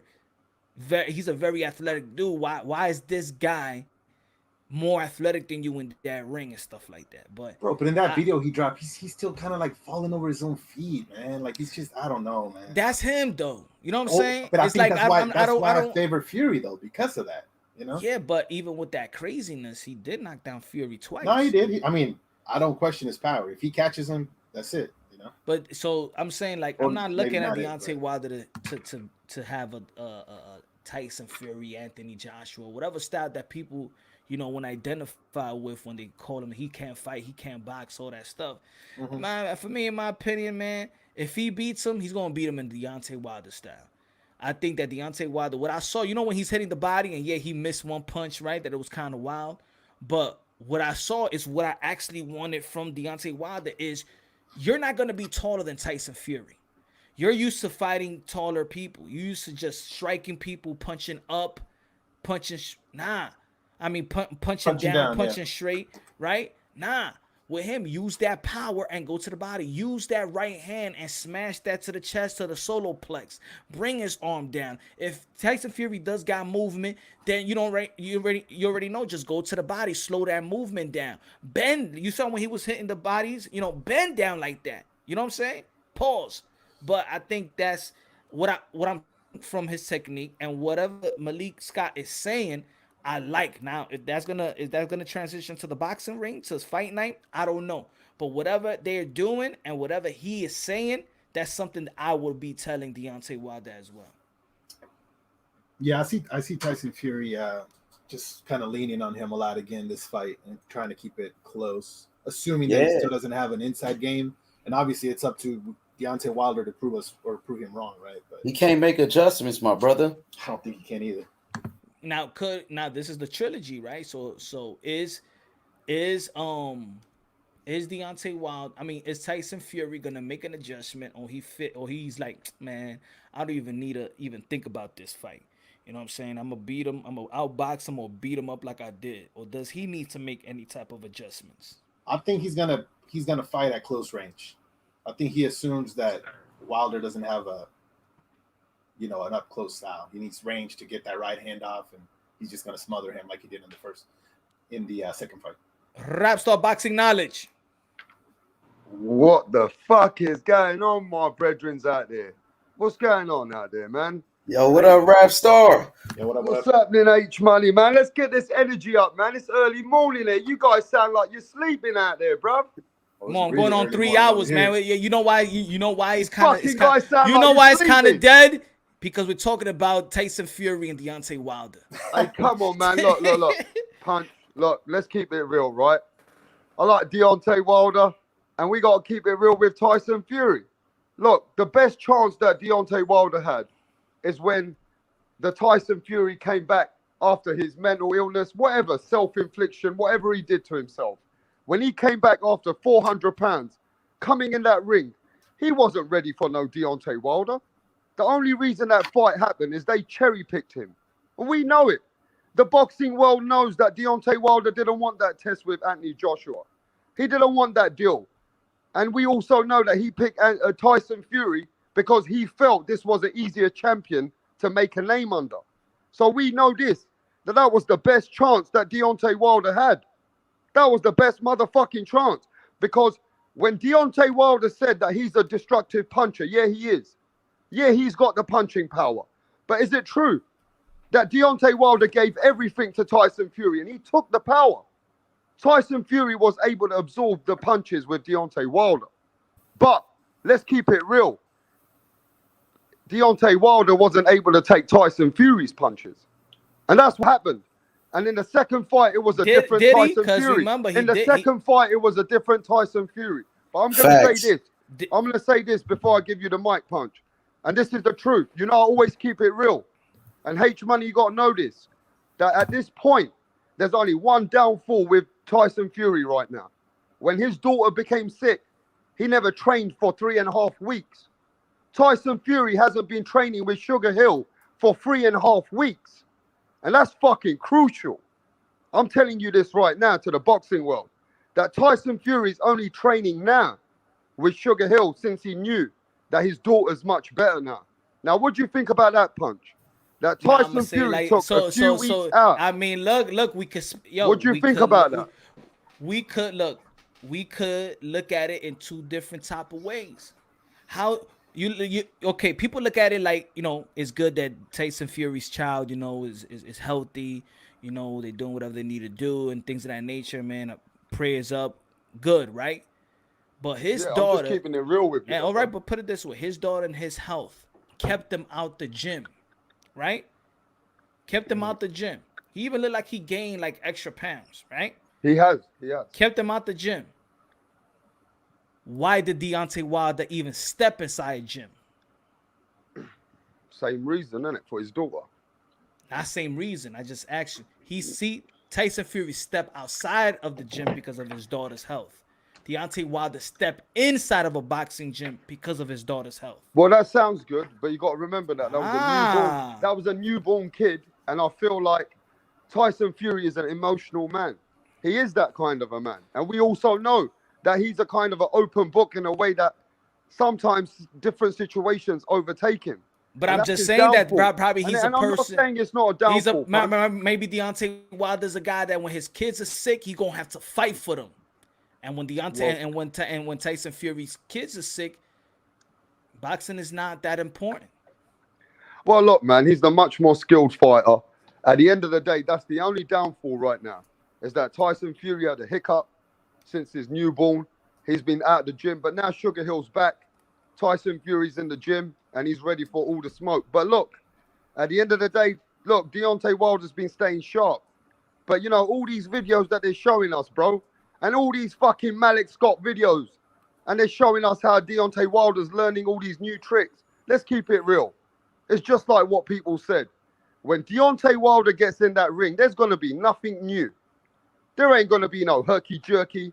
There ain't going to be no fucking man moving around on his legs. He ain't going to be, you know, that guy that you think you've never seen before. This is going to be the same. Why not? Why not, Rap Star? Why not? Because listen, let's keep it real, Punch. You know the game of boxing. He's 35 years old. There ain't nothing he's bringing to the table. All right, so let me ask you. But he's still got the heart. He's still a warrior. He's still got the punching power. And let's keep it So real. He couldn't stop Tyson Fury at his worst. He got 2 punches off on Tyson Fury, bro. And he couldn't stop this man. I don't think he ain't going to stop him now. Okay, I'm going to say the same thing, an analogy that people say about Manny Pacquiao. When I say about Manny Pacquiao, right, he's 42 years old, but he's a freak of nature, right? I would not compare the normal 42-year-old, the normal old fighter to a Manny Pacquiao, because Manny Pacquiao is a freak of nature, right? So when in terms of when people say, well, Deontay Wilder is 35, 36-year-old, he is not going to change. He is not going to change. Deontay Wilder showed us that he is a fast learner. That's the history of Deontay Wilder. I'm not talking about compare him to anybody else. The history of Deontay Wilder is he walked into a gym at the 21-year-old. He made it to Olympic, and he made it to be a champion, the position that he's in right now, that he has been for years. That's because he could go into a gym, adjust, get better in a fast period of time. That's what I know about Deontay Wilder. So for me, it will be contradicting to say Deontay Wilder can't change. Deontay Wilder can't adjust. Deontay Wilder is who he is right now in the position that he's in is because he knew how to adjust real quick, in which a normal person couldn't go into a gym and do what Deontay Wilder did. Could any 21-year-old do what Deontay Wilder did? Anthony Joshua came to boxing late in his age. Anthony Joshua came to boxing late in his age. I'm talking about the history of Deontay Wilder. Yeah, but you said that if he wins, he's gonna win in his own style. You know, for him but you're already. I'm saying what you're saying, that he cannot come differently. He cannot change anything. That's not what Deontay Wilder has shown us, though. Yeah, but in every single fight, he hasn't changed anything. He takes a fucking beating because he's knocking everybody out. He's not going to change he nothing. He might be knocking people out, but let's be honest. The people that he been knocking out were still beating him. Even Ortiz was beating him up. Now, all right, yeah, there was a point in that fight that the ref was going to stop it while Ortiz was, coming into Deontay Wilder, because Deontay Wilder was defenseless. But when he stepped up in competition, what we saw is the Fury, which wasn't the best Fury, was able to take everything that Deontay Wilder gave. Now, when the Fury which came back, but I think Deontay Wilder has taken everything that Tyson Fury. Let's not. And he wasn't able to take it though. He wasn't able to take the punishment from Fury though. Who said that? My thing is this though. Going into who said? But he didn't land flat on his back. That's not the way that the fight ended. It doesn't matter if he didn't land flat on his back or not. He because took at the end of the everything. day, let's be honest. We know that Deontay Wilder's got a heart. We know he's a warrior. We know that. But at the end of the day, the beating he was taking, Punch, it was magic worse. word. He took it was worse. He was better off taking a count because he was taking a continuous beating, bruv. No, but he took it. That's the thing. You said but he took it for what? What did that do for him? That takes years off your fucking ring. That's not years off your boxing, but that's not bro. what you're saying. He took it. That doesn't mean that his trainer or the people outside. So because he took it standing on his feet, my brother. Yeah, he could take it. Yeah, that's what you call a warrior. Guy that could throw. You giving me all you want, and I'm still standing. I'm getting up. But he still took that a tells beating. me it does. Look, if in my opinion, it don't matter if they threw the towel. Yes, a trainer is gonna throw the towel. A trainer don't believe that he's gonna be back. The fans, I'll say, yo, stop the fight. That doesn't mean that the Deontay Wilder folded or laid down for anybody. So he took all those punches. The fight was stopped while he was standing up, wanting more. Those are the facts. He lost. Those are the facts. They threw in the towel. Those are the facts. The fans wanted, probably a lot of fans wanted them to stop the fight. Those are the facts. But to say that he didn't took those punches and he wanted more, those are not the facts. He wanted more. Well, wanting more and knowing that at the end of the day, that's not healthy for you, right? At the end of the day, boxing is not healthy at all. He was taking a beating. And yes, you're right. Some fighters, they got too much heart for their own good. They're too brave for their own good. And Deontay Wilder is one of those fighters, bro. Did Nakatani was brave for his own good? Well, Nakatani's still a fighter, isn't it? He's not just folding, is he, bro? He's not folding. But he was getting the shit kicked out of him for 6 rounds by Felix Verdejo, where even in my live commentary, be like, yo, they're going to have to stop this shit. And what he did after that. He's a warrior. Nakatani's a warrior, bro. Yeah, and nobody ain't gonna take that away from Deontay Wilder. But Punch, we gotta remember this, yeah. that all these clips that we've been seeing with Malik Scott and all these video clips and that, yeah, they look good. They fucking do look good, bruv. But at the end of the day, a man who's comfortable in his footsteps in that ring, it's very hard to learn something at 35 years old. It's very hard to come across knowing that you said it yourself, that Deontay Wilder's not a one-trick pony. He can set up a 1-2. Yeah? He can set up a good 1-2. He's got that in him, right? Who said? But I at the never end said of the that's a day, there's one-trick nothing. pony. You I know, never he's said not just that. a one-trick pony. I get it, right? He's still got some, you know, he's got some ring IQ. He understands he's got to set you up with a 1-2. But he takes a punishment, bruv. And my thing is this. A lot of fighters haven't been able to take a punishment and come back from it. Some fighters can't do that.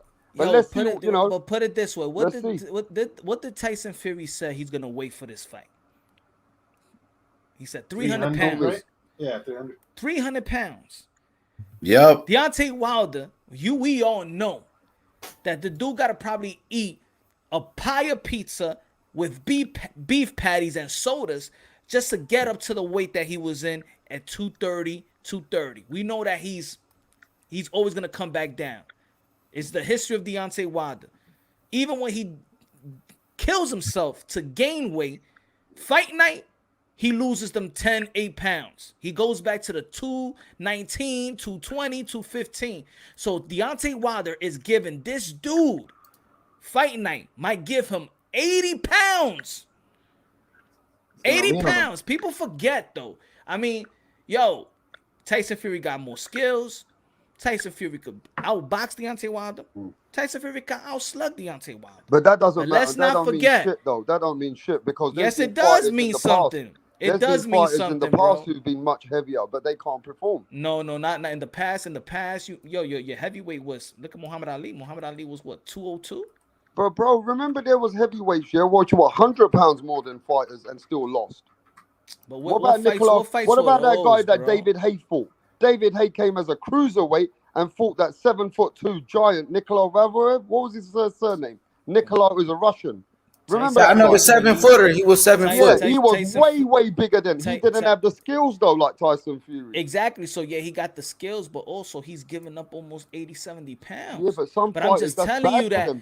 But I'm telling you that this guy's not laying down for you though. Yeah, but if you're Deontay Wilder's not laying down. Yeah, but Punch, he can't mess with Tyson Fury, bro. He can't fuck with him. Fury. No, I'm not. Go ahead. No, I'm not saying that. That's what I said.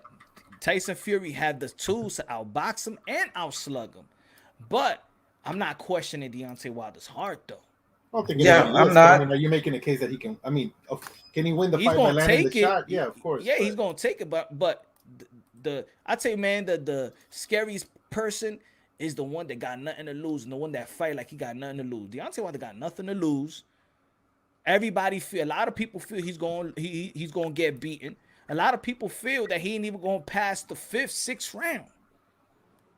No, it shouldn't be like that, bro. This is going to be a hard fight. It ain't going to be that easy.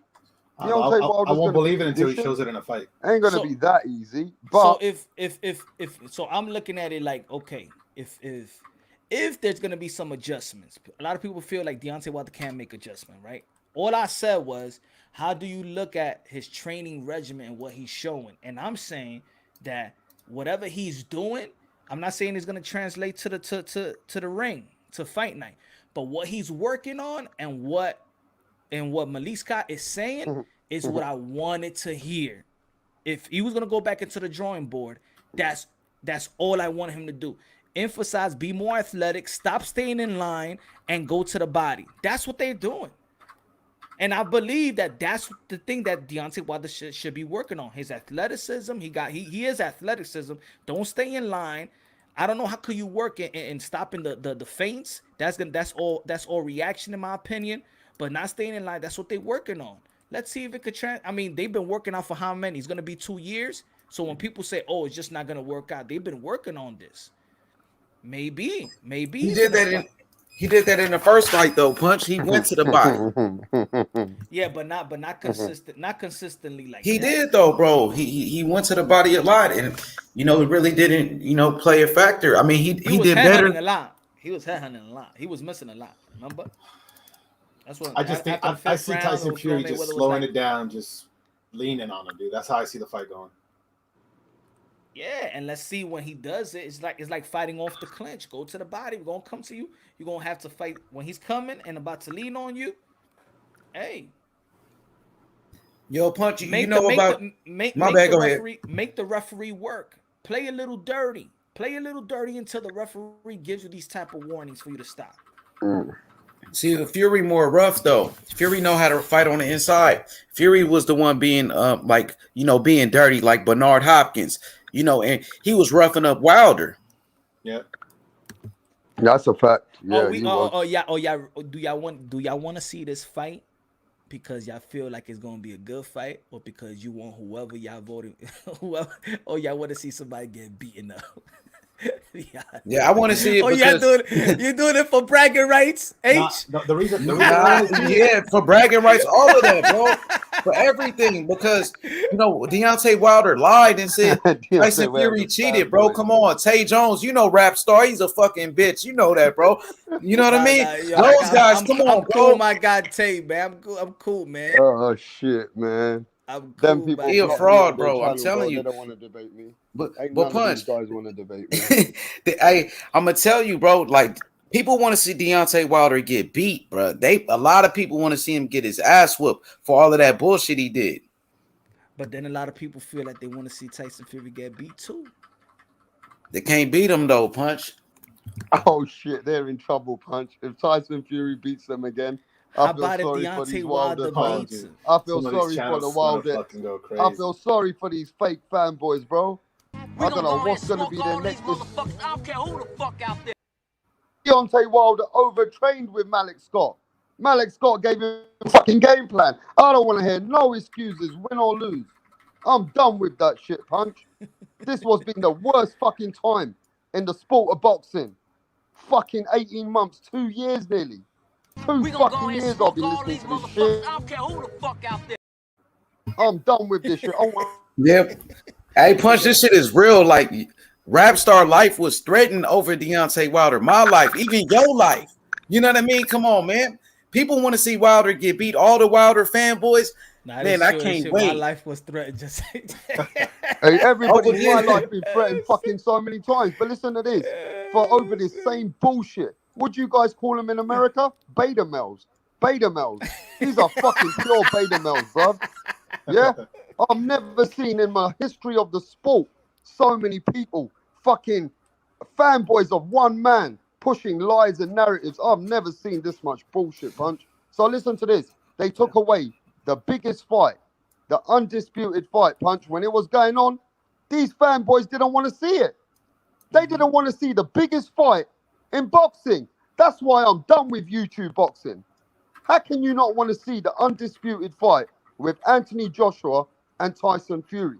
That was a bigger fight, Punch. But a lot of people on the other side of the pond, where you are, they for fucking saying they don't want to watch that fight. What the fuck is that about?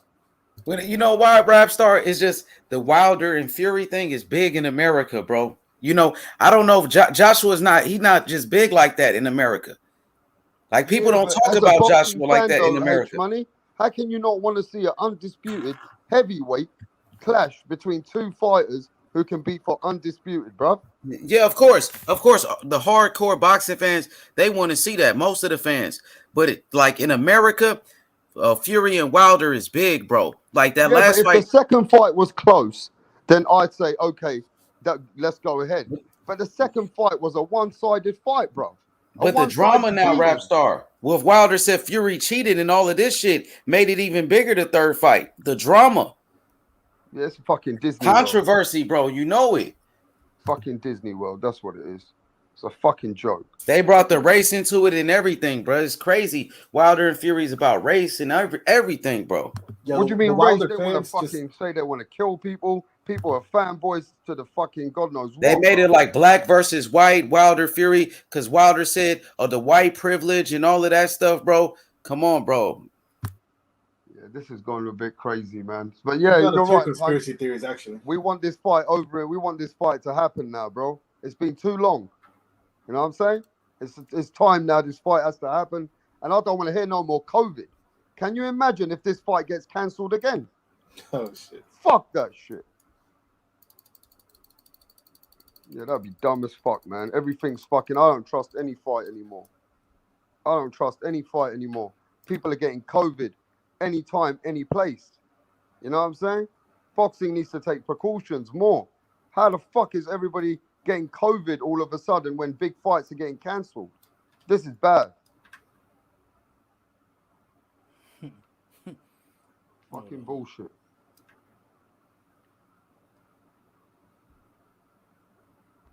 Go ahead.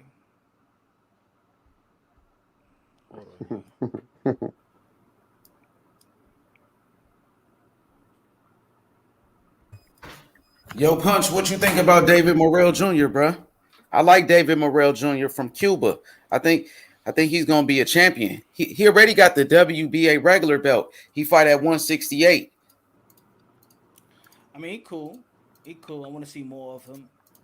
You checked him out though. You watched his last fight. He knocked out a Cazares. Cazares beat Julio Cesar Chavez Jr. He knocked him out in the first round.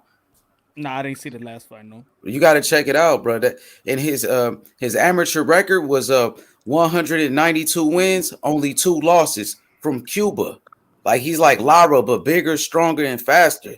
Like that dude's the truth, bro. Check him out for real. I'm not capping, bro. That dude's the truth. Said awkward silence. Hey, that dude the truth. I'm not capping. That motherfucker David Morrell from Cuba. Yeah. And what happened to your fighters? The fighters which were coming up, Lolo Harris. He lost. Yeah, he lost. He lost, bro. Oh yeah, he did. Yeah. Somebody was talking about that. What happened to the other fighter as well? That was on Sunday. That was the same week of Manny Pacquiao and Ugas, right? No, he lost before that. It was a while ago. Okay. Yeah, it was a while ago. Yep, it's cool, man. He's only 17 though, man. He's only 17, and he gonna get better. Now he's training with Terrence Crawford and Bomac. Bomac is his new trainer. After he lost, we sent them out there with Terrence Crawford and Bomac in Colorado, and they like what they saw, and they gonna train him, bro. So you know, one loss is okay, bro. It's not gonna end your career. Bernard Hopkins lost his first fight. He only 17, bro. He beat Kid Austin in the amateurs, dog. But I mean, I know it's the amateurs. Bro, he gonna be back, rap star. Believe me, bro. Believe me. Yeah, and even Devin Haney's fighter, what's his name? Darren Cunningham. Yeah, he lost too. He lost as well, didn't he? Yep. Yeah, boxing took a loss, bro. He lost to a Filipino, didn't he? A Filipino fighter. Yeah, he took a loss, bro. Shit, he got dropped like 4 or 5 times, I think. But shit, he kept getting back up. He kept fighting, you know. And that's what it's all about, rap star. Everybody's not gonna be Mayweather, you know. Everybody not gonna be Teofimo Lopez, bro. You feel me? Yo, Ace, who this look like? Say the truth. Come on, I've been watching your show. I know what you're talking about. Oh shit! You gotta get Bill back, bro. Come on, you know Bill fuck with you, dog. Bill's my guy, man. Bill's my guy. Like, man, well, we love Bill, man. He's good. No, he's good. Bill's the guy, man. Shout out to the Haneys, man. You know what I'm saying? For sure. Trailblazers. Yo, the prospect that I like. What you guys think about Xander Zayas? I actually think he'll have a brighter future than Berlanga will. Personally. Yeah, he's good. He's really good. There's still early days, though, isn't it? No, it is. He just looks good. He got good height. But let me tell you something. There's a man who put me onto this fighter, and I'm surprised I didn't know him before he put me onto it. Who, Gary Cully? Stop talking about him, bro. Yeah. He give me 6'3". 6'3". My guy, right, Gary listen Cully. to this boy, man. He's a lightweight, 6'3". He's been stopping everybody lately. Watch out for Gary Cully. Gary Cully's coming in the lightweight. He's ranked number 11 right now. He's number 11 with a Ring magazine. He's number 11 straight after Lee Selby. So Lee Selby's number 10 and Gary Cully's at number 11. They're gonna avoid him. People are gonna avoid him. Yeah. He's an This enigma. guy's got some fucking height, some skills. He reminds me of what's his name, Paul Williams. Not yet, not yet. He don't got the power. I hear that he ain't got that power, but you know the height, just the height on this Yeah, he's guy, an enigma. and how he uses that reach. You know what I'm saying? Yeah, you watching him, H Money, Gary Cully? I think you told me about him. I gotta check him out. Isn't he? You said he like Josh Taylor. I think kind of tall.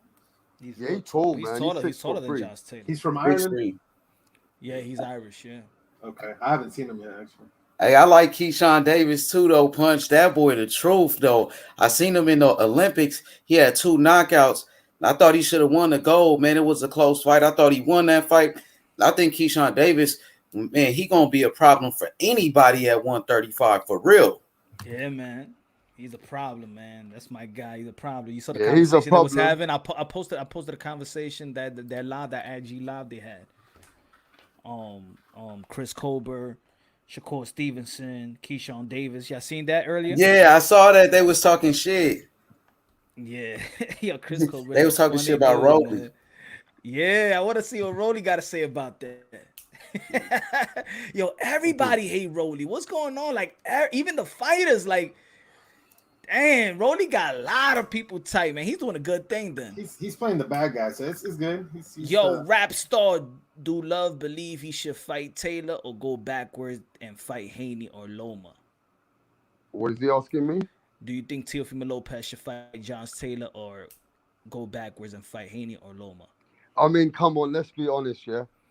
If he's gonna want to step up and fight Josh Taylor, you cannot say that is the biggest fight in boxing, bro. If Teofimo Lopez wants to challenge that fight and go to 140 and fight for the undisputed, bro, let me tell you, there's no fight bigger than that. That is the biggest fight for Teofimo Lopez. So yeah, man, that's the you know what I mean. You can't talk about any other fight, Punch, when you talk about that fight. But Rapstar, there's a problem with that fight though, because Josh Taylor said he wants to move up to 147 to fight Terrence Crawford. You know, Yeah, Josh what Taylor. this guy is just saying though, if he does get that fight, that's the biggest though. Yeah, that's the biggest thing for him. Yeah, it's a great fight. It's a great two fighters, unified champions, you know, undisputed champions, you know what I mean, undefeated champions. Both they on top rank. It's an in-house fight. Look, I don't know how much you know about this 147 Josh Taylor. Now I'm just gonna come out with it. And you know, I'm gonna tell you what I know, and H Money, it is what it is. But 3 days ago I spoke to somebody and who know the Lopez's, who know what's going on with the Bob Arum camp, and they actually believe now that they're waiting on Josh because Arum's actually interested in this fight. Isn't that true, Punch? That Bob Arum is actually interested in the Josh Taylor fight, or is that? Who? Is Bob Arum interested in the Josh Taylor fight for Teo? Yep. Because that's what I heard. That's what one of the that- sources told me a few days ago. No, that's what the source told me. Yeah, that Teofimo Lopez he don't want to fight the rematch with Lomachenko. He's not gonna give the rematch. He ain't signed no rematch clause. He knows that he was not gonna be fighting him even if he would have lost his title.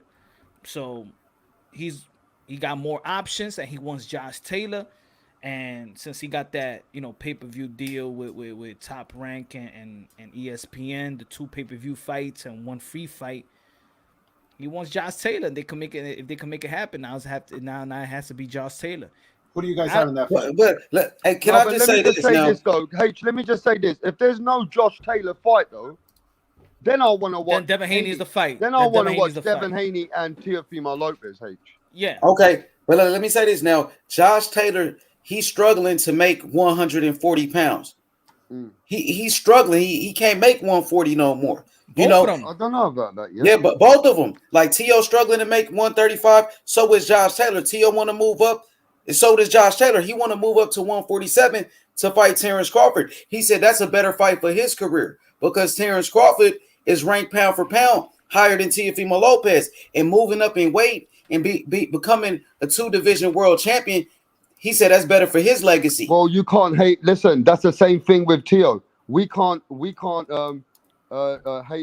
say nothing about Teo going to move up to Josh, and we can't stop Josh moving up, trying to be great, trying to challenge Terrence Crawford. Yeah, you get me? It's the same thing. That's why if he can't same thing. It's a great achievement. You can't say nothing about that, bro. You got to support that. That's why if he can't get Bud, then the Haney fight is the fight to make.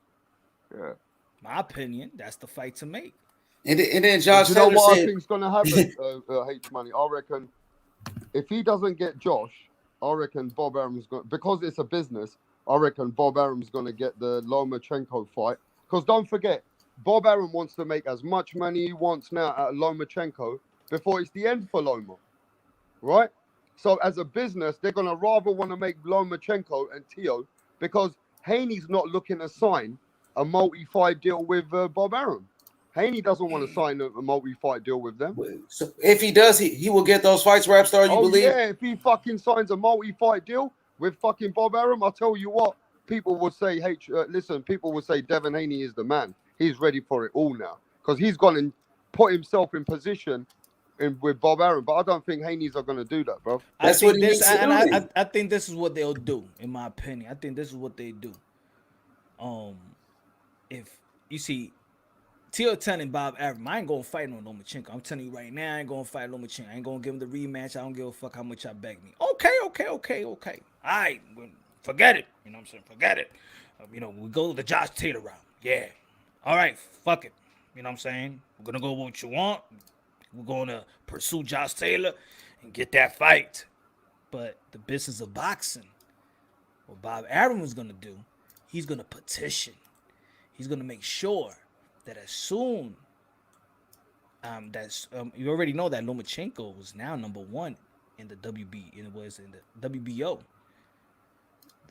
Camboso was the WBO number one and the number one in the IBF. But now that he already contracted to fight Teofimo Lopez, the WBO has moved Lomachenko as number one. Now what Bob Arum is gonna do? Be like, oh, you don't want to fight him? Okay. He's gonna make sure to order that petition. Not order the petition, but file a petition to order that mandatory in the WBO for that Lomachenko versus Teofimo Lopez. He's going to make Teofimo Lopez make a decision. That decision, whether you fight Loma or you drop your belt. I think that's what's going to happen. That's what Bob Arum wants. And he's going to try to get it, the good or the bad, in my opinion. He's saying yeah to Teofimo Lopez right now. All right, you don't want it, but yeah, right. He want that fight. That's his love. That's his baby. Lomachenko is yo. I think Bob Arum in love with Lomachenko. Yeah, but you see, that's how boxing is, though. If you beat the man, you become the man. Now Teo is his man now. Now Teo is his golden boy because he beat Loma. And I don't think he look at him like that though. Well, he restructured the contract. You seen that? No, they did, but I still don't. He restructured the. Let me tell you something, Punch. Teofimo Lopez has got one of the most exclusive deals right now with Bob Arum. Right now, Teo's deal is sweet.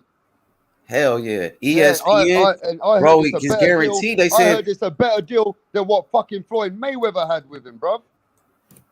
So Teo and Bob Arum has actually done something now.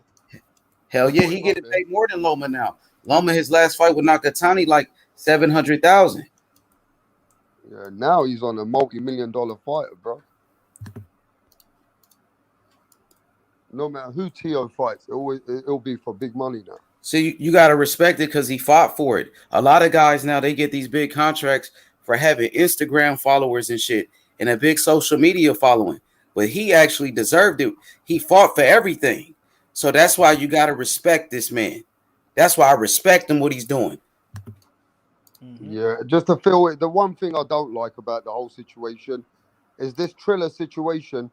You can't blame Teofimo Lopez to go on the purse bid because he had a multi-million-dollar deal on the line. He has to take that as a fighter. But what Triller's been doing, they've slowed Teofimo Lopez down. Now, one of them situations is where Teo became and he got sick and he got COVID. But the first time round, when they didn't want to fight on the Mayweather card, Mayweather and Logan Paul, they didn't want to fight on that. At the same time, it slowed Teofimo Lopez down. And this momentum right now, where everybody was on the hype train, right now everybody's not calling his name because there's nothing going on, bro. The fights took too long. You know what I'm saying? And nobody fucking elevated at that time. No Ryan Garcia, no Devin Haney. Nobody, you know what I mean, made no noise. No, people should have made some noise and took advantage while Teofimo Lopez was on the slow track. But I do agree that this have took steam off. The momentum is It off, has, bro. and I do think that even when he got tested positive for COVID, that was June, right? That was the middle of June. That was the week before fight week or during it, and then that's it. We really didn't hear from him to like recently. You know what I'm saying? That's for me as a young fighter, man. Y'all gotta take a page. Y'all gotta take a page of Floyd Mayweather. Y'all don't gotta be Floyd Mayweather, but y'all gotta take a page that Floyd Mayweather was out there at all times. He's gonna be out there chilling with the basketball, with the NBA players, or chilling with the music artists. He's gonna be in the late night talk show. He's gonna be in the morning talk show. He's gonna be out there at all times promoting. When he's not fighting, when he's not contracted to fight, you're still seeing him somewhere. Everybody got his name in their mouth. He's gonna do Dancing with the Stars if I have to. He's gonna be in WWE. He's out there at all times. These fighters gotta understand. You gotta live this. You gotta live this. Don't leave money on the table. You promoting, you gotta promote all day long. And it's supposed to be easier now. Social media. There's a lot of fighters out there that don't even take advantage of social media. Do it live. Be out there. When there's a story out there that you don't like, you debunk it. You don't need another boxing content creators. You don't need another media outlet. You could debunk everything they saying. You know what I'm saying? I think that a lot of these young fighters, a lot of fighters in the sport of boxing, like y'all leaving money on the table. Y'all leaving money on the table. You gotta promote. You gotta keep yourself out there. So if he lost momentum, yeah, I think Triller has a lot of responsibility, but you also have responsibility to you're the takeover. Yeah, but the whole you gotta event, let's keep you it gotta real, live Punch. and you the takeover. You gotta live and breathe it outside and inside the ring. And that's what, I'm glad you said that, Punch, because don't forget, yeah, he's the takeover. And when you got the takeover, the way that he was the man. He's the man. You know what I'm saying?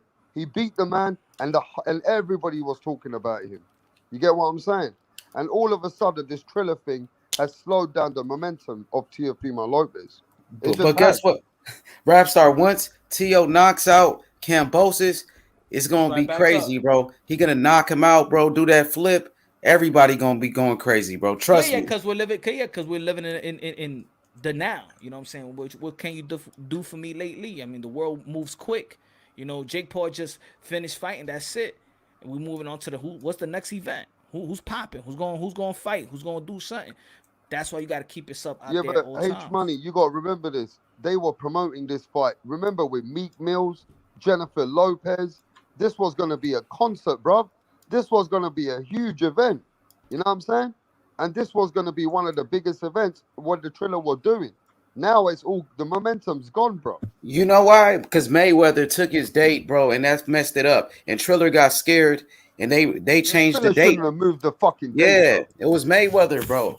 Yeah, but Triller should have never budged though. And the thing is, in my opinion, for real, I mean, it's good that there's a new outlet right here for the sport of boxing, and it's Triller, but they making Tio look weak by saying that you got to postpone the event again. Y'all had it on October 5th, and you're going to postpone the event because of the Yankee game. So now it's not Mayweather. Now it's the Yankee and Boston game. So then you gonna move it to a Monday? What you gonna say next? It's gonna be fucking Monday Night Raw wrestling? How about if The Rock wants to appear that night? The Rock wants to talk to John Cena. Oh shit, he's back. You gonna postpone it? Yep, Monday Night Football too. That's crazy. If the Cowboys play the Phillies, you know what I'm saying, that day, or you gonna or the Cowboys play the Giants on that Monday, you gonna postpone it too again? Oh, sorry, yo. The Giants, that's New York City too. Shit, on Monday. Fuck, you already know shit. We can't compete with the NFL. Like, come on, man. Y'all making them look like, you know what I'm saying? Like he don't got no pull. Like there is no interest for him. Well, Punch, they showed him a lot of love though, man. They with that purse bid, $4 million, man. You know, they put up $6 million for this fight. So, you know, and also it's all about performance. So despite everything, Teofimo Lopez, he goes in there and knocks out Kambosos in spectacular fashion. The boxing world gonna go crazy. Yeah, Everybody gonna go crazy. I think he's gonna do that. He's gonna beat him. It's gonna be spectacular fashion, and then it's gonna be that you know, you gotta be out there. That's one thing I'll tell the Lopez is be out there at all times, bro. At all times, be on the limelight. Take over. Gervonta Tank Davis ain't gonna talk too much. You know what I'm saying? Devin Haney, he's not as out there, like he's not outspoken like that, you know. Ryan Garcia, he had mental illness. He was nowhere to be really to be found. So in instance, yeah, there's nobody that's really did anything but, you know, Virgil Ortiz and his performances. But even Virgil Ortiz is not out there talking. So just take over, talk all day. It's open season right here. To after Canelo Alvarez, it's open season. Who's gonna be the man of boxing? Who's gonna carry the sport? Who will carry the sport after Canelo Alvarez? Who?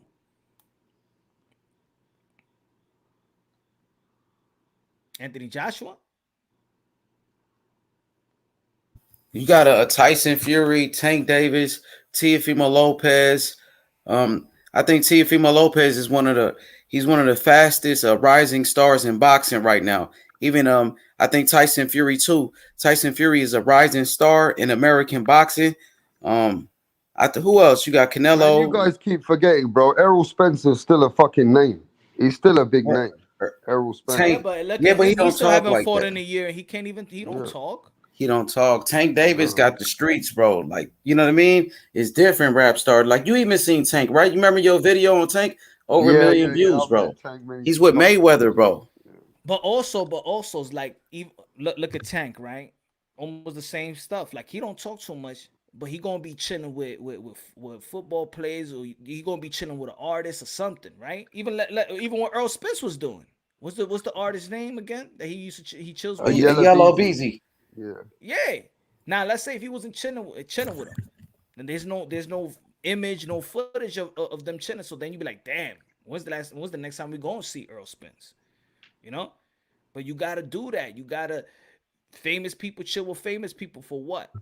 Why famous people date other famous people? You gotta keep yourself relevant. You gotta keep yourself out there. Promoting, that's your money making, man. If you want to be pay-per-view, you're gonna fight for pay-per-view, your promotion is gonna get you the back end money.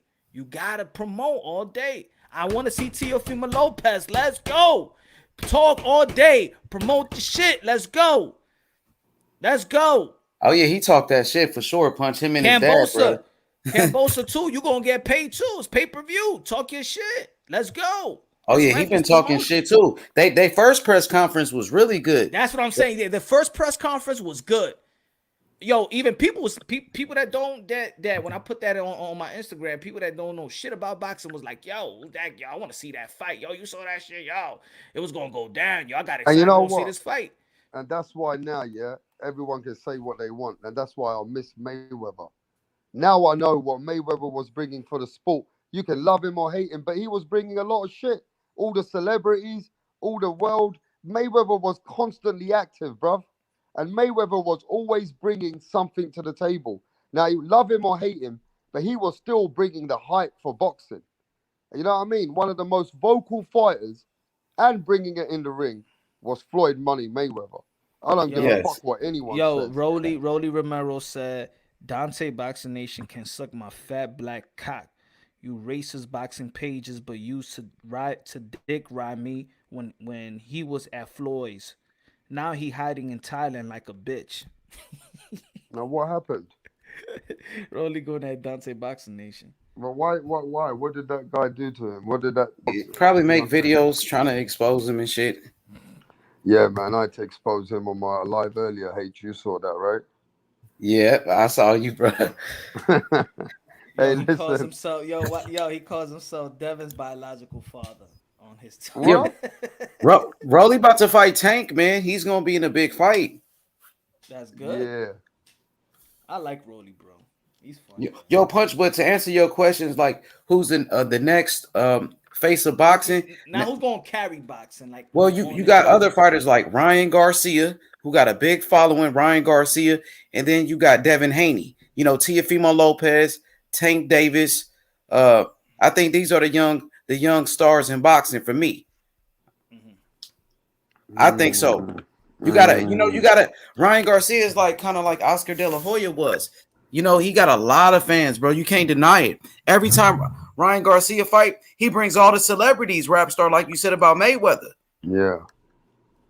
Now he brings a lot of noise for sure. But to be fair with you, Jake Paul's making the most noise. Jake Paul, I don't know what's going on over there in America, but Jake Paul, he bringing so much noise to fucking boxing, even though it's YouTube boxing, and now he's fighting all these MMA guys. I don't know, man. He looks like a vocal guy, and he knows how to play that promotion. He knows how to make that money, bro. And he got one of the biggest deals with Showtime. He's fucking headlining fights. And there's fighters which are better than him, and they're under him now. So, hey, it's a different time, bro. People ain't... these good looking now. Tio still the king at 135. Yeah, we all know that. He's a king at 135. But he's not a king at 140. I'll tell you that much now. He come to Josh Taylor. That's no easy pickings. Yeah, sometimes you might need to wish what you wish for. Because Teofimo Lopez, yeah, he a great fighter. We know that he proved it to the world. But coming straight at 140, coming to the best top dog, like I told Tio Senior, me and him go back and forth all the time about this. He wants to come to England and beat Josh Taylor. Man, that's a big ask. But you can't take that away from the Lopez's. But that's if they're what willing I'm to saying. do that, like, bro, yo, he's even calling out Josh saying I wouldn't have fight him. I want to fight him in the UK better. Yeah, that's some crazy shit. That's crazy. That's yo. Yeah, that's and some as a crazy boxing shit. fan, yo, you gotta be like, okay, this dude is gully, man. You want to fight Josh Taylor? I mean, look at all the names. He could call any other. He could just stay calling out people in the 135, but he want Josh Taylor and say I want to fight him in the UK. Come on, man. We boxing fan. At the end of the day, regardless, you might not like the guy and all that. You got it, yo. Cause he don't got to. It's almost like when Andre Ward was saying and Timothy Bradley at one point. I mean, yo, you could get Lomachenko in 2-3 more fights. You don't gotta fight him right now. Hey, let me ask you guys a question. Andre Ward has going to go down in the history books as one of the best super middleweights. Is that correct? I know that's one of your favorite fighters, right, H? He is the best super middleweight of all time. Favorite fighters too, man. He got the best resume. He got a better resume than Kawasaki. He's a great fighter, yeah. But I see a lot of people, especially on the other side where you guys are, always hating on Canelo fighting European fighters. But let me ask you this. When you look at Andre Ward's resume, he's a great fighter. You can't take away he's a great fighter. He fought a lot of Europeans himself. You can't. Arthur Abraham. You can't Carl neglect, Froch. Can't neglect that super six. Yeah, Kovalev. Right? But he fought European fighters as well. Right? So at the end of the day, it's like Canelo Alvarez gets hate for fighting European fighters, but Andre Ward also fought European fighters, Punch. No, I like Andre Ward. He's one of my favorite fighters, man. Yeah. He fought every fighter, rap star, see? Andre Ward fought everybody. And then the thing about what Andre Ward, when people be like, oh no, some people be like, oh, he's boring, got no power. When the fight, when it was needed to fight, Andre Ward he was stopping people and he was digging, he was fighting you. That's one thing about Andre Ward. When the fight is when the fight is bright.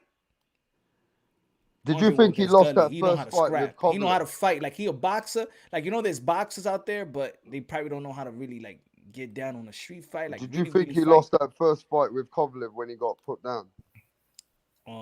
I think it was a very close fight, bro. Yeah, I thought Ward came back. He beat him. I think it was 6-6. I think it was a draw. I think I had it a draw too. Yeah, you know, it was close, bro. Probably one round, give it, you know, because of the drop, and give it to Cove. But I think it was a good call. The thing is that people, I remember I didn't have no channel back then, but I know that when I was talking to people, I'm like, yo, every round is its own fight. Everybody, oh, but he knocked him down. But he knocked him down. Right, that's just one round. That's it. That's just one. That's 110-8 round. That's it. Is this true that Andre Ward never fought out of America? I don't know. That's what I'm not sure if he fought out of America. I don't know. That's what Neil Simpson said. Neil Simpson said Andre Ward never ever traveled out of the United States. I don't know. I don't think Floyd Mayweather did either, though. I know that. Yeah. So, yeah, Andre Ward was a great fighter, rap star. Look, he didn't lose a fight since he was 12 years got a old, better bro. resume, H Money, Andre Ward or 4-weight world champion Canelo Alvarez? At 168, let's see. I'm just saying all round. Right Overall, let's see. Andre Ward beat Mikhail Kessler. Yeah. He beat Kovalev when Kovalev was on a pound for pound. He beat Arthur Abraham. He beat Chad Dawson, who was lineal light heavyweight champion. Yeah, but Chad Dawson was the American. Yeah, he was lineal light heavyweight champion at the time. Grant, did he beat Michael Grant? You said again? Michael Grant? No. Michael Grant was a heavyweight. No, Lennox what am I talking about? I thought no. What's the other guy named Campbell? I thought he fought some guy in the tournament. The late Alan Green. He fought Alan Green, Sakio Bika. The late replacement. Yep, Alan Green, Sakio Bika, Mikhail Kessler, Carl Froch. Carl Froch was a hell of a fighter too. Yeah, I think Andre Ward right now, his resume would be better. For me, Ward, his resume would be stronger right now. But Canelo's still young. So wait there. No. War retired young. Let me get this straight. Andre War retired young. Yeah, but we gotta remember this, Punch. Canelo Alvarez, he got Miguel Cotto, Austin Trout, Shane Mosley. He even fought Mayweather. Yeah, he lost, but he fought him, right? His resume also so continues. He knocked out Kovalev. Right? Yeah, but Kovalev wasn't the same fighter then. He been stopped. Yeah, but he got stopped by Alvarez. Elder Alvarez stopped him too. But he was old then, Punch. Yeah, I think Canelo Alvarez's resume is close to saying that. It's close to what is he, 4-weight world champion? Yeah, and Andre Ward was 2-weight world champion. Who would you say Canelo best win is? Triple G. Yeah, Triple G in the first fight, bro. Triple G. I think Kovalev accomplished Triple G. I think Kovalev did more than Triple G. For me, Kovalev did more. He did, bro. I mean, look at his resume. He beat John Pascal, Bernard Hopkins. Triple G beat nobody like those guys. Like Hopkins, bro. He was a champion. Hopkins was unified champion at that time. He's one of the greatest champions of all time. Kovalev ended his career, bro. Kovalev was the man, bro. Yeah, but Kovalev got Hopkins at the right time, bro. But Hopkins won, though. He was unified. Hopkins at the right time. He was unified champion, rap star. Yeah, but he was about 48 years old. But he still was the champion, unified, bro. And that's what I'm saying about That's what I'm saying about. GGG was a monster, though, bro. But look, GGG was the boogeyman. He was knocking everybody out. He was fucking everybody out. But Punch, guess what, though? Bernard Hopkins never been knocked out. Kovalev already been knocked out 2 times when Canelo got him. I think in the end of the day, if Canelo Alvarez will retire right now, he'd be in the Hall of Fame. Andre Ward, is he in the Hall of Fame, right? Yeah, first ballot Hall of Famer. First ballot. So it is. I mean, they both won't be Hall of Fame. But if they fought, I would have Andre Ward beating them. If they ever fought, I used to say that when on their prime, Andre Ward beats Canelo Alvarez. Yeah, me too. Yeah, I mean, I'm not saying that he don't, but at the moment, I'm asking who got a better resume. That's what I'm asking. Canelo's still going. I think Canelo probably surpassed him because Ward retired early. Yeah, he got probably more of a. I think Canelo has a more over-round. He's a 4-weight world champion, bro. But you know what I'm saying? I mean, Ward is a different level as well, different class. When you look at the eye test, Ward is a gifted fighter. You know what I mean? Special fighter, man. For sure. And I think he was a number 2 pound for pound, wasn't he, H Money, after Mayweather? He was, yeah. When Mayweather retired, he was number 1. Yeah, he retired number 1 pound for pound. So he had a great career. His career is over. So, Olympic gold medalist, shout out to Andre Ward. Well, let me ask you this then. What fucking help do you think Andre Ward's going to do with Caleb Plant? I knew you was going to say that. What the fuck? I mean, at the end of the day, Andre Ward, yeah, I can see that he's helping Caleb Plant. But all I'm saying, bro, I see some vicious punches that Canelo been showing these last couple days. Canelo showing some Yeah, I vicious, think, and right vicious now, it's just body Canelo. punches, bro. Canelo's just, man, he's just right now is at his peak right Bro, now, I think he's gonna take it out of Caleb Plant for all those tweets. I don't know, man. Caleb Plant just got great movement. I think Canelo What Alvarez. movement did he have against Caleb Truex? He won every round, Rap Star. Yeah. Boring fucking fight, man. But he still won every round, Rap Star. But he won every round against a fighter that James DeGale beat 5 years ago.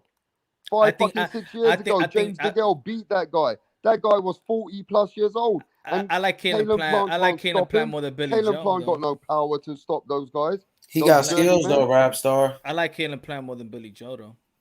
I don't know about that. I think Caleb Plant don't have the power to deal with Canelo Alvarez. I don't think Caleb Plant can keep Canelo. He got skills, Rap Star. He got skills, bro. I'm telling you. Skills. Billy Joe Saunders got skills. Rap Star, that's what they said about Tyson Fury and Wilder. He doesn't have the power, bro. I'm telling you, he can box. Well, I can say that he can box. He's a great amateur.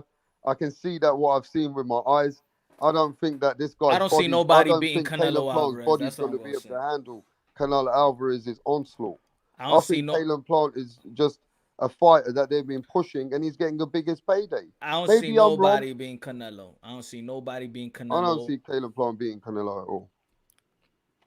Not right now, man. No. Especially Canelo Alvarez is still hungry, still in the gym, a gym rat. Only takes 1 week off after his fights. Nah, I don't see nobody being Canelo Alvarez. Dude, just where he's just like a well-oiled machine, man. I think once Canelo Alvarez puts him on the back foot punch, he's in trouble. I think he can be beat.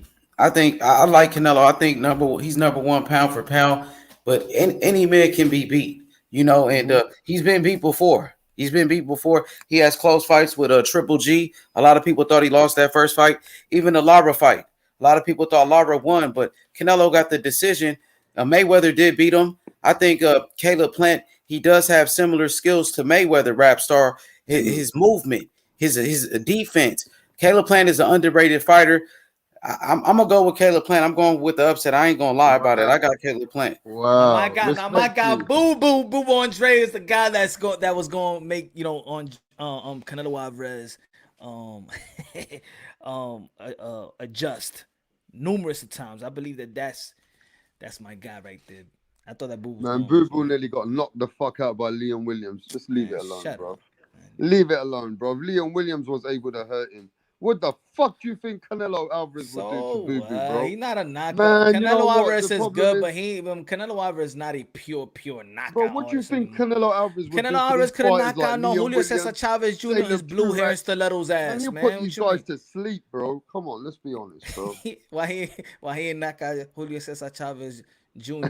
I knew you would say that. He put a beating on that dude, bro. He put a beating on him. And to be fair with you, who knows what kind of steroids fucking Julio Cesar Chavez was using? We don't know. I'm just saying, bro. Nah, that's some bullshit. Nah, Canelo Alvarez ain't losing to nobody, man. I don't think Canelo. I think Canelo's just too strong for these guys, bro. I think he's too vicious. I think he just levels up, and he's in a division where a lot of fighters is not known for power. You know, Smith, Saunders, Plant. Yeah, Benavidez is known for power, but he just took himself out of position to get that fight. To be fair with you, though, Caleb Plant is good enough to survive. And once he knows how to survive, then it might just be a unanimous decision. Rapstar, he believes he can win this fight. He's confident, bro. They all fucking believe they can win this fight. But he's really confident, Rapstar. And then he's training with Andre Ward. He's taking it serious. He's trying to shock the world, Rapstar, for real. Listen, Andre Ward's coming with the fucking magic spell. He's coming with the magic spell. If he shocks the world, if Caleb Plant shocks the world, does he become the guy that carry boxing? Yeah, he's going to be the face of boxing after that if he can beat Canelo. Yeah, he's the most boring guy, but yeah, he would. He'll be one of the faces. Hands. He'll be one of the faces. If Caleb Plant beats Canelo, he'll be one of the faces for boxing. Hey, you was out there with him, right, Punch? You went to the fight. You seen him? Yeah. Mm-hmm. So how was like the people like reacting to Caleb Plant? Shit, was they treating him like a star? Bro. They hated him. But they recognize him like they was on, like he's popular right now, right? It wasn't like that. Nah. Okay. I didn't even think he was walking with a bodyguard at one point. Nah. I think, to be honest, where I see a lot of people was all over was Keith. When Keith came out, when we was in the media, and then everybody came out, the whole, like, everybody went to Keith. Like, the whole people, everybody want a picture with him and stuff. Maybe because he fought Manny Pacquiao, and the Filipino people, know who Keith is now. But everybody wanted to talk to Keith. Anyway, I even did a video about it. I don't know if I erased it when a lot of people was just, you know what I'm saying? Yeah, he fought Pacquiao. A lot of people, and then he fought Danny Garcia on free television. He fought Sean Porter on free television. So a lot of people do know Keith Thurman. Yeah. Out of all the fighters I seen, other than the fighters that was gonna fight, I think Keith was the guy that everybody was really, out of all the fighters that people really wanted to take pictures, talk to, and on, like, climbing over with. Yeah, I think it was Keith. Yeah, it's funny because Keith don't even be out there like that. Who was it also? Casimero, but of course he's Philippines. Yeah, when Casimero came out, yeah, him too. A lot of people was around them, but not as much as Keith, to be honest. Yeah, so Keith Thurman's still fighting, yeah? I don't know. He's in shape. He look in You shape. better stay away from Ugas, man. I'm telling you. He look in shape. Porter look in shape. Um, Shout out to Sean Porter. Who else? Who else I saw? Kalen Plant was out there. Kalen Plant is tall too, man. 6'1", bro. He's bigger than Canelo. I'm telling you. Yeah. He got size, man. He got size, bro. I don't know if his hand could hold up though. I don't know if his hands could Yeah, hold up. Caleb Smith fucking was bigger than him. And it's not only that he don't have enough power. It's that even if he has respectable power, Canelo Alvarez have one of the best chins in the game. Facts. Pause. Look at his neck, bro. See, it's not power that's gonna beat Canelo. Like Triple G had the most power. It's skills that can beat Canelo. You know. That, and yeah, we can't, and I'm not gonna write that off. You know what I'm saying? I think that Caden Plant is gonna knock in some rounds, lock in some rounds. I do think so. If Kovalev did, I think that Kovalev was actually outboxing Canelo Alvarez. I don't think Canelo Alvarez should. I don't think the Canelo Alvarez. I want Canelo Alvarez to up his punch count too, man. I want Canelo Alvarez to he. Yeah, you're right. He's not busy enough. He could be outworked. You could but you know outwork him, what? bro. Sometimes I look at this generation and Canelo Alvarez is such a great, most improved fighter, yeah? But you look at the people in his weight class in the past, like the Andre Wards, just like we look at the Joe Calzaghes, the Roy Jones Jr. There's been some great fighters in that weight class. I just think that Canelo Alvarez is that guy right now for us. Yeah, I think right now, Canelo You know what I'm Alvarez saying? right now, he's just in a whole another level right now. Oh yeah, he is. For sure, he's a cash cow too. Hopefully, David Benavidez, his next performance, spectacular. And really, I think if he does have a spectacular, I'm talking about highlight reel, and them really push for that Canelo, because I think it's gonna be up for grabs whoever Canelo Alvarez is gonna fight next. Canelo Alvarez is in position to actually to retire after this fight. He's already in position, fucking buying gas in Mexico, buying arenas and stuff, buying soccer teams. He's good already. If he gets this undisputed, does he really got to go to 175 to fight Beterbiev? If that's bigger fights, or those more people known, it's either that, Charlo, that Triple G fight, he's 39, he's going to be 40. Benavidez. I won't even be surprised if Canelo Alvarez retire after this. Benavidez, bro. We need that one. I'm telling you. That would be a huge fight if they promote it. But David Benavidez could promote too. He's his mannerism, but the way, man, I beat the shit, he pussy and all that shit. David Benavidez know how to promote a little bit, and then his father will promote that shit too. You know what I think it would be? They would turn that into the Oscar de la Hoya and Fernando Vargas. You remember with Oscar de la Hoya, and then it became the real Mexican versus the fake Mexican. You understand? They had that aura, right? I'm real Mexican, you're not real Mexican, and stuff like that. I think it can happen with Canelo Alvarez. The people that don't like Canelo Alvarez and they're going to side with David Benavidez, it's going to be something like that. Watch. I don't know. Depending on the promotion, I think it'll be a hell of a promotion. Yeah, but Canelo, is he that kind of guy that you think will give David Benavidez the opportunity, knowing that he ain't got nothing to gain? Depending how he plays his cards. Like, yo, my man, yeah, you fought Yildirim, but that was for me. It was my fuck up. You mean he could make his money in it? He's in it for the 30, 40 million. Hey, I think that would be the biggest challenge at 168 anyway. David Benavidez is the biggest challenge. It's not like David Benavidez is just asking for a handout. He was a champion. He lost the belt. Hit him over his own doing, but ain't nobody beat him for it, and everybody knows that. You met his dad, didn't you? At the Yeah, I had an interview with him. And what's he saying? Do they want the Canelo fight? They want every fight. That's what he said, but they ain't gonna keep on calling out people like, you know what I'm saying. I think that he was saying like we already called everybody out. Like, hey, what's happened to his older son? Did Terence Crawford retire? Jose Benavidez Jr., right? Yeah, did Terence Crawford retire? I think he was coming back. He was a vicious little fighter, man. Shit, maybe Bud took a lot of, I think Bud killed his soul, because Did he get shot or something like that? Yeah, but he never lost before in a fight either. But I think Bud stopped him viciously, didn't he? You know what I'm saying? But yeah, man, at the end of the day, the Benavidez camp always looks confident, like they want all the smoke. But who wouldn't want all the smoke, Punch? Anybody who wants to fight Canelo Alvarez is going to be getting life-changing money. And he's only 24 years old too. So he's getting better and stronger. You better get David Benavidez right now, Canelo Alvarez, because at 25, 26, and he's gonna be more serious now. Like he was doing his thing when he was a fuck up. Imagine now. Imagine when he's hungry, and he getting stronger. Shit, that's gonna be the best fight. And I said that before. It's gonna be one of the last mega fights for Canelo Alvarez, where it's not only just him. Is somebody's bringing something in the table, and it might not be a title, but it's bringing that aura that we haven't seen nobody bring for Canelo Alvarez since Triple G. That, Canelo Alvarez could be stopped.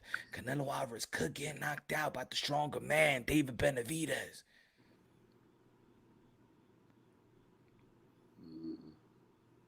Overland said, I think David will outgrow the weight. I think it'll be a good catch weight anyway, and I think Canelo Alvarez will be good with a catch weight. 160. Well, let's do that. Let's do 160, 170, 172. Canelo Alvarez already fought at 175, so Canelo versus Bivol is a good, but it's not for me. It's not nobody know Bivol. Yeah, I'm saying after he's undisputed, I think that Canelo Alvarez is just gonna fight a bigger name. I don't think Canelo Alvarez want to fight King of Plain. He just want that IBF title. Canelo Alvarez only got 5-6 fights left. If he really, really wants to continue, he only got about 4 or 5 names. I think he got 2 more fights left, to be honest. No, if he keep on fighting, fights. He's just gonna be. He's already a Hall of Famer, bro. If he gonna keep on fighting, he's just gonna keep he's chasing. Now, he may just make your money or just enhance your legacy, but I don't see it. Once he lock in that undisputed, and he did something that Manny Pacquiao, Floyd Mayweather never did, he got bragging rights. 4 division world champion and an undisputed. Not even Oscar de la Hoya was undisputed. He's going to have bragging rights. I think Canelo Alvarez is competing with legends. At this moment, Canelo Alvarez is competing with legends. He already surpassed this era. Ain't nobody doing no work. Middleweight division, they ain't doing no work. You know, They Benavidez depending. has been on the floor. How about Bivol and Berturbi if y'all fight? Forget about Canelo Alvarez, y'all fight. Yeah, that's been. I'm tired of everybody waiting on Canelo Alvarez, yo. Everybody's waiting on Canelo. Fight, man. Fight. Y'all in position to fight. What is G. Gennady Golovkin doing since he fucking lost to Canelo? What the fuck has he been doing? I don't know. Demetrius Andrade, and I want to see Demetrius Andrade and Charlo, bro. And I think that's a big fight. I think that's the type of fight that exceeds the expectation of pay-per-view numbers or whatever they think. They promote that fight, you know they're going, because they hate each other. You know they're going to go, they're going to promote that shit real good. And I think the whole boxing, the boxing community is going to buy that pay-per-view. Everybody going to buy it. Bro, that division is dead. You know, 160, nobody is fighting each other. None of the champions. But I heard Triple G, he's about to fight Murata for the WBA. Let's go, Junior Lopez in the building. Trainer of the year. No, you're right, man. That division's on hold. You got Gennady Golovkin, you got Jamal Charlo, and then you got Boo Boo Andrade. And all three of these guys, all they're talking about is Canelo Alvarez. The fuck are they talking about? They don't fight each other. You got to watch out for Lara. Lara's at 160 right now, too. I think Lara, he can box. Lara, who Lara's going to fight? Jaime Munguia? Munguia's not going to fight him. He's not ready for that. How about Jaime Munguia and Demetrius Andrade? He's not ready for that fight, Jim Munguia. They're not going to put him in there. They ain't going to make that. Who you think who should be stripped more from the WBC? Oscar Valdez or Gary Russell Jr.? Oh, Gary Russell for sure. He hasn't fought, bro. It's been over a year. Hey, yo, rap star, who you think should be stripped more? Like, if you had a choice, Oscar Valdez or Gary Russell Jr.? No choice, both of them. Nah, you gotta choose both one. Both of them, bro. You gotta choose one. Man, right now, I don't even want to talk about Gary Russell, bro. Fucking damn, yo, this guy got caught there. Y'all still say Gary. No. Yo, that's bad, yo. That's bad, yo. Gary, what the hell you done to your career, man? I don't even know how WBC allowed these people to have the belts for so long. And, you know, I got to keep it real with you. I might, you know what I mean? I might chopped it up with them, you know what I'm saying? And respect to them. But at the end of the day, there is certain flaws there, though, innit? Like, the belt should only be held for a certain time until they have to.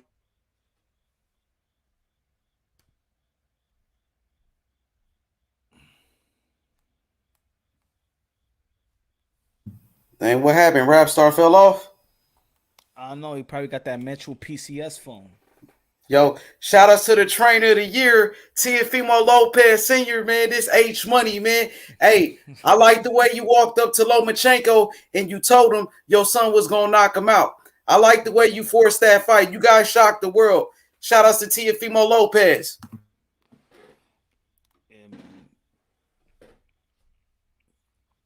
Yup. Filming, man. Yeah, man. I think Teo Lara who?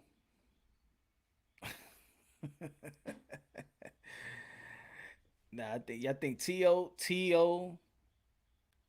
you need to have a spectacular performance versus Cambosa. Regain that momentum. And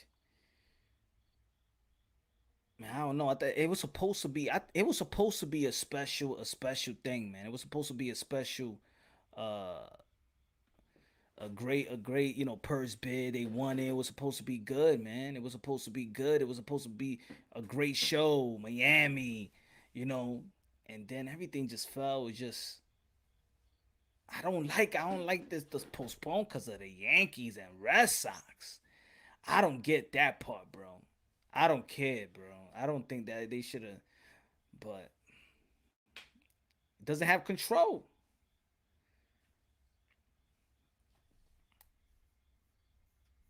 Hold on. He gonna knock him out, Punch, though. That's all that matter. He gonna handle his Yeah, he business need that and lose, highlight bro. reel. He need that highlight reel. Just remind the people, at the end of the day, it's been a year. That's the sad part. It's been a year. That's something you can't take. You can't buy time. It's been a year. For a young fighter, that got the momentum, and he beat Lomachenko, and everybody saw it. A lot of people saw it. Legendary people saw it. My son is the best in boxing. You people just know. Yeah, man, we gotta see him back in the ring, man. Triller playing a lot of games, man.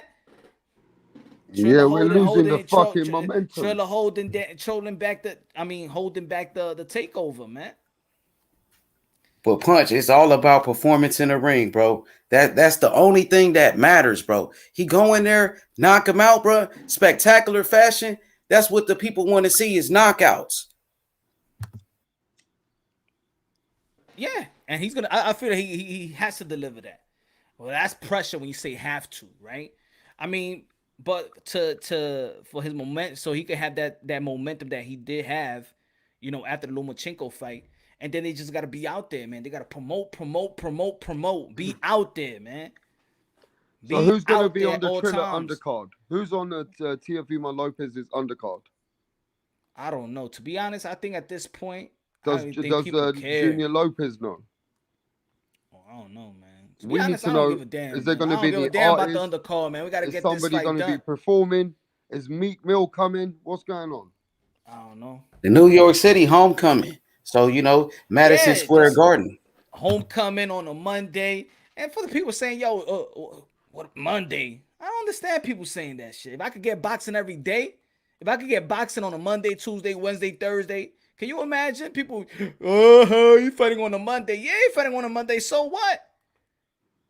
Shit, you watch a Monday Night Football, you watch a Knicks game or a basketball game on a Monday. You watch the U.S. Open on a Monday. Why not watch a boxing fight on a Monday? People be tripping. People just be trying to find anything to hate. It's even better. It's even better. You get boxing on a Monday, boxing on a weekday. You know what I mean? And it'll be a good week. Think about it. The beginning of the week, it starts with Teofimo Lopez and Campos, and then the end of the week is with Wilder and Tyson Fury. That's a good fucking week of boxing for me. Hell yeah. It begins good and it ends good. So I don't know what the hell people talking about. And they paying him like it's on a Saturday, whatever day you talking about. The man getting $4 million guaranteed to do that shit. So he getting paid, so he ain't worried about that. On so Monday, people get their check at the end of the week. He's getting his check at the beginning of the week on a Monday. New York City, Madison Square Garden, man. But hey, it's a homecoming. It's a homecoming that he needs, and they ain't go. We need these fighters to fight, man. We need this. We need these young fighters to fight. All I could say about Tio is be out there, promote. Do not leave the limelight. The limelight is your money. Do not leave the limelight. You out there, promote. Let the whole world know is the takeover in and out the ring.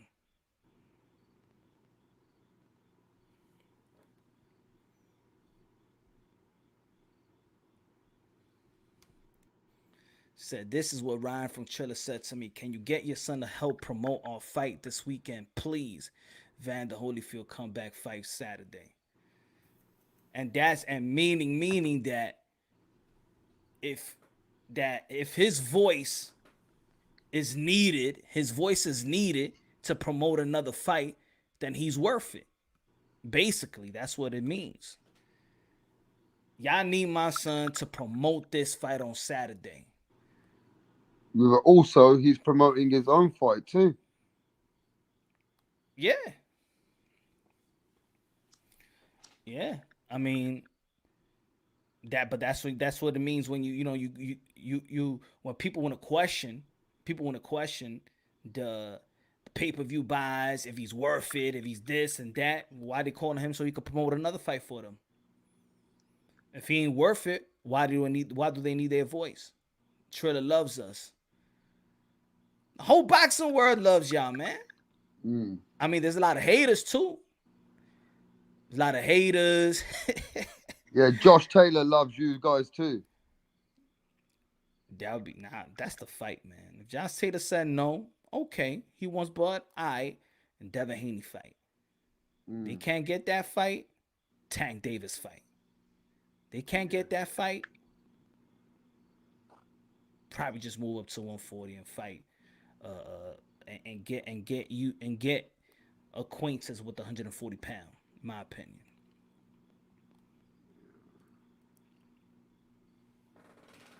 But yeah, man. I think that's the only thing that's wrong with boxing. Like I said earlier, the only thing that's wrong with boxing is sustaining momentum. Sustaining momentum. Look, and nobody could be mad. You got Teofimo Lopez on October 4th on a Monday. Then you got the 9th. You got heavyweight, the trilogy. Good. Then after that, who is it? After that, I think Shakur Stevenson, Jamel Herring. Shakur Stevenson, Jamel Herring. Hey, look, Teofimo Lopez Sr. says after the Cambosis fight, we'll be making $7 and $8 million a fight. People don't know where we're heading. Hey, and that's good, man. That's all respect. You know what I'm saying? But this is why. But I'm gonna tell you like this. But this is why I don't like to talk about anybody's money, because whatever's on the surface, you don't know what's behind the scenes. Yeah. We don't know. This is boxing. A lot of persons report is for the sanctioning, the commission, for they could get their percentage. But whatever that is reported, but I ain't gonna tell you what I get, what I really get. One time when I saw, I'm never gonna mention the name, but I saw a fighter's check. The dude showed me, and then I saw what was reported, and I'm like, the boxing world is a whole different game. Everything that's why I'll be like, everything was in the surface, man. Somebody say I get this, he gonna look at you like, yeah, I got that. Yeah, right. I'm getting paid. Hey, Punch, pull up his last comment about the 7 to 8 million. Just want to bring something up. You know what? H. Muller loves the money. He said at the fight with Campos, we making 7 to 8 million. People just don't know. Yeah, because the endorsements. Remember, he got the water endorsement. He got the tequila endorsement. I think he was Under Armour. He's rocking the Under Armour. I'm not sure if he got that endorsement, but after that Lomachenko fight, the money was chasing him. But since he's not the guy that's out there flinging money around and driving a Lamborghini and stuff like that, but he said himself, man, I don't spend my money on that. Yeah, that don't even matter though, Punch. You know what I mean? It's almost put it this way. It's almost like look at Andre Ward. Yes. Andre Ward never showed how much money. That's why he retired when he retired. He invested good in his money. Facts. Put it this way. What about this guy? J. Rock Williams buying Man Real Estate in Philadelphia. He ain't showing everything. He's not there with Lamborghini, but he got a bunch of houses out there that he flips. For sure. Even Anthony Joshua, he make a lot of money. You don't see him with big chains and all of that, bro. You know, and the best thing about it is they fought for everything. They came from nothing, bro. You know what I mean? Taking pay cuts and making the big fights. They fought for everything. This era, the young fighters, they got social media followers. That's why they got the big money, because of Instagram, because of, followers on YouTube and all of that. But Teofimo Lopez, he fought for everything, bro. And that's what he's a real fighter, bro. He deserve it, bro. That's the truth. That's the truth. Even look at, didn't Loma build a hotel? I think I saw, if you see his Instagram or whatever, like the revealing of a building or whatever hotel, it says Loma something on the pool. He did. I saw that. You know what I'm saying? These people, you don't know how people flip their money. You don't know the investments. You don't know the endorsement. You don't know the signing bonuses and stuff like that. And people forget about that too. You think people just sign contracts with no signing bonuses? So, Yeah, facts. The money is good, man, but it's all about the legacy, though. Punch. It's about who you beat at the end of the day. And That's just what it's and put it about. and just because he did go and because he went for legacy and earned legacy, I want to fight it like that to get his bread. I want him to be compensated because remember, he didn't get the money that he was promised to get for the Lomachenko fight. And I was a fan that'd be like, yo, go get the money because if you forget it, man, go for legacy. Because if you get this, Yep. yo, my Facts. money I will be chasing remember. you. I Remember? remember you were saying that the Remember we legacy. argued, be like, yo, I you better remember. call out your boy for not making this fight. I say, yo, watch, you gonna get this fight. Forget it. Take that bread. Take that whatever they're giving you. Don't let this slip away. You know why? Because if you beat Lomachenko, money be chasing you. Everybody in boxing, they'll be chasing the money, but money will be chasing you. Thus, purse bid, thus that $4 million is because of legacy. The money will be chasing you. Yes, bro. Fighters And that's gotta what you think like said, that. bro. He did that, bro. Like, you gotta respect that. Nobody else is doing that in boxing. That's what the fighters in the past did. Marvin Hagler, Bernard Hopkins, even Mayweather did that to fight De La Hoya. You know what I mean? He took less money though. You know, and that's what happens. Canelo did it with Mayweather. Canelo took less money to fight Mayweather. Now he's the cash cow. But Teofimo Lopez beat Lomachenko, bro. He beat him. Yep. Shocked the world, bro. He shocked the world. He shocked me. I didn't think he was gonna win. He did it. But then the difference between then and now is once they beat that fight. I mean, once they win that fight, that everybody, yo, you beat the odds or you match your expectation or you exceed your expectation. Now everybody looking at you. They fight right after. Let me just see. When let me see. Let's pull out. Let's see. Floyd Mayweather. Right? Floyd Mayweather. Let me check something right quick. Floyd Mayweather. All right. What do you want to check with Floyd?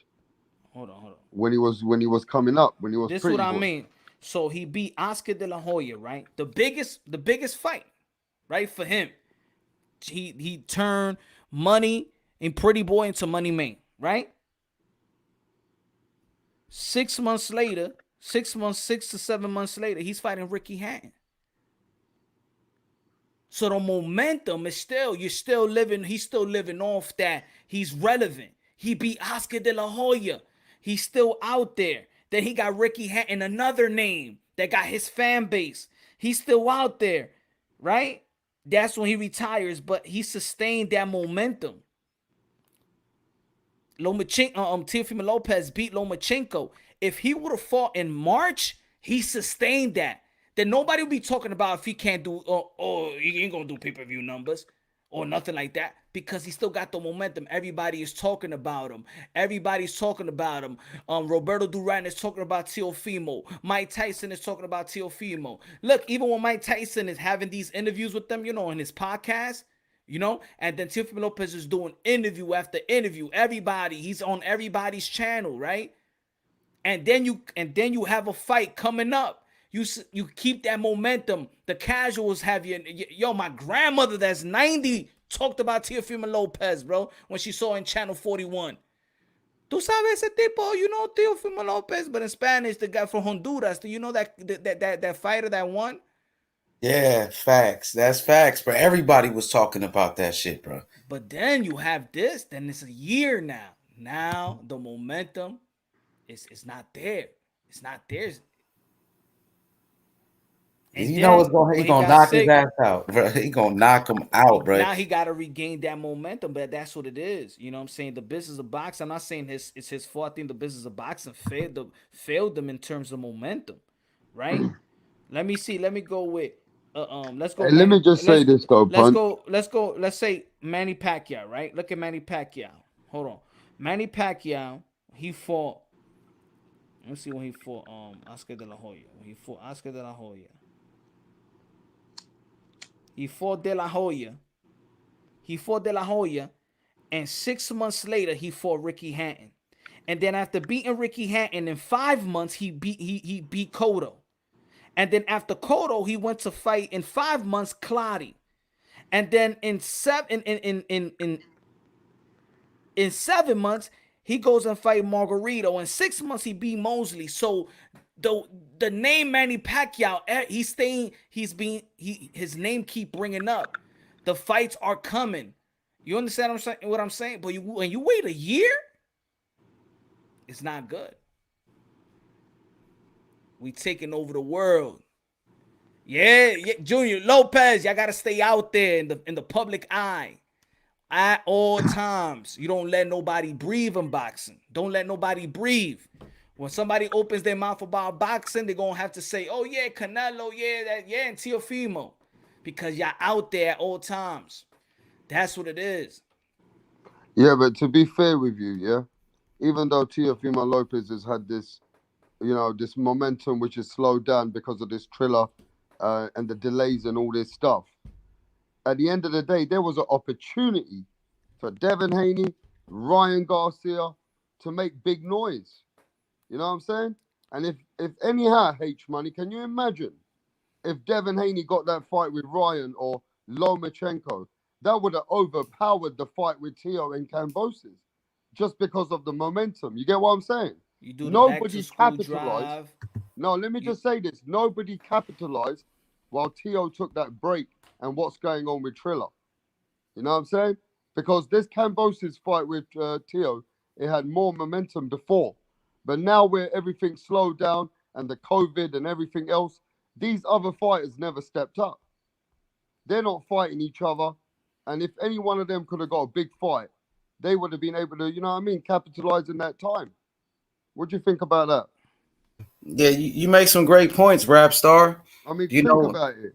I mean, Devin Haney and Ryan Garcia, is that not a bigger fight? I mean, look, we love the Lopez's. We keep it real here, though, right? Isn't Devin Haney and Ryan Garcia right now a bigger fan-friendly fight than Teo and Cambosis? Ask that. Let me see what you got to say. Yeah, right now, of course, because but they didn't do it. Yeah, but that's Cambosis is a mandatory though, so it's different. But that's not fair to say. You gotta give a realistic fight. Oh, you said who? You said Devin Haney or Ryan? You said JoJo and Ryan. He said Devin Haney and Ryan. Devin Haney and Ryan Garcia. But you can't match that because you say a realistic fight though. Say who they say they're I'm saying they don't capitalize these other guys. No, but I'm just saying. But that's even tough to. What I'm saying that your example is tough because you're saying, Ryan Garcia, Devin. That's a big fight though. Ryan Garcia. No, that's a big fight though. Yeah, any one of the Teo with those guys are big fights too. So if you put Teo with those big names, it's gonna be big as well. But say what's realistic. Do you think that Ryan Garcia and Jojo Diaz is a bigger fight than Teo and Cambosis? That's what you got to say because those are the realistic fights. As about no, but that's what I said. It's these guys can't capitalize. You know what I'm saying? They could have capitalized and made more noise, but they just don't get these fights on. The business is not trying to capitalize. The business, the Triller is the Triller and the momentum has effed up the momentum. But I think with Ryan Garcia, it's his fault because at the end of the day, he's the one that got mental illness. You had a fight coming up lined up. We wouldn't be talking about Jojo Diaz if you would have fought Fortuna. Teofimo Lopez says they're all scared. Scared of what? What they're scared of? I mean, we all get into boxing. If you want to not fight each other, right? You get into swimming. You get into something else, bro. Every boxer which gets into boxing, once you got an opportunity, you know what I mean? Everybody's there to fight. See, but Rap Star, out of all the young fighters, like Teofimo Lopez is the only one to mix it up with Lomachenko. Oh, he's the only one. You feel me? Like none of those other guys stepped up yet. Tank Davis was supposed to fight him, so Teo did his dirty work. That was supposed to be Gervonta Tank Davis' job to do that. He ain't wanted that fight. They think he wasn't ready. Teo was ready. Teo called for that fight, and they got that fight. They hunted for that fight. That's why he got credit. That's why he's always gonna get credit from me. I don't give a fuck what nobody say. And you know what? Some people they forced that fight. You're right. They forced Loma to fight, bro. Mm-hmm. You know where Ryan lost his momentum? And this is between me and you guys as well, straightforward. H Money, Ryan would have beat the fuck out of Javier Fortuna. I'm telling you now. Ryan would beat the fuck out of Javier Fortuna. Just watch when he fights Jojo Diaz. Let me tell you this right now. Just because of that problem he had, he lost his momentum. Ryan Garcia lost his momentum because of him falling into that situation where he wasn't feeling well. I'm telling you now, if Ryan Garcia came out and beat the fuck out of Javier Fortuna, they'll be talking about him right now. I'm telling you.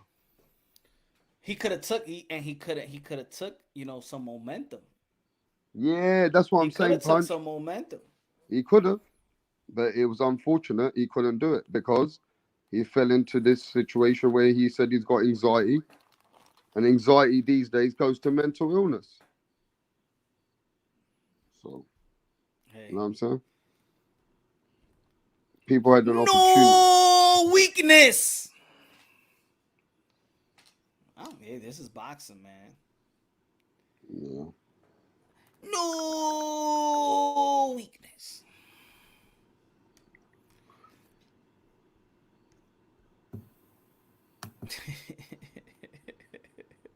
Why you laughing?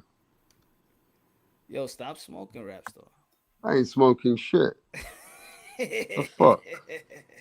Yo, Rap Star, Ryan Garcia does have a lot of speed, though. He do have a lot of power. Like, he's strong, too. Like, he's tall as hell, 5'11". He showed it in the Luke Campbell fight how strong he was in that fight, bro. Man, Ryan Garcia had momentum, bro. It just went into a bad situation, bro. Like I said, the whole division's just slowed down. You know what I'm saying? The biggest names that we were talking about, H Money, Devin Haney, Ryan Garcia, Tank Davis, Teofimo Lopez. That's all that we were speaking about. Remember? The biggest fucking names in boxing, bro. The biggest division. The lightweight division is the most hottest division in the sport right now. And now all of a sudden it's all slowed down. Come on, bro. Keep it real. We don't even know what the fuck anyone's doing. We don't know what Devin Haney's doing. We don't know what really Ryan's doing. Is this fight going to happen with Jojo Diaz now? You know what I'm saying? Lomachenko looking to fight Richard Comey. Teofimo's leftovers. Look at the man of the hour. Teofimo Lopez Sr., the trainer of the year. All y'all motherfuckers sound like fucking bitches, bro. All y'all motherfuckers sound like fucking bitches, bro. All of y'all, bro. Like, Ryan Garcia, Devin Haney. Oh, this fucking, get the fuck out of here with those fucking pussies, bro. They're all pussies, motherfuckers. You don't fucking know shit about boxing. If you keep on talking about Ryan Garcia and Devin Haney and the Tanks and all these motherfucking pussies. You know what I'm saying? Like, you have that shit, like let me tell you something. Like, it's already there. Like, you could fucking see it. But you motherfuckers are like dick sucking on these guys because they haven't done shit in the fucking game of boxing. You know, my son beat the best fucking fighter in the world, and they don't treat us like we did anything. You know, these guys ain't beating nobody, bro. And you guys over here fucking like, oh, Ryan Garcia got a good punch. Oh, Ryan Garcia this. Ryan Garcia's a pussy. You understand? He belongs in fucking like Disney World and all those fucking places. Don't put those guys in my son's level. We want the Josh Taylors. We want the killers. We want the motherfuckers that everybody think that could beat us. Those are the guys we want. We don't want to go backwards. Lomachenko's already taking our fucking leftovers, and he thinks he's a fucking king because he beat fucking Nakatani worse than we did. We put Nakatani in the hospital for a year and 7 fucking months. That wasn't the same Nakatani that fought us. You know, like, people don't, you know why? That's why I'm on top of the game, bro, because people don't understand boxing the way I do. You understand? I know boxing, my friend. I know what the fuck I'm doing. And all y'all people want fucking other kings. And the only king that you're supposed to be talking about is Teofimo Lopez. The only guy that takes the challenges. He's the only one that takes the challenges, bro. From taking Nakatani when he was like the best, from taking Kobe when he was the best, and now we took out Lomachenko where everybody thought he was the Matrix and nobody could freaking break that code. So give some fucking respect where respect is due, man. Stop it already, man. Bro, I didn't even want to come into this chat, bro, but like you people bring me into this shit so I can make some sense into your fucking heads, bro. What the fuck has Tank done? Tell me what Tank did. Tell me. He beat Mario Barrios, yo. I mean, to be fair with you though, Lopez. This what it is. You always your son name in 135 is always going to be linked to these names. And I was just gonna say that, Punch. That to be fair with you, your son's always gonna be linked to these names because these are the number 2, number 3, number 4, number 5. So what are we supposed to do? We have to. Why can't they? Why they don't want to fight us? How come they don't want to fight us? Well, if you're gonna stay at lightweight, then I'm sure the Devin Haney fight is there. Bro, I mean, the Devin Haney fight is there at lightweight. We've been at lightweight for 8 years, bro. Come on, bro. Like, what the fuck am I gonna do? Cut his fucking leg off so he can make the fucking weight? Facts. You know? It's like, you guys are fucking retarded, bro. We're gonna knock this fucking punk ass fucking Bozo Gumbozes. We're gonna knock him out. We're gonna knock him out in less than 3 rounds impressively. And we're not even gonna get touched like Tank does, like Devin does, like fucking Ryan Garcia fucking flat-footed on his fucking face, landing on the floor with a guy that didn't have no fucking heart. Okay, you're never gonna see that shit with my son. My son has never been hurt, ever. And the 4 fights that we didn't win by fucking knocking people out, we won unanimous. Unanimous. Okay? With 16 motherfucking fights. Floyd didn't do that shit. You know? None of the greats have done that, bro. We did it. We did it with the 135 weight division, and people want to make it look like we didn't do nothing, bro. You know what? I love that shit because that shit just makes us angrier. And I feel bad for Gambosis because my son is angry. He's fucking why he angry? Why he angry? He's angry because he doesn't get the respect that he's supposed to get. That's why he's angry. Yeah. You know what? I feel the same way though, Punch. I feel the same way about Josh Taylor. And that's why he did some great stuff, and he ain't getting that respect either. But that's why I did this. That's why I'm doing this live stream, because it seems like in the sport of boxing, the more that you accomplish, the more that you don't get the type of respect.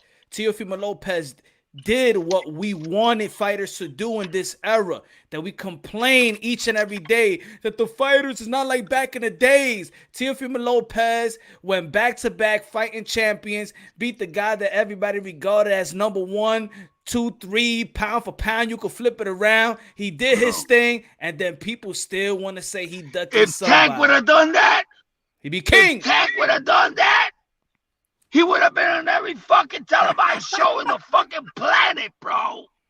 I love this guy. If Tank would have done that, oh my God, Floyd would have been in every big show in America with him. It would have fucking opened we bit the. You know what I'm saying? What the fuck did we get? We got $1 fucking million, bro. $1 fucking million, bro. And they wanted to come over here and disrespect us again and try to make us fight for another $1 million. You know? Yeah, that's disrespect, man. Especially you got And Floyd I Bell. told my son, we fucking quitting boxing. We ain't boxing no more. Fuck all of these motherfuckers. I told my manager, fuck all of these motherfuckers. And that's why we went to Purse Bit. And we showed the world what my son was made out of. You know the fucking endorsements that we're getting now? And that $7 million and $6 million that I was mentioning, that has nothing to do with endorsements. That's got nothing to do with endorsement. That's got to do with the fight. People don't know about the 1.8 million extra that we're getting. People don't know about the $1 we're getting for every fucking pay-per-view buy. You know? And now it's gonna be even easier because the fucking fight is at $25. Come on, bro. I know what I'm talking about, man. But that's what you're fucking bum. These bum ass motherfuckers like Tank, they don't go past $3 million or $2 million. But you know what? You know what, Junior? That's the part that a lot of people don't know, and that's why a lot of people confused. A lot of people don't know the business of boxing. So they people talk like they know your business more than your own business. Oh, Tank is fighting! Tank is fighting! Let's put him in Boston. Let's put him in fucking Boston. Of course he's gonna sell in Boston. Nah, in Baltimore. How come he never fights in fucking or wherever the fuck he fights at? How come they don't put him in fucking Madison Square Garden? How come? Or let's say Miami, or let's say some other fucking place, because they know that he ain't gonna feel shit, because nobody knows who the fuck he is. And the only reason why these fucking cats are making money is because of Floyd Mayweather and the people they hang out with. We did it by our own selves. Nobody knew who the fuck. Nobody knew who the fuck Teofimo Lopez was. No, you took the It hard was way only out. me and him. It was No, the you went father the and the hard way son. out. Yes, you fought for everything. Hey, You fought for everything, Lopez. You fought for everything. Hey, look, Bro, we did it the hard way, and Yeah, we but did it with Lopez- 16 fucking fights. We didn't did it with 25 fucking or 26 fights, and we didn't do it in Mexico neither. You know what I'm saying? So, Hey, Lopez, come one on, thing bro. we're Open gonna- your we can fucking. never take I want away from everybody you. to open their fucking eyes and stop this bullshit already, bro. And that's Yeah, why no, we're I with love you this on that, channel. man.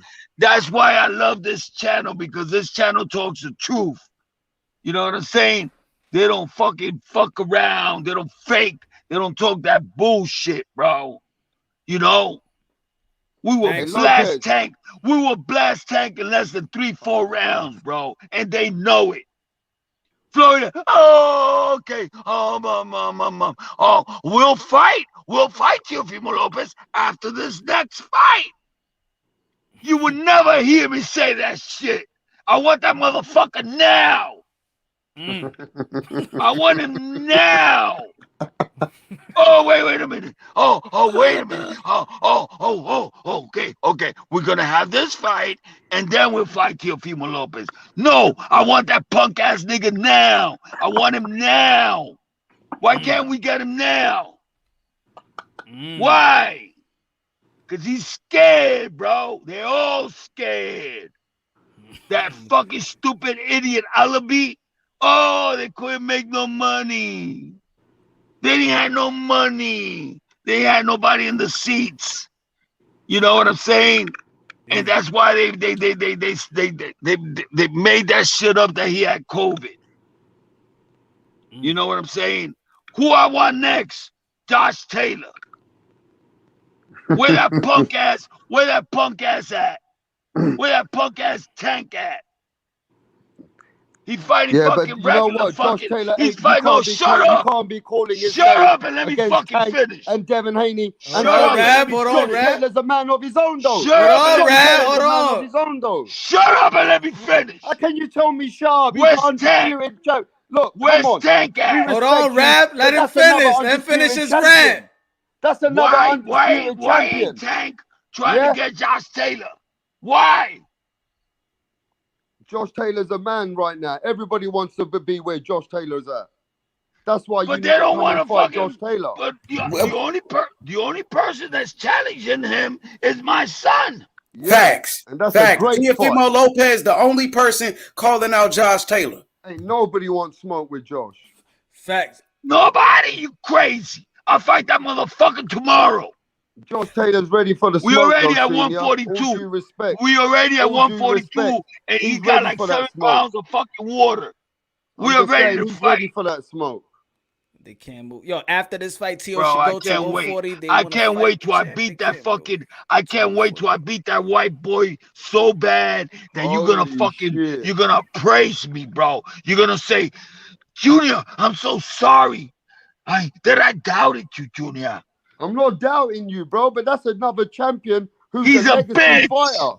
That's a He's a legacy fighter, bro. bitch. That's He's an a undisputed fighter there. bitch. I can't He's just say a that you're going to go and smoke him. bitch. I could No, see that's it a in his 50-50 face. fight. That's a 50-50 fight. Come Bro, on. he's a bitch. I've been watching He's already boxing for saying, years. That's he's a already He ain't got saying, no respect. oh, He ain't got I no don't want to respect fight. for Josh Taylor. No respect for Josh Taylor. Yo, Rap can you star. shut up for a Okay. second? You know why I don't like him? Because he goes, oh, he's got to settle business in 135 weight division. Oh, he still got to He fight said you Devin got Devin Haney Haney. problems. H Money, He got Josh Devin Taylor said Haney that problems. Lopez has got Devin Haney Did problems, you hear bro. that fucking bitch? That's what he Did said. you hear though, that didn't he? fucking bitch? I could smell his fucking white ass. Yeah, but I'm just Hey, saying, rap Josh star, he Taylor ain't said rap that you star. got Devin Haney problems. Yo, That's yo, all. rap star. Listen, he has no respect for Josh Taylor. No Yeah. respect. Yeah. This the Lopez family. No respect for anybody. You seen what happened to Lomachenko? Yeah, facts. Listen, it is what it is. Bro, I get whoever the fuck I want to get. You know why? Listen, Josh Taylor said though, Senior, that you're a bit, you know what I mean, you're going over the top. On his last interview, he said you're talking a bit too crazy.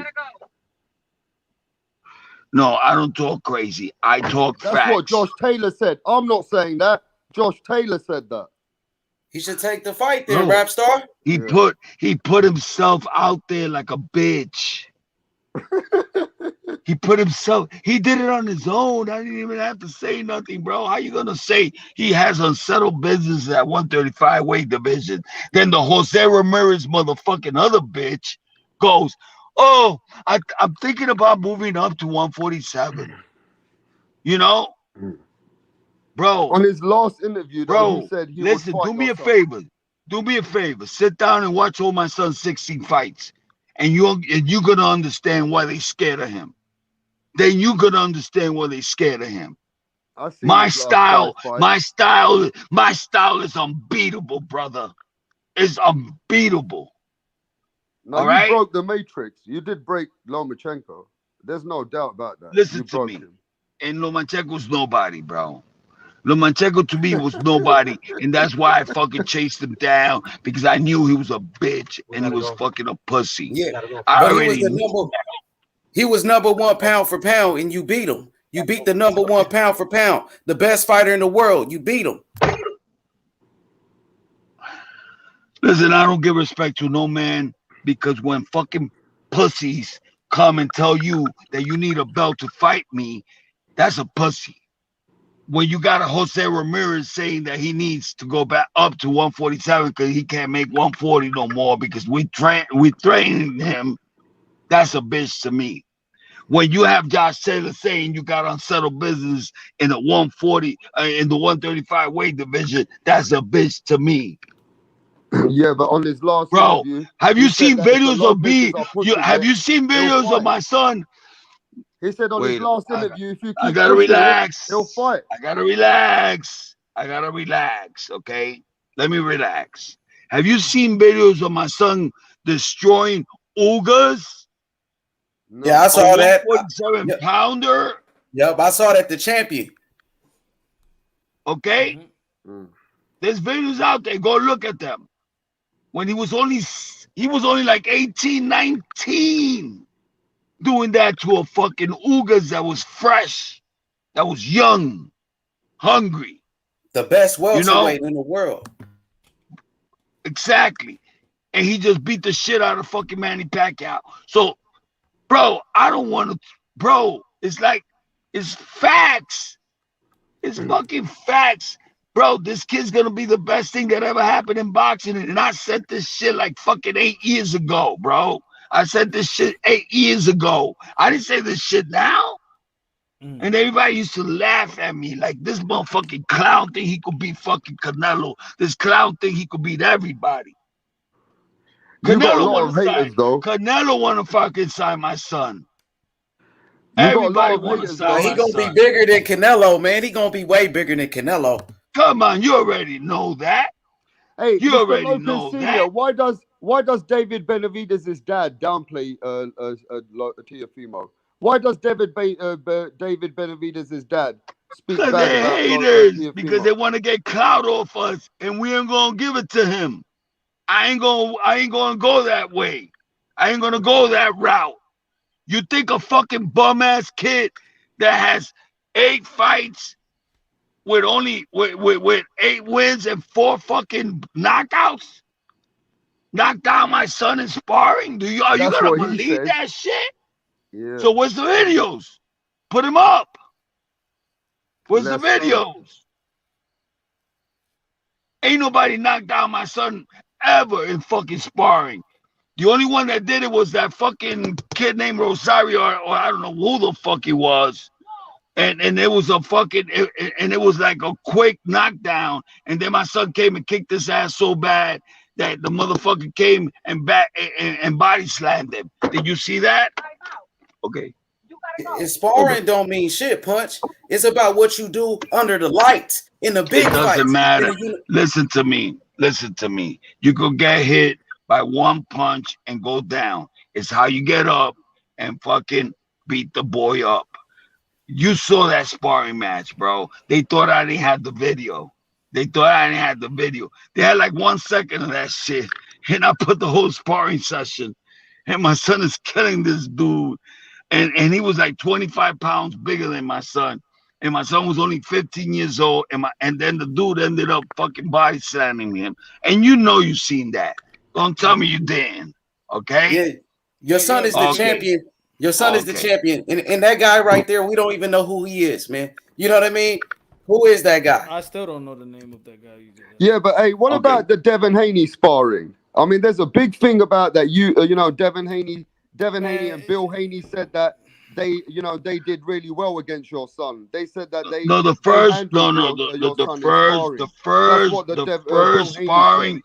first sparring session was like half and half.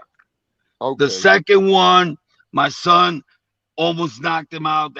You remember the Linares fight? Yeah. When he went to the corner and he was That's like in salsa? stumbling. No, it was worse. My son hit him even worse because my son hit him like 30 times and he didn't respond. And he went to the corner. He almost fell. And then his father stopped the fucking sparring. And What? Devin went down. Bill Devin went Haney down stopped on the the corner. sparring. Devin went down in the corner with his headgear on, his fucking gloves on. He had everything on, and he was just contemplating. Could you give me a timeout, please? Okay. No more. Ya lo vamos. Yeah, my wife wants us to go. I gotta bounce. All right, my brother, do the family thing. Do the family No. thing. I gotta go because I got a 6-hour drive. Anybody that want to see me, anybody that don't like me, I'm gonna be at the fights with Top Rank tomorrow. My son is gonna be with me, and we're gonna show the whole world what we all about. I love everybody, bro. I love everybody, bro, and we're gonna be there. All right, in Arizona. I love everybody, bro. Good night. Peace. All love. Peace. Respect the champions. Hey, respect to the Lopez's, man. But look, man. He said that. Devin... That's the way you promote, man. That's the way you promote. Yeah. And now we need Bill to tell us and verify to us, is that what happened? Did that what happened to your son, Bill? Because what I mean, at the end of the day, we heard it different from you. Now we're hearing that, that Devin got nearly stopped in the second sparring from the Lopez's. Yeah, but we So- heard that. We heard that so many times already. Hey, Rap Star, but Josh Taylor got to answer some questions. Now he putting pressure on Josh Taylor. Now Josh Taylor should take this fight, man. Don't leave Hey, look, 140. man, everybody. Hey, I mean, look, that's an listen. in-house fight, though, bro. Hey, He listen, getting this called fight out. He can calling be him a made. bitch and everything. He needs to fight him. Hey, this fight can be made because on the last time when Teofimo Senior went at him at Punch Drunk Boxing, Josh Taylor got the message. They said, "Oh, we saw him on a channel speaking about you." He said, "Yeah, man." They said he's speaking all crazy shit. Josh You scared. know what I mean?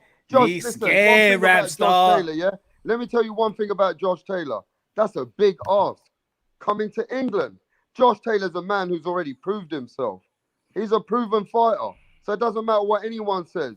Because Regis Prograis, Ramirez, these are fighters that would give Teofimo Lopez all the smoke as well, bro. Now, I'm not saying Lopez ain't no great fighter. He's a great fighter, H-Money. But let's keep it real. These guys at 140 as well, they're no pushovers, bro. Ain't But no he's a special undisputed fighter, champion Rap for Star. no reason. He just beat the #1 pound-for-pound fighter in the world, bro. Yeah, I hear that. And this will be a great fight. Josh Taylor versus Teofimo Lopez is a big fight.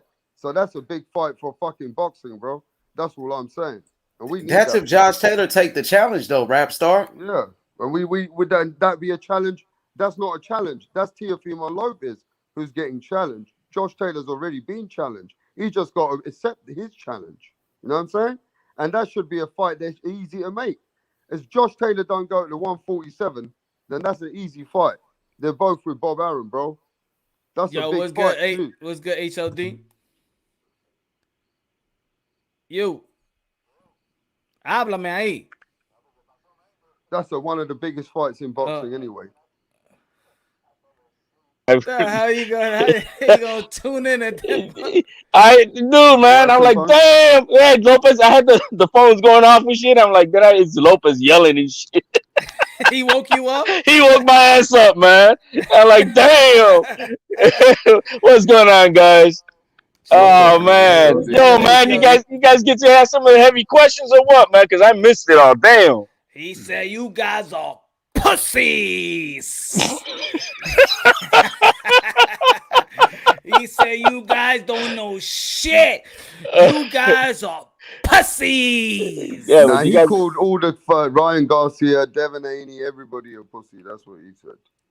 Yeah. All I know is, man, you guys almost got him in trouble con la mujer, man. She was like, yo, you gotta go. You know what I'm saying, yo, man, what's Punch brother gonna be like, yo, Punch, you gotta, get him out.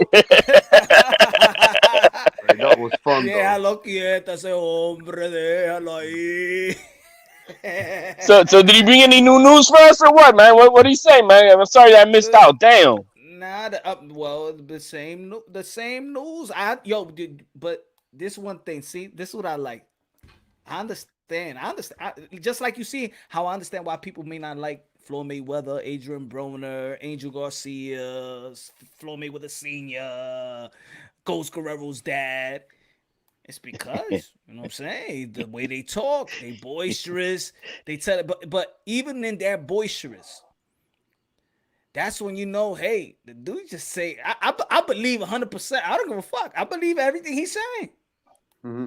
It might not, it sound cringy. It's like, damn. But when he's talking about that they mad, they don't get the respect, I understand that. Because shit, I'm doing a video. This is the live of, I don't understand why these boxers be hating on the guys that's actually, the fighters that's actually just going out there and proving. Nah, he's right about that, bro. He's right about that. They should be. Because, what I say, these fighters listen, bro. They listen to the fans. They listen to these platforms. And then they go out there and they risk their lives. See, that's the part that people seem to always forget. They risk their lives. There's other fighters out there that take a pay cut, whatever. Go out there and fight the challenge, right? The fight that's supposed to give them that type of respect. Because they want the respect. They want that legacy. And then they tune in and all these haters, a bunch of haters. After doing what I did, y'all want to hate me? Y'all want to question how much I should get paid? Y'all want to question my value? Damn. You know what? And what did he say?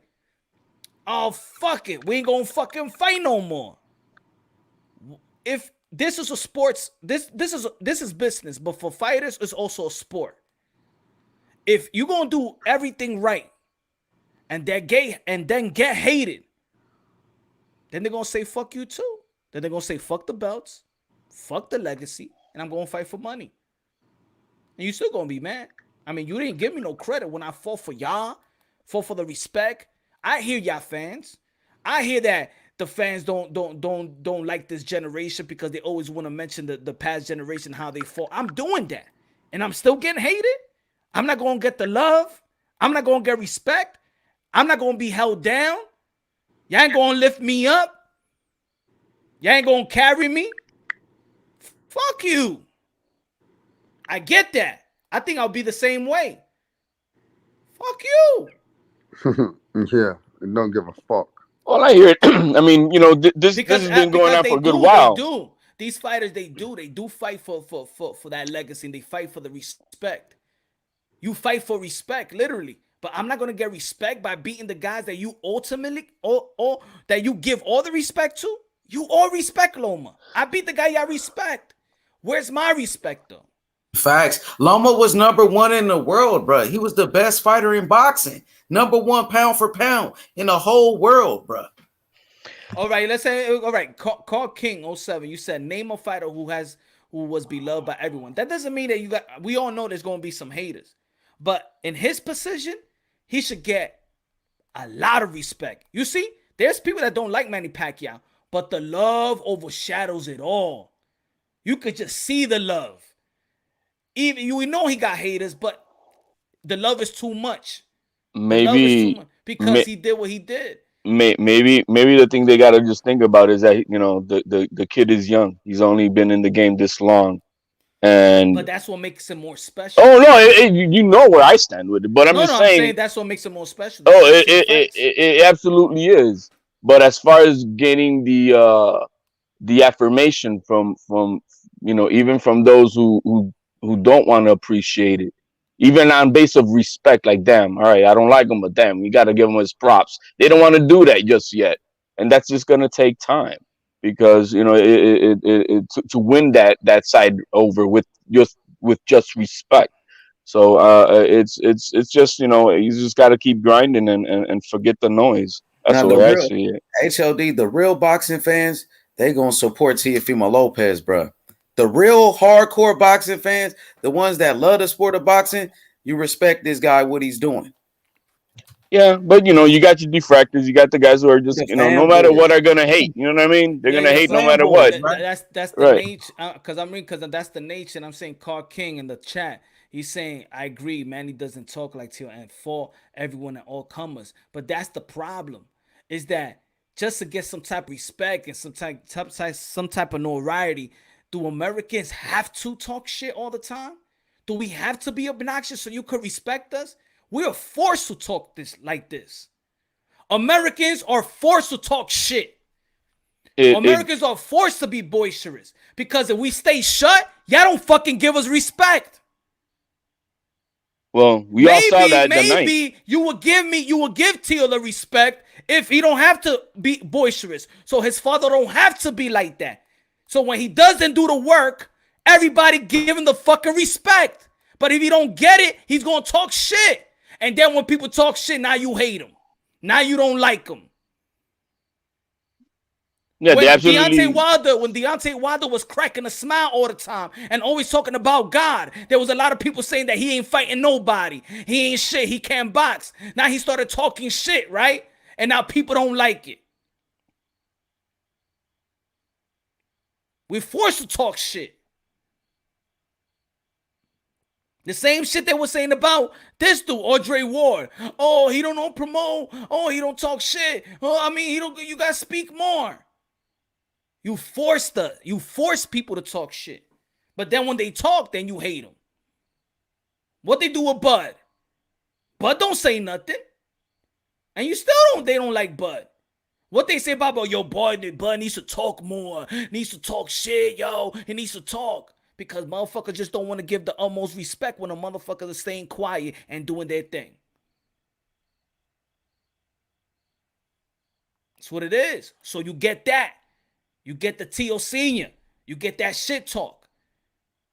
It is what it is. That's that real shit, Punch. I ain't gonna lie. That's like Bernard Hopkins, man. You know, throwing Trinidad's flag, the Puerto Rican flag down. That's that real shit, bro.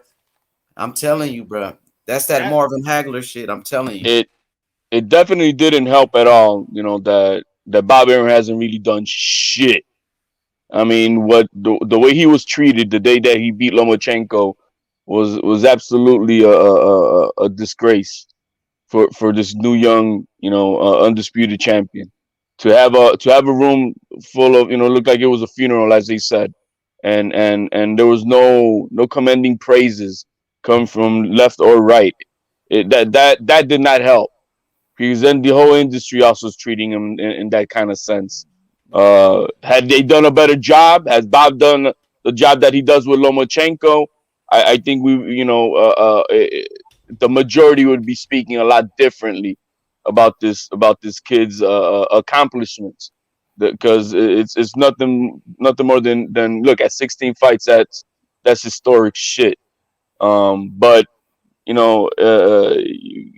can't put too much emphasis on those people who don't want to give it. Just keep on grinding and fuck everybody up in your path, and know that, yeah, there are the hardcore fans. You should know that. I hope he does, because it just sucks, and I know it has a sting. It has a sting, because especially, I mean, he's a father, and it's gotta suck. He's seen that his son has done everything possible to command the absolute glory, honor, and respect in the fucking ring, and to have the diffractors talk shit no matter what. So yeah, I can feel his pain. I can understand that. I get it. I get it. I get the intro. I get when he came and he's like, "Yo, why y'all talking about Ryan and my son like as a whole? Like, like if it's like we on the same level." I get that. I beat Loma. I'm in the pound for pound list. I got all these belts. I'm a lineal champion. Why are y'all comparing me to a guy that just beat Luke Campbell? Why are you comparing me to Devin Haney that his best fight was Linares? Why are you comparing me to Gervonta Tank Davis, where his best win was probably Leo Santa Cruz? And he was the bigger guy. I understand that. I understand it. Even though their name is going to be linked to one another, but I understand it. I was saying this earlier too. Oh, the arrogance. It's not arrogance. People just fight. Look, people fight for their respect, and when they come out, it sounds arrogant. But it's not that. If you ain't going to see me, it's a different way of showing it. I'm not saying it's the right way of showing it, to shit on everybody else so you could see who the fuck I am. You know what I'm saying? But look at the same thing with Papachenko. Papachenko was praised, bro. Papachenko was not only praised as the guy that is the father of Lomachenko. Papachenko is praised for the evolution of boxing and the Ukraine and the European boxing style. Yeah, the architect. The architect. This guy was praised. Teofimo Lopez Sr. outgamed him. And all people want to hear is that Teofimo Lopez should fire his father. But when Lomachenko and got beaten by Salido, fuck that. However people want to feel, he got robbed, he got beaten by Salido, he got beaten by Lomachenko. You never heard nobody in the boxing world even utter the words to Lomachenko that used to fire your father. Because that's not the culture. That's our culture. You get mad when people talk shit, but when people stay quiet, you don't show them no love. It's the reason why Muhammad Ali was talking shit. Take notice, motherfucker. No, absolutely. I think October 4th can come, get here soon enough. It should solidify. Look, man, the kid the kid hasn't fought in a year, and nobody, absolutely nobody, has outshined him still. In the whole year that he hasn't fought, nobody has tried to gain traction to outshine him. And that's what legacy is about. He's got so much weight on them belts that even after a year, you could take the entire combined record of everybody in the past year, and it doesn't even match to what he's done in the last three fights. HLD, to be honest, he hypes me up, bro. You know why he hypes me up? You know why he hypes? Because I'm like that with my son, bro. You upset, bro. I'm like that, bro. Yo, cause I can't. Yo, if I am, that's why I be laughing. Cause I'm like, yo, I feel him because, yo, if my son was in this sport, and I'm in this community and watching what people say and stuff like that, and hey, you talk about my son. My son is what? My son is shit. My son is this. I'm coming after you, bro. I'm coming after you, man. I dare you say them shit in front of my face about my son. Remember, it's my son in the end of the day. So even let's say when I'm critiquing, let's say the situation with Devin Haney and me and Bill Haney get you know, we go back and forth. See, I still understand it. I understand you, bro. That's your son. You think I expect Bill Haney to say anything less that my son is great, that my son is the best? You think he's not gonna say that, and I don't want him to say that. People forget, this is what it is. People forget that these are fathers of their son, their everything, their love, their pride, their joy, their legacy. So when you see that yo, everybody is shit, my son is the king, and that is what it is. You got to take it from the perspective of this is a father talking about his son. Not a trainer talking about his fighter only. Not a friend, not a cousin, not a brother, a father. They got the same name as him. They got the same blood as him that follows that legacy. That when he see him, he see me. That every blow that I take in that ring, I feel it as a father. So when people see this passion, don't get it twisted, bro. That's his dad, and that's his son. Period. And maybe if a lot of people don't understand this father and son thing in this sport, that's why you see Angel Garcia speak like that about his son. That's why you see Floyd Mayweather Sr. Even when they don't ask about his son and they trying to, Senior will say right away, yeah, baby, Floyd will fuck all of them up. Goes Guerrero, same shit. They just got this pride. That's their kid. That's their pride and joy. They molded these kids to be this warrior. And when they in that ring, again, and every hit their son takes, yo, same shit. Just like if your kid falls in the ground and they scrape a knee or whatever, you got to take them to the hospital. You feel that shit. When my kids are sick, I feel that shit. Maybe I don't know what the passion is to be a father that love their kids dearly and got to hear them be chastised and disrespected on a constant basis when we all know the motherfucker did fucking great. We all know that shit.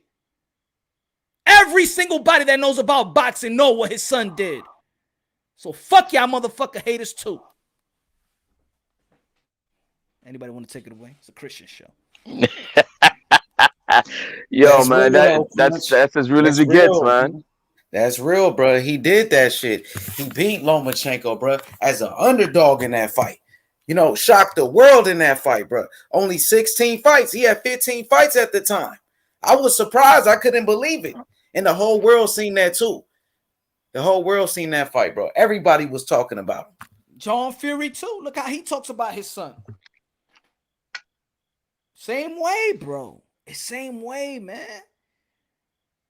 Same way. And like I said earlier, remember, my son is gonna fight one of these guys, right? And that guy across the ring is trained 10 to 8 weeks to fuck up my son. Not only to fuck up my son, capable of killing my son in the ring. Motherfucker, I don't like you too, man. We at war, bro. We at war. People forget about this game. Modern day warriors and gladiators. We at war. They're not supposed to like you or respect you. This is a game of I'm not liking you. Don't get it twisted. We here to hurt each other. We could kill each other. Come on, man. There's we're in a society where people just don't get the real mentality They don't get it because they critique. a competition, of They how it critique it is. like this is basketball. That's why. Well, not even because you know how it was in the old days, man. Fuck you. I don't want to shake your hand, man. I'm not talking to you before the game.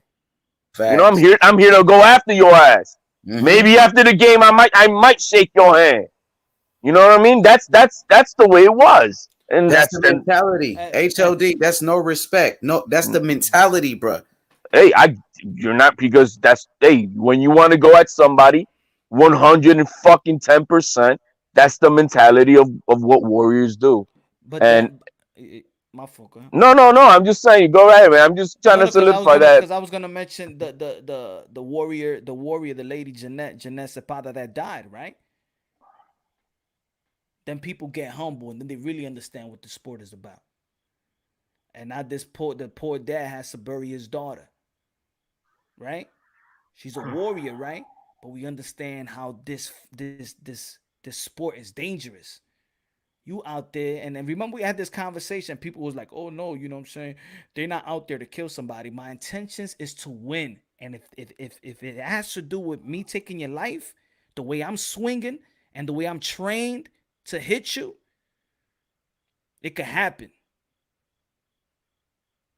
Absolutely. I mean, it's by all means. It's not the intent to kill, but I'm gonna do it by all means, whatever the fuck I gotta do to take you out. I'm gonna come out winning. This is not like that karate that we saw in the Olympics, where it's just to hit good enough, but not good enough to knock you out so I can lose. No, I'm gonna fucking knock you out. I'm gonna do what the fuck I gotta do. And so people don't understand that's that competitive part of the sport, that you absolutely know that either you're gonna do it to me or I'm gonna do it to you first. And let's see what happens. And that's why I did the live. It's not really to.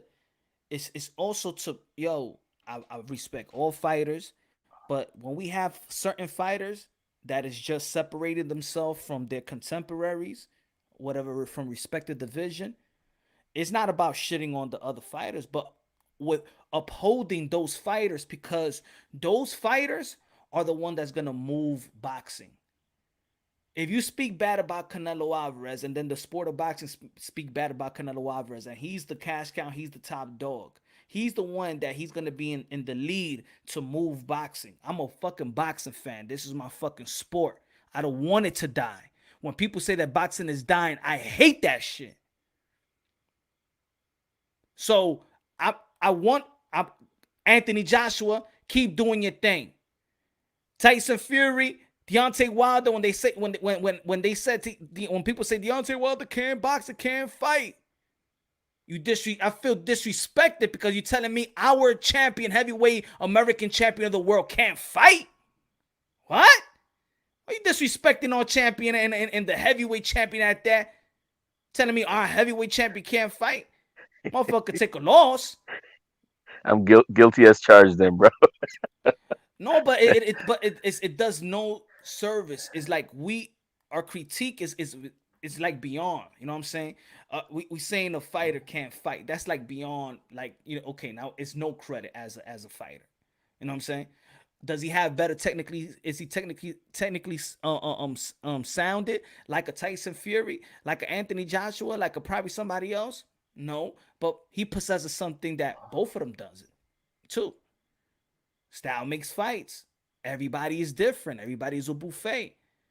Lightweight division, you gotta respect. You can't, nobody in the lightweight division could have more respect than Teofimo Lopez right now.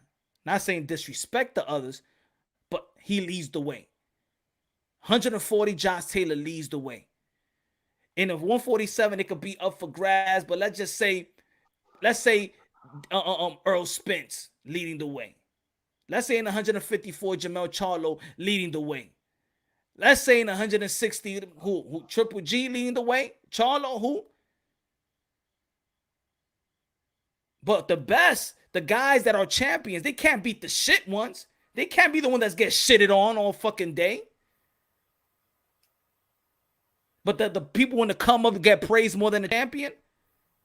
That's what I'm saying, yo. I'm scared that Virgil Ortiz is going to reach and become a champion and boost Ennis and all them. Because right now they love, just like all the champions right now, they was love on the come up. As soon as they reach the mountaintop, they get hated. Is that's the definition of life? That when you have your kids and you send them to school and they pass their tests and they graduate high school and they graduate college and now they make it to, yes, I made it. All the hard work paid off of all those years. My dream is to have a college degree. And then you're going to tell your kid, you ain't shit. You haven't proven nothing. That's what we do to boxing. As soon as these motherfuckers do their shit, hard work, dedication, so they was fucking kids, bro. Kids, man. And they reached to the fucking mountaintop. And now you want to come out of nowhere and say these motherfuckers is pussy, scared, they ain't shit. Fuck you, man. Get the fuck out of my fucking sport. You don't know how to respect these fighters. These fighters got more balls than you ever think of. You piece of human garbages. Get the fuck out of my motherfucking sport. I came into this sport because my friend died in the fucking ring. That's why I like to be isolated. Because I swear if I see motherfuckers disrespect fighters in front of my face the way I see in these fucking chat, I'll snuff the shit out you. Fuck out of here, bro. These motherfuckers risk their lives in this fucking ring. They give it all. They give it all. Do you know what it fucking takes? Do you know that these fighters kiss their families before they get in that ring because they don't know they're going to get out that ring the same way? Huh? What about Cologne? Huh? He can't fucking talk, can't fucking walk, can't say nothing to his mother. Nothing. But y'all motherfuckers like to call niggas pussies and shit like that. And bitches and scared and all that shit. Fuck you. You don't know shit about this sport. Go watch tennis. Go watch the US Open. Go watch figure skating. Get the fuck out of my motherfucking sport. Get the fuck out.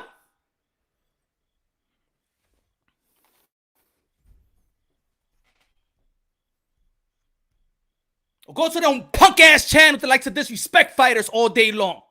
Fuck out my motherfucking channel. Unsubscribe. This for real hardcore boxing fans. And if you come into the sport of boxing, learn a motherfucking thing or two.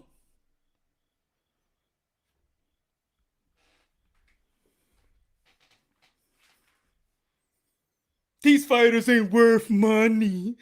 These fighters are asking for more money. Yeah, they should ask for fucking more money. Because the people that's other hands in the cookie jar is making a fortune out these motherfuckers. These motherfuckers right here. These fucking modern day warriors and gladiators. Guess what?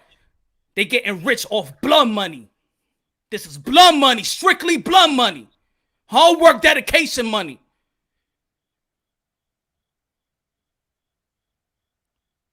Contradict themselves all day like you don't know what this game is all about. Why are we asking Evander Holyfield, please don't do it.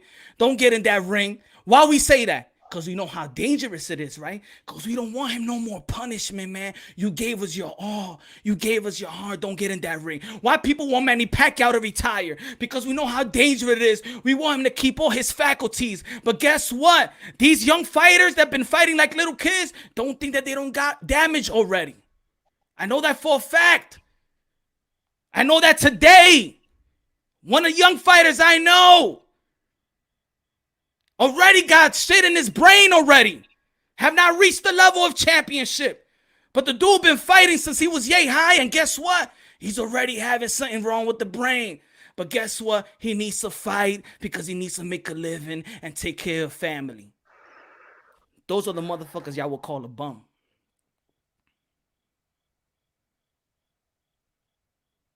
That's who you call a bum.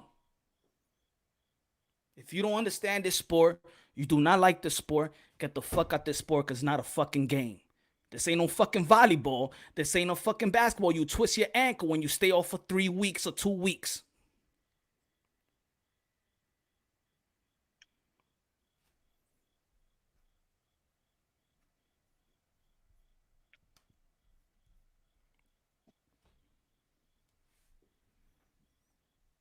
No, there's so much, that has to do with people definitely not understanding the sport, definitely not understanding the grind that these fighters go through, the inherent risk of the game, and and it's all taken for granted. There's no doubt that a lot of it's taken for granted. Um, but it also falls in place with just the way society is, the way they think nowadays. It's just not. Uh, it just has no. It makes no sense the way some of these new generational men or women, as you speak, think, and and it reflects in our society. It reflects into our sport. Bro, I get heated. I don't even got a fucking kid in this boxing. I don't even got children in this boxing. Can you imagine how these people feel that's in boxing and got their sons or whatever? That's why I But say. I feel I rock with that. Some people be like, "Yo, why? Oh, yo, Tio." I rock with that. That's my attitude, man. I just relate to the motherfuckers. Alright. I love their passion, bro. It's just like me. Alright. Hey, if I was going to church, you know what? I can't fuck with Joel Osteen. He's just too laid back for me, man. You know? Give me Geno Jennings, yo. Geno Jennings. I need to hear him. You know? right. You need your cup of water that's gonna quench your thirst the way you want. The way you are. I get it.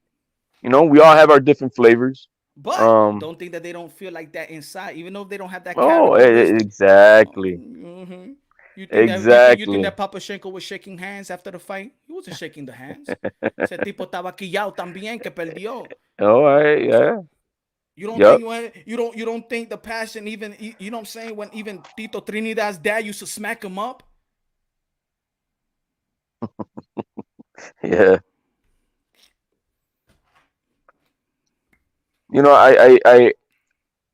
It's just also so easy, on this internet. It's just so easy to I don't know, become a persona of bullshit that you can spew anything the fuck you want, and there's no consequences to it. You know what I mean? Uh, I saw a video the other day. This kid it was in I don't know, it was a stadium where they were, and kid just comes up to another, fuck you, and he thinks he's just gonna get away with it, bro. He didn't expect that there was gonna come a right hand after that. You know what I mean? On the internet, you could disrespect and whatever, and there's absolutely no consequences to it. Because if you do it in the streets, it's gonna be a different game, especially the way it was in the old days. So it plays a part as to how the hating game is comes through. That's no doubt about it.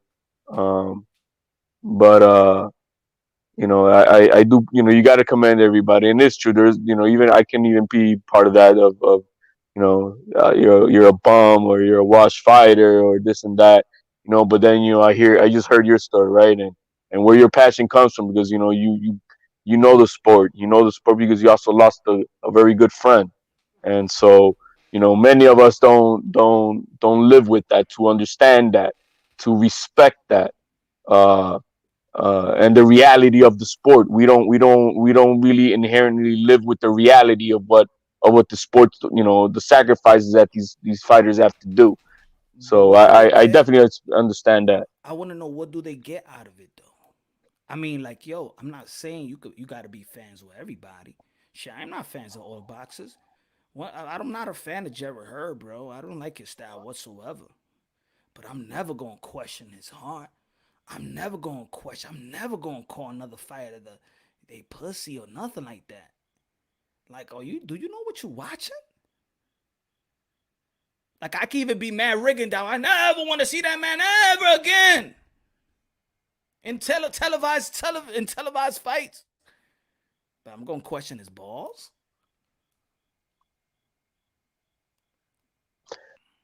Yeah, you start questioning a person's integrity, their heart. That's a different thing. That's now just beyond, because you're questioning the character of a man who's doing something about amongst the ultimate things in all of sports, which is combat.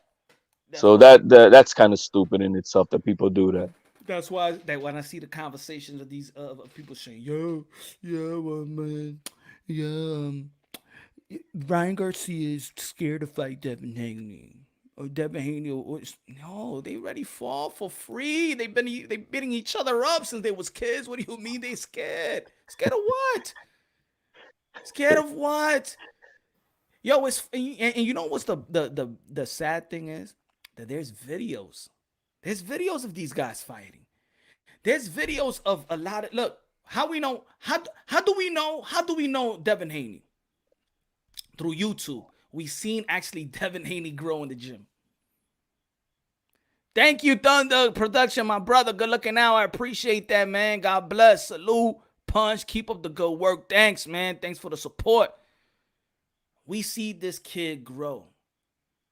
That's how we know Devin Haney. It's true. It's true. He is the first YouTube sensation. We see the kid grow. We see him. We saw the first fight when he became pro. The same thing with Floyd Mayweather. Go to YouTube. All his fights is there. The first fight we see him go pro. We saw how he got robbed. We saw how Shakur Stevenson, they love to throw that meme up when he's crying in the Olympics. You know that he's fighting for free, representing his country, trying to bring the gold? You think that was all money in that situation, or that was just all pride? That was all competition. It was a sport. But in boxing, what we do, we make memes about it. We even make memes about when Jake Paul knocked out Nate Robinson. Yeah, it's funny, right? How you think his kids was watching, his 5 kids that was watching that? How you think they felt? Like, yeah, people got there gotta be some lines in this type of sport, you know. In this type of sport, there gotta be a line that can't be crossed, and I think that hardcore boxing fans, we should draw a line somewhere, you know. Well, I'm go ahead. sorry, yo. Yeah, man, Punch, thanks for having me, man. Good shit, Punch. Man, I appreciate the realness. You know, even when I didn't know any better, man, you was always saying the same thing, being consistent, you know, and it all makes sense, bro. You know, everything that you said, bro, you know, even, you know, I might have been mad because, you know, I'm a Devin Haney fan or whatever, but you just was telling the truth, though. You know what I mean? That's all it was, man. And I appreciate you having me, man. Shout out to Teofimo Lopez, his dad. Man, I appreciate what they doing. Man, he's a real fighter, bro. And I respect it. He shocked the world. He shocked me. He proved me wrong. So, man, I gotta show respect to him. Man, appreciate it, HLD. Peace out, y'all. Peace out. Peace out. Thanks, Peace man. out, H Money. H Money. Yeah, man. It Of course, yeah. Even a journeyman deserves respect. Of course, man. Everybody deserves respect because look, it always comes back around to the humbleness.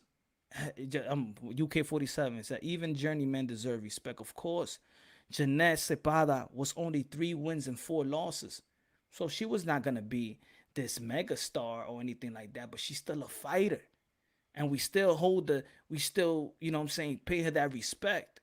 You know, it doesn't matter if you're ranked number 1 to rank number 10,000, man. Everybody that stepped inside that ring, while they're sparring, in the pursuit of having a career, in the pursuit of becoming an amateur, whatever, man. This is just a different type of game, a different type of animal. It's not your regular sport. When somebody says, "Yo, I feed my family with my bare hands," fighting with my bare hand, literally, I fight for my family. These fighters literally could say that. I fight for my family. I fight. People like to say, "Oh shit, this fighter is lying about COVID or something like that." Come on, this is boxing. These fighters only get paid when they fight. So you think I haven't fought and I'm gonna be like, I'm a fake Corvette. I don't want to fight. That means I don't want to pay my bills and family. That's the only check I'm going to get. because that's the society we're in, man. Where people, you know, this new generation, I guess, are so really weak minded that that they will find excuses in their own lives, and maybe that's why they reflect that upon the others, that they think everybody else is like that, and that's the way it is. You know what I mean?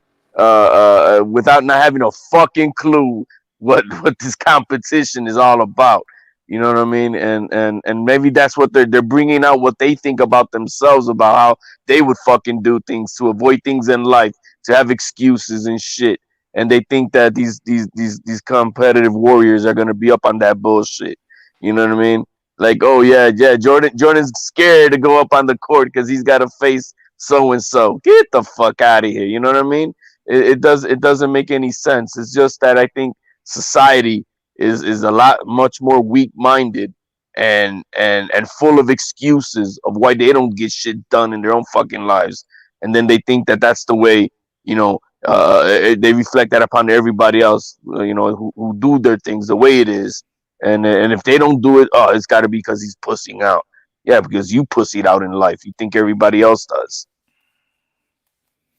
Pero Pero yo tú sabes, man, esta gente no entiende. La gente no entiende, Y pero yo no sé por qué, Eso, I don't know why, man. Why this is the sport that is so easy to understand.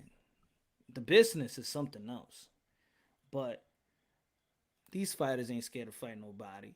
It's a business, and people are is have has investment have had investment to build a fighter up, and they don't want to lose their investment in one shot. Do you know how much money it takes to build a fighter? Do y'all know how much money it takes to build a fighter, pay your fighter, pay the fighter that they're gonna fight, pay petition to move you up in the ranks? You're paying thousands of dollars, and then the sparring partners just to lead up. Do you know how much money is already spent when you see them hit TV in a trinket belt fight? Do you know how much money has been invested? it's tens, man. It's tens of thousands of dollars that the especially and especially when you're going into the elite status, and it's out of pocket And too. I'm not even mentioning. That's why I said trinket, to the Yeah, trinket title, to the interim WBA WBC title. Do you know how much money there's already spent to just match him there? Just think about everything in boxing and then everything outside of boxing. Think about the sparring partners, think about the training, think about when you in the gym, membership, everything, just everything. Hey, think about when they're in the amateurs, when they're fighting for free and have to travel to Kentucky tournaments and all that stuff. Do people know how much money is invested? it's all out of So pocket. so then it's not that the fighters are scared. Is that the people that invested the money or these promoters be like, okay, that's why they have matchmakers. You match them up so your fighter has the advantage. Everybody does that. You match them up, you win until you get that fight that is a big fight and a 50-50 fight. That's when you gamble. We don't like it as fans, but we have to understand that point. We have to understand that about the sport. So when you be like, oh, Ryan Garcia doesn't want to fight Devin Haney, and Mauricio Sulaimon is saying both camp agree they will fight in a later date where they could have more seats and stuff, like, meaning they could want more money. We could marinate this fight more because the time when it's both different promoters, all the money is going to be in play, and there's high risk, high reward. That's just the business of boxing, all right? The fact is that not everybody in the game is built to fight for legacy. Not everybody can take on the challenge. Not everybody is a Canelo.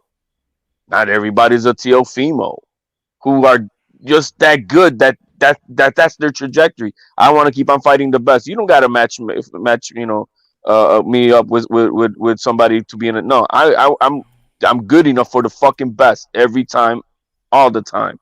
And not everybody's built that way. That's why you do have these matchmakers to help prolong the careers of many of these fighters, because not everybody is built for legacy. Their career could end in 2 seconds.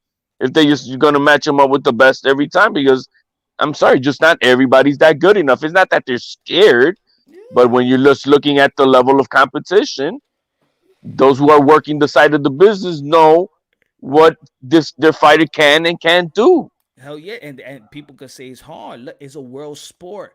Look at people's resume and look at the fighters that they fought. Look at that guy that's probably 16 wins and 5 losses, right? Nobody cares about him, right? Really. But he still has a career and he's still fighting to feed his family. That doesn't mean he's still fighting. How about the guy that's 30 wins and has 17 whatever, or he's a club fighter just to make ends meet. Like we just looking at the elite, but people just don't understand, man. It's just I never used to say what Roger used to say, Roger Mayweather. You don't know shit about boxing. But the more and more and more I'm ingrained in this sport, I understand it with a core what he meant.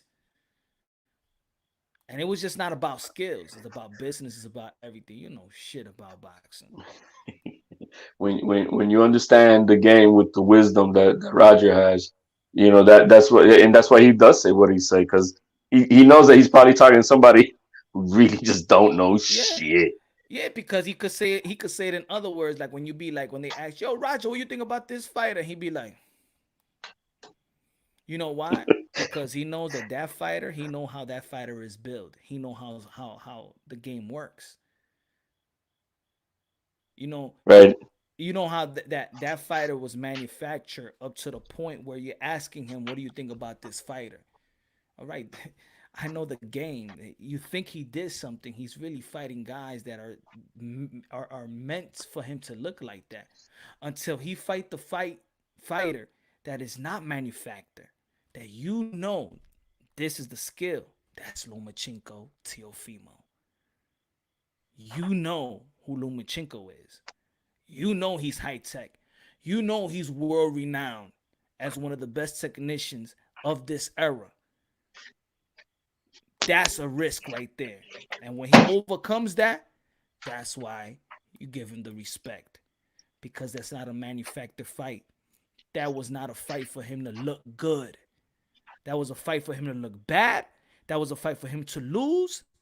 That was the fight for him to get outboxed. That was a fight to be schooled, and he overcame all of that. It's a different level of fucking competition within that guy who does that. And you're right. He knows who's got the padded record. He knows who's been. And that's why when Senior be like, "Why you ain't shit?" Because he knows he's in the business of boxing. He knows. Look at the first. We know when he says that we ain't did it in Mexico. He knows, and we know. You paid. Let's say I'm not this, and this is not no talking crap. This is just the business of boxing. The Haney's came here independently. Let's say Bill is paying his son. Here he's paying his son for fighting this guy. Bill is paying the guy that's fighting his son. You're not gonna put people to beat up your son. You're gonna put pieces for him to get these wins, get some knockouts, and then get to the point where TV is calling. Are you prepared for TV? That's another grind. Time to petition yourself in a belt federation, and then once your son is ready for a trinket belt, you petition for that NAIA belt, the youth belt, whatever. And then you do, and it's all about petitioning to a certain spot. The belt federation be like, y'all ready? You ready? Mauricio Solomon, he'll be like, yo, and let's say Bill calls, yo, Dev, which y'all got an opportunity to get the NAIA? Y'all ready? Yeah? Cool. Boom. You got the money? The money, because it takes more money, right? Even when you see fighters fighting champions, if let's say Sean Porter is going to be paying the sanctioning fees when he fights also Bud Crawford. They'll be paying the same sanctioning fees because they're fighting for a belt. The belt is on the line. They fighting for a belt. They're paying sanctioning fees for that belt. Maybe if Sean Porter was somebody else that couldn't afford, I'm not ready to fight that because I'm not even ready to file that petition, or I'm not ready to pay a sanctioning fees to become a champion. It's it's a whole different type of business, man.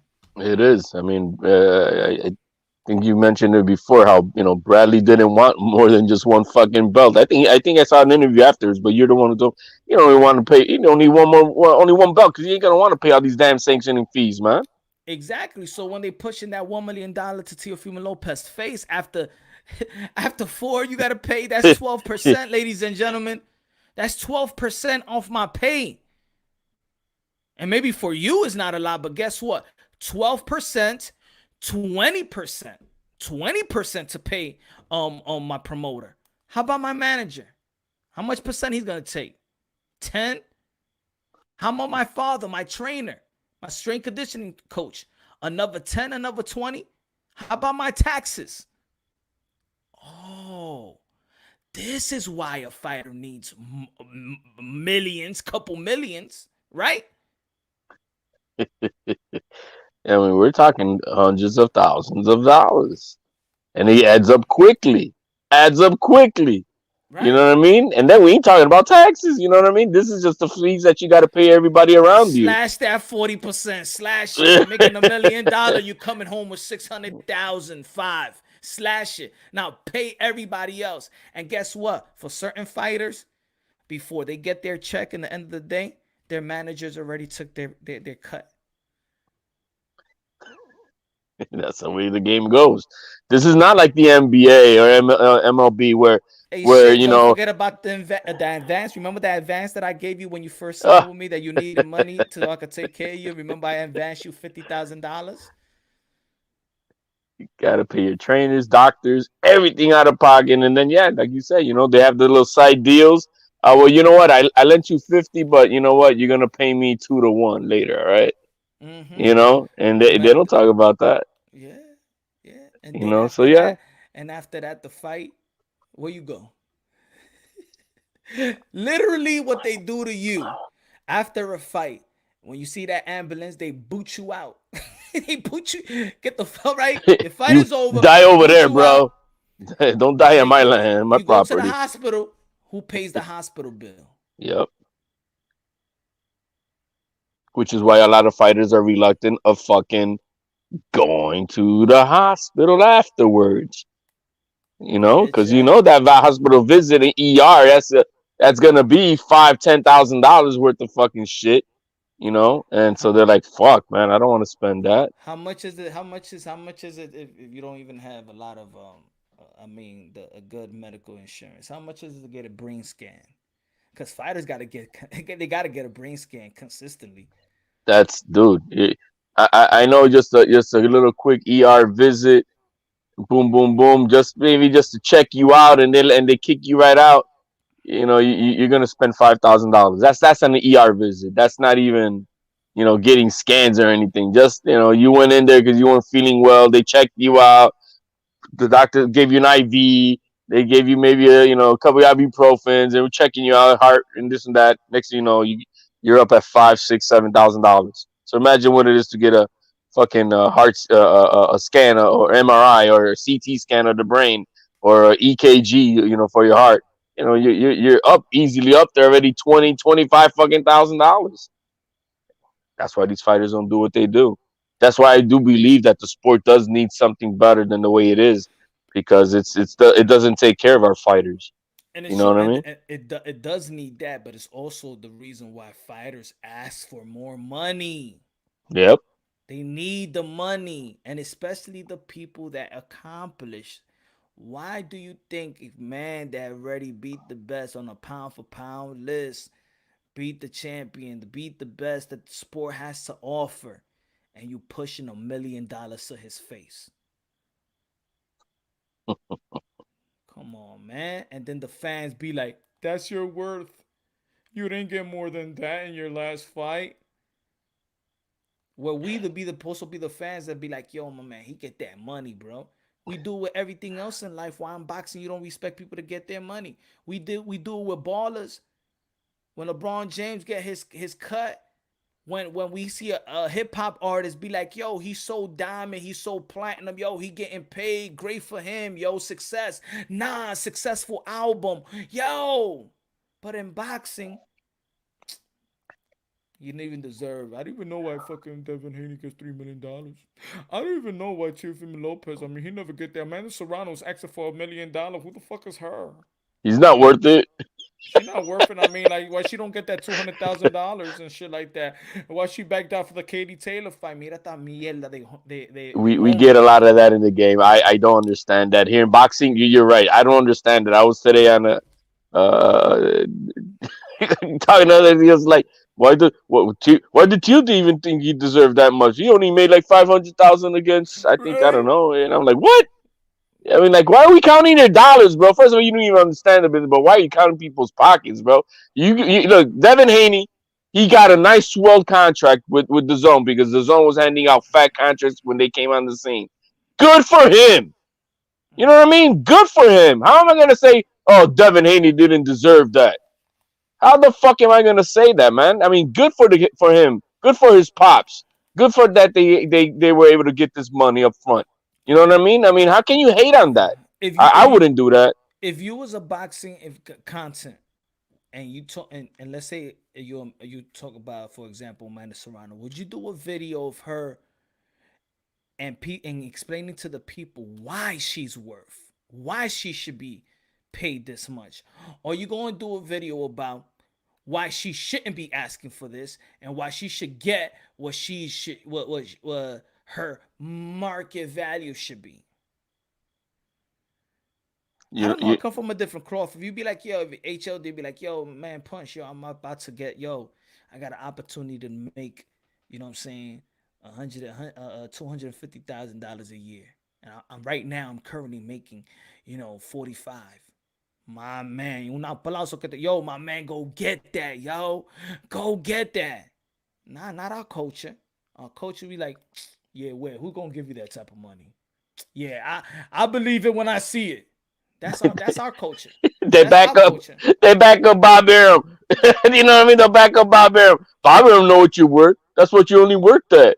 Get the fuck out of here. You know what I mean? Yeah, that was Bob Arum. Right. Go to purse bid. All right.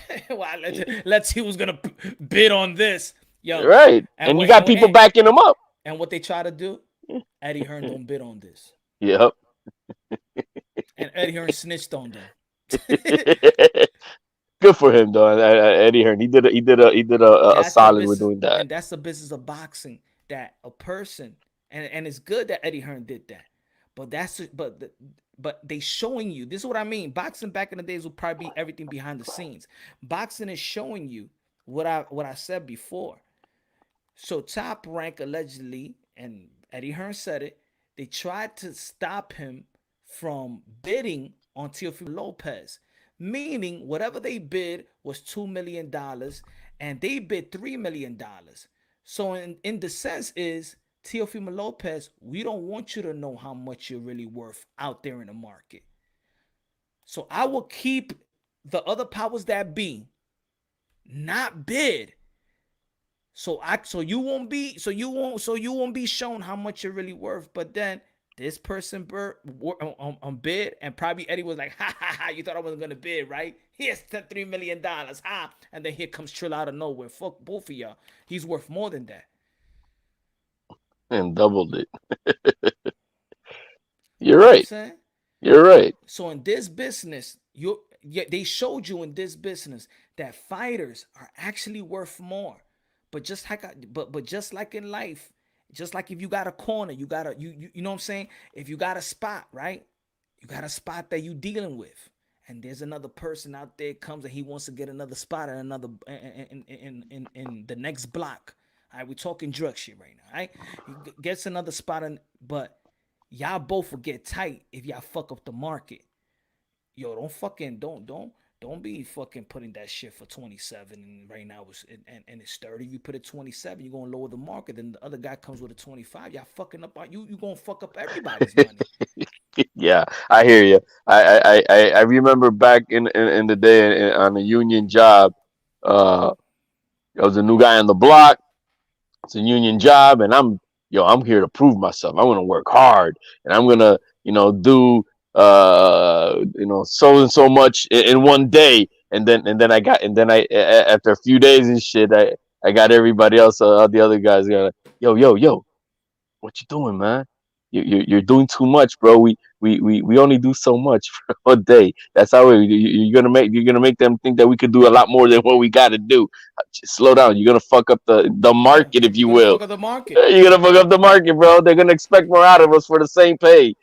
And And I'm like, and that's why I say certain things come on as common sense too. They will give you the hints, right? But then certain things is common sense. You think, and that's why I keep on saying it to the fucking haters out there that don't like, you know what I'm saying, that think that Katie Taylor's the only $1 million fighter, right? In female boxing. You think that the best fight in women history is a pot of $1.2 million in boxing. get the fuck out of Does that make sense? Huh? Does that make any sense to you? And then, but Amanda Serrano, she don't, what seat she sold? She got this much. She got 70. She got 60,000 for her last fight. Maybe they was lowballing the shit out of her back then, huh? Because that's why I always bring the facts. When Heather Hardy and Amanda Serrano fought in New York, they packed the Hulu Theater. But who was the main event? And who got money? Who got more money, but who sold that shit though? Right. Devin Haney, Abdulaziz got more money, but who sold it? Who sold the tickets? Heather Hardy and Amanda Serrano, and they gave them peanuts. So don't tell me that it's about seats. It's not about seats. It's about how much they put the value on you, and they just pay you. They shame you. Right. Yeah, because you know that in New York, you know who sold that fight. Of course, I was there. I You went to know that fight. who was in the crowd, Punch? Who was in the crowd, man? Yo, everybody was for Heather Hardy and Amanda Serrano. A bunch of Irish, Brooklyn people out there. Everybody was for them. Everybody in New York that day know it was for them. They didn't know who the hell Devin Haney was, and they didn't know who Abdulaziz was. They didn't know. Yo, half of the people was not even paying attention to the main event, which is because that's it. They was the co. But they sold the tickets, right? But then they'll tell them, oh, but you can't sell tickets because in a lot of people's eyes, that was Devin Haney's and Abdulaziz event. Right, because they're the only one on the top of the billboard. The same thing with Teofimo Lopez when he fought in the Garden versus Comey. That was a Teofimo Lopez crowd more than a Bud Crawford versus the Meme Machine. Damn, I even forgot that that's what it was. You remember? that was a Teo crowd. Right. Yeah, I totally forgot that Teo was not the main card. When people out there were saying, how is Bud the main event? Yeah. But no, he don't sell no tickets. No, he don't sell no tickets. He don't sell They just nothing. know how to use these guys and where to place them to hook them, Like promotion, and if you think the fighters that you feel like gain tickets, don't you think that these promoters don't buy $5,000 tickets? Huh? 5,000 tickets already. Tickets is already given. Yeah, you're right, man. That like earlier when we were doing that poll with the Serrano and Katie, and if they should make at least $1 million And we on saying these at style. least, me. Right, and I was like, and then you saw the votes, you saw people were like, what the fuck? Why is this even close? So that if she deserves it or not, get the fuck out of here. If it's undisputed and that's undisputed, it's the greatest fight in boxing history. Because it's our culture. It's our culture. It's only our culture, bro. And I'm talking about the Latino black culture. It's our culture. We the one that say fire the father. You don't care. We have the nerve. We have the audacity to tell a son, to yell at a son, make videos around. Son, fire the father. Because this is our community that have no respect for fathers. Yeah, you're right. Our There's not a best women, value. our best women fighters in America has to go to the MMA to make ends meet because we don't respect them. And then when there was a possibility for them to make more money, we tell them, why you asking for that? Why you being a bitch? Like they treat Clarissa Shields. Being a diva. Why you being a diva? Why you acting like a bitch? Same thing with Amanda. Why you think you worth more? Why you think you worth like a Katie Taylor? Pero son los hombres de aquí, poco de mierda que son ellos también aquí. That if you talk about boxing, you're supposed to uplift. You got the voice. You got to speak. We're the voices to reach the masses to be like, yo, respect this woman right here. You pay her that 7 figures. No para decir, I know, you got to pay the 200,000, get that thing. Mira, poco de mierda ustedes son. Que poca de hombre ustedes son. Shut your channel down, bro. You do nothing for the sport of boxing to grow it. It doesn't help also that the money in boxing is very public. You know what I mean? It's very public, or maybe it needs to be more public so that we can all understand the business. So not only on the money side of what the fighters make, but what the fucking promoters are making. Mira, you know what I mean? Y después viene un 24-year-old que no sabe nada de boxeo, un 24-year-old. Un blanquito de Cleveland. Amanda, but yo, you one of the greatest. How much what? Yo, I'm nobody in this boxing world. They're gonna give me this money right here. What? You get paid what? No, mami, toma esto. Toma tu pesito aquí, mami. No, así no. Okay. ¿Y con quién tú estás? Well, who you been working with? They've been giving you... Nah. I can't be a man. I cannot be a man and keep on watching this. Toma esto, mami chulita. Toma, Puerto Rico, me gusta usted. Tómate dinero. Yo, man, the kid took $1 million out of his shit. Hey, and then they talk about races.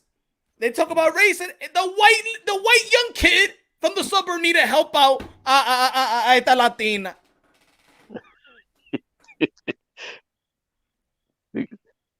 The kid knows the angles where you're gonna hit this. Everybody thinks they're in here for just for the boxing. They're in here to come in and take in as promoters. Jake Paul had to come to show some respect to a living legend. Porque estos porcas de mierda de fucking boxing people don't have the respect to say invest. This is $1 million fighter right here. Let's promote this woman, man. Look how they do in the UFC. Look at Ronda Rousey. Look at JJ. Look at Serena Williams in the tennis. Look at boxing. How the hell we got Clarissa Shields over here leaving us and stuff? What the fuck are we doing out here, bro? Comiendo ese dinero. Knowing that these girls are worth more than that. They probably and they bring that money to them. Ain't no fucking promoter going bankrupt. Name me a promoter right now. Not even Don King. You're right. You're right, and there needs to be some type of a correction in the market for these fighters. But we already know, man. This fucking game is a wild, wild west. It's not regulated. Properly.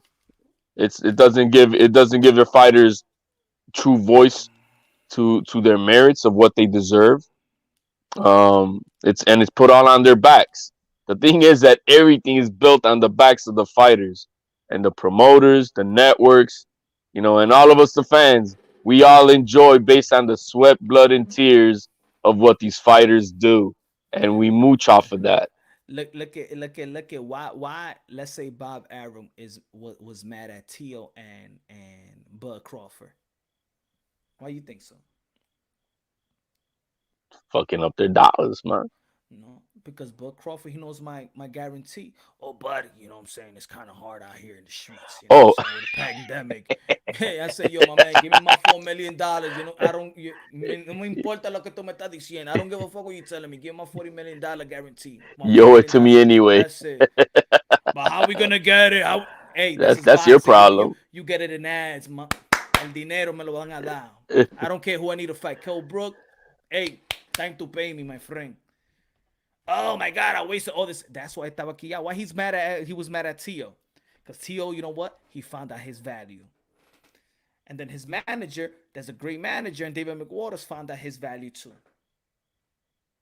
And then what happened? Even with the Lomachenko fight. oh, you're gonna get this. You know what I'm saying? It's a ticket to leave a deal. If you don't get it, then we got Felix Verdejo to fight Lomachenko. All right, I ain't gonna fight. ESPN. Hey Bob, what's going on here? I'm supposed to get this good fight with Teofimo Lopez, young kid. You know what I'm saying?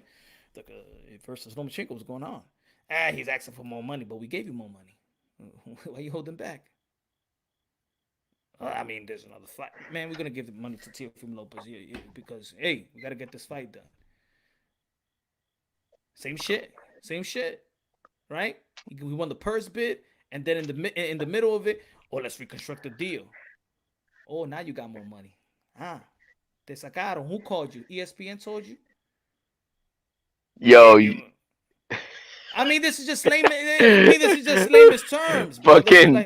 Fucking Bob Arum did not want Teofimo to go ahead into the fight without having his contract restructured and done, because he knows had he gone into it and come out, with a spectacular knockout fashion win and popularity, his fucking market value is gonna skyrocket, and he's gonna be like, man, I ain't gonna be able to sign this fucking kid. Somebody gonna buy him out. Yep. But that's what it is. But people don't see that part. People don't see it. See, even when I look at Gervonta Tank Davis, now this is all speculation now. When I look at Gervonta Tank Davis and he stays shut, like if he don't have no say-so at all, they take the mic away from him, they pimp, they got him in training wheels. But what I do think is, you fucked up with your money before. We helped you out. You're going to do exactly what we want you to do. All right? When you train, you're going to train in Vegas. All right? You're not going to bad mouth us like he was trying to do versus the Jojo Diaz and Gary Russell fight when he was in the stands and he wasn't cool with the Mayweather. No. We're going to help you with your debt. All right? Now you got to do what we say. We're going with a game plan. All right? And I think that's the reason Gervonta Tank Davis don't say shit. That's just speculation. That's just the way I see it. But it makes sense. It's not like you're trying to talk shit about it. You're just making some logical sense. I'm like, and it absolutely does make sense. Yeah, you know when you do something, if somebody ever do you a favor and stuff like that, and then you feel like, yeah, but this person think because they did me a favor one time, I have to owe them for the rest of my life and everything. Like I gotta answer the phone call, I gotta take them or give them a ride somewhere. You'd be like, alright, but you don't want to, so you just, man, this guy, man, bye. It's life, man. It's the same shit. It's not.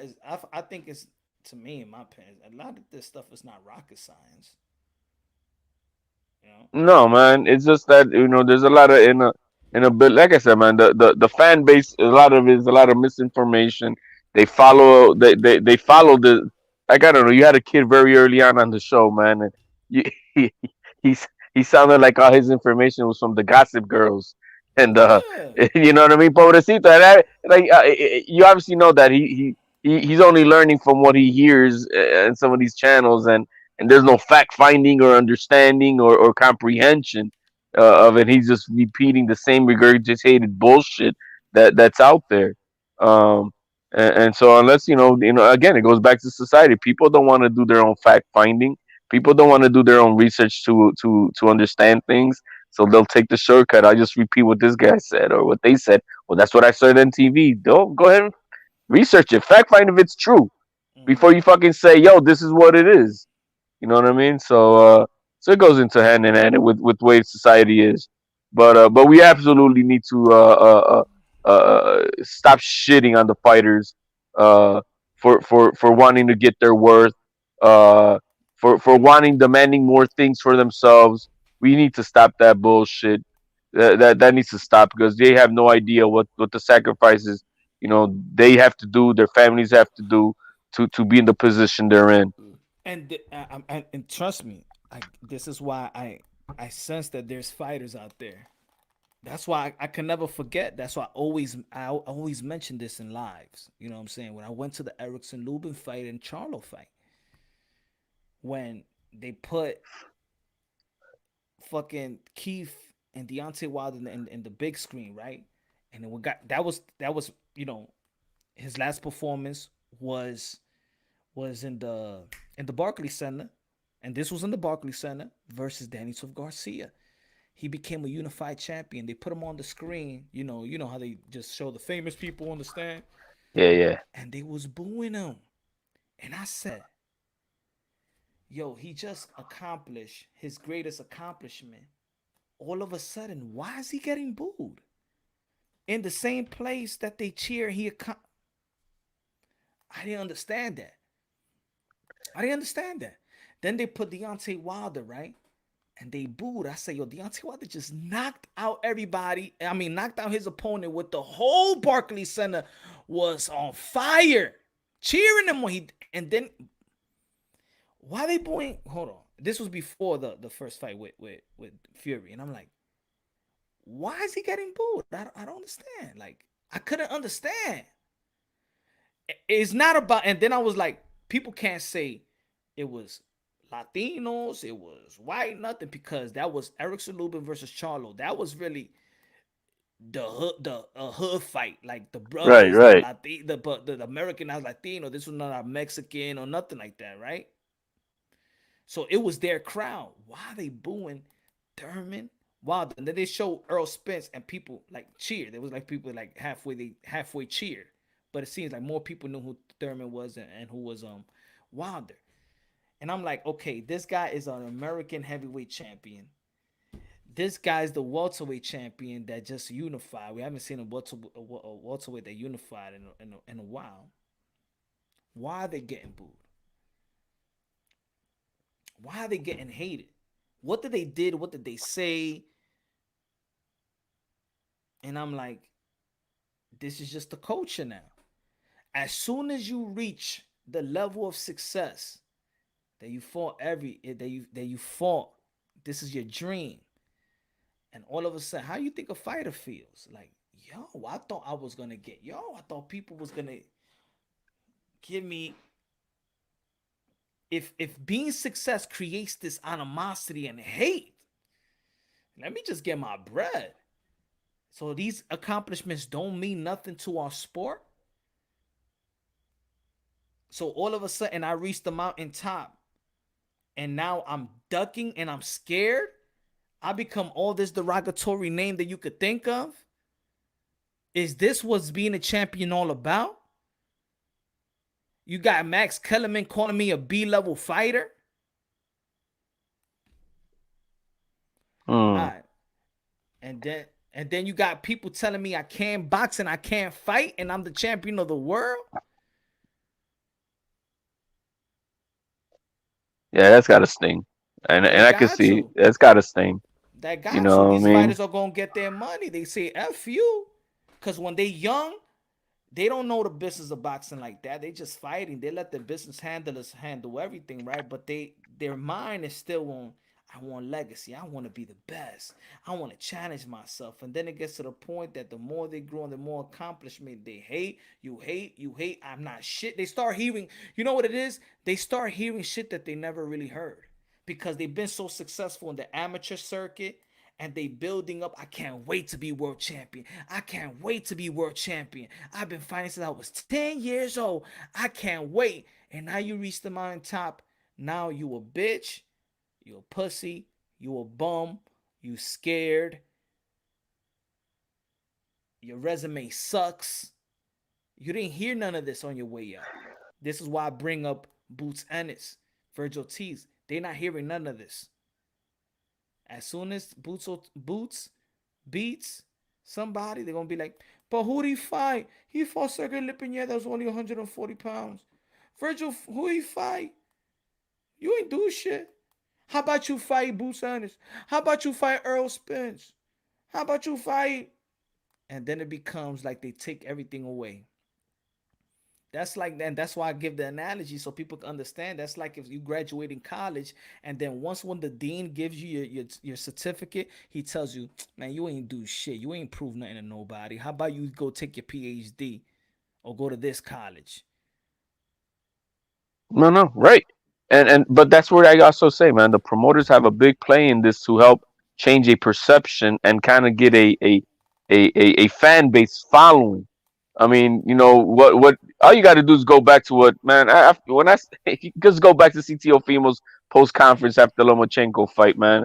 And what should have been something glorious for the young kid, it was a sad, sad case of affairs, man. Because you saw how they treated him. You saw how he felt. He was like, "What the fuck, man?"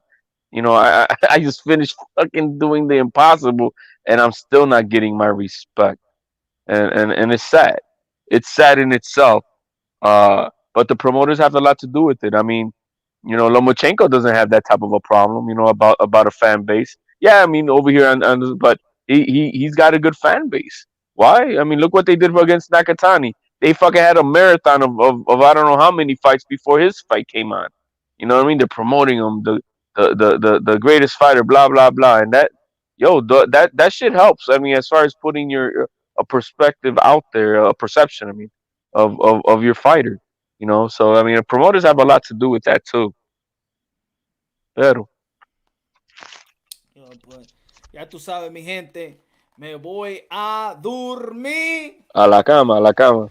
People say that about it. The devils already. Not like that. Not like that. Not like that yet. Everything is praise right now. 95, 98 is all praise right now. But guess what? What you gonna see when they get a title?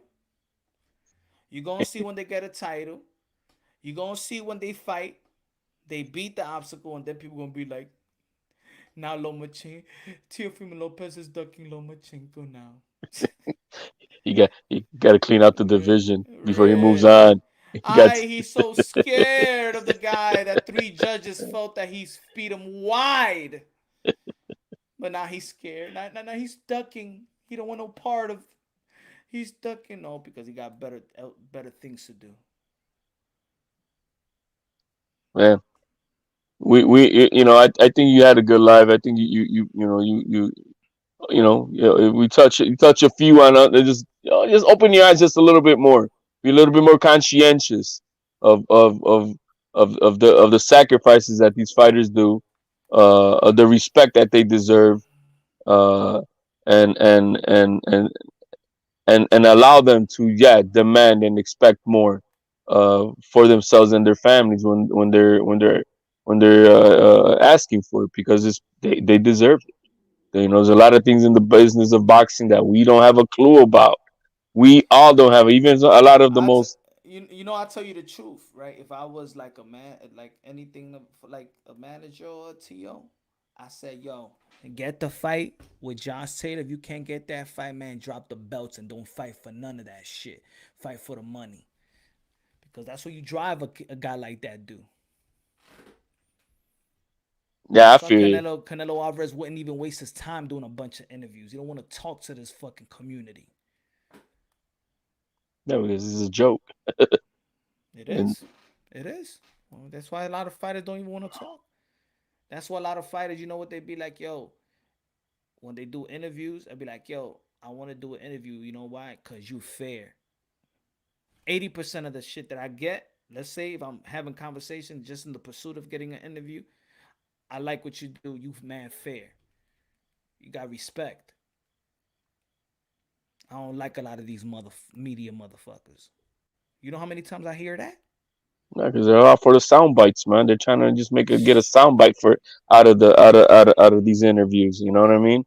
I'm just saying why people want to cover the sport if they don't even have respect for fighters. Like what why you want to cover this sport? I don't understand. Why would you take, I don't know. Maybe they capitalize off of it. That's why Ellie setback. As much as I don't like the way he does his thing, but he gives praises to everybody he interviews to the utmost, even if you think he's just overly kissing their ass. But they know they're not. He's not gonna do them dirty. You know what I mean?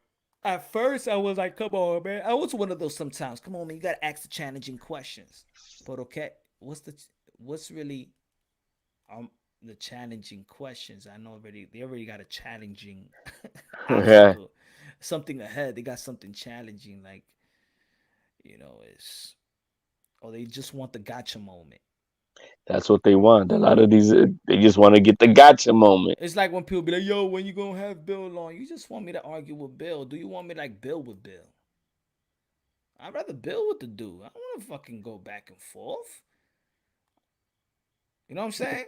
Yeah, make a spectacle. Yeah, you could be entertained, but it's not why I wanted. I want to build. I want to give praise to that father and son. I want to give praise that this man has put his son in position to become a millionaire and a boss.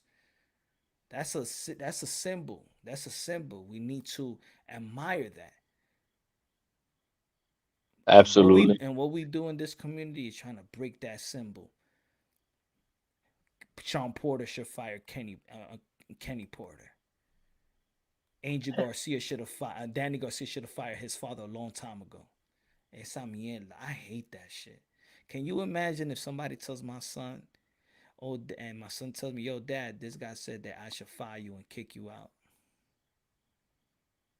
That's if anybody feel, and I said this before, if people be like, yo, you a Mayweather hater, nah, I'm not a Mayweather hater. I just didn't. I just stopped being a fan of his when he did to his father.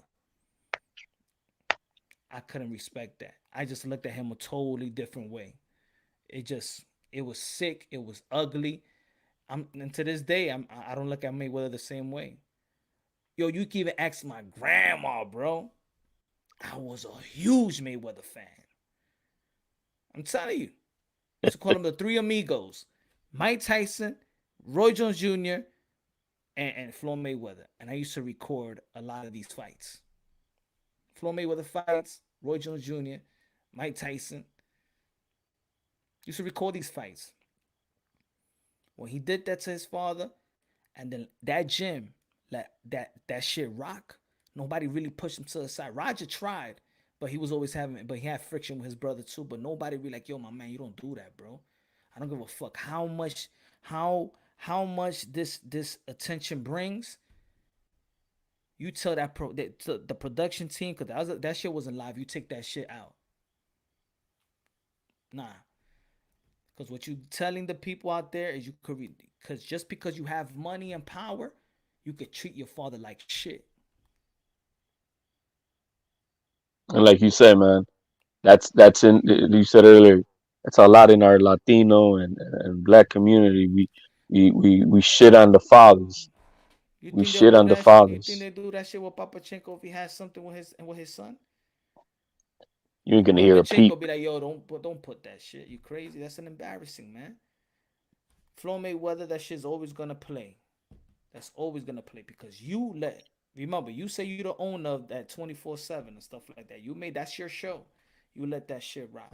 And you put that image out there that your son could be the powerful. You could kick your own father out the gym. You could tell him that he ain't shit. You could tell him all of that. Like it's Yeah, cool. Nah, man, that was it's not sad. cool. That was sad. That was sad. I do know that in the in the Puerto Rican community, with the same shit was being said about Tito's dad. You know what I mean? Que deben votar, que está loco, no sabe lo que está haciendo, y que la bofetada, and this and that, and they were just wanted to kick the father out. And without just looking back, bro, he was who he is, and the legend that he's become And when because of the guidance of his father.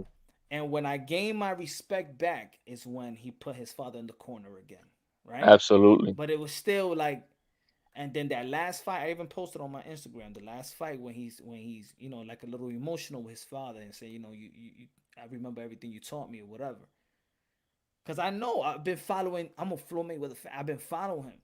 I know how he just wanted to do everything for his dad. His dad. Anybody could tell him that he good, but his dad. You don't think that shit hurt him when his dad said that Oscar De La Hoya beat him? Mm. The only person that his father ever said beat my son is Oscar De La Hoya. Why you think that Floyd Mayweather hates Oscar De La Hoya? Well,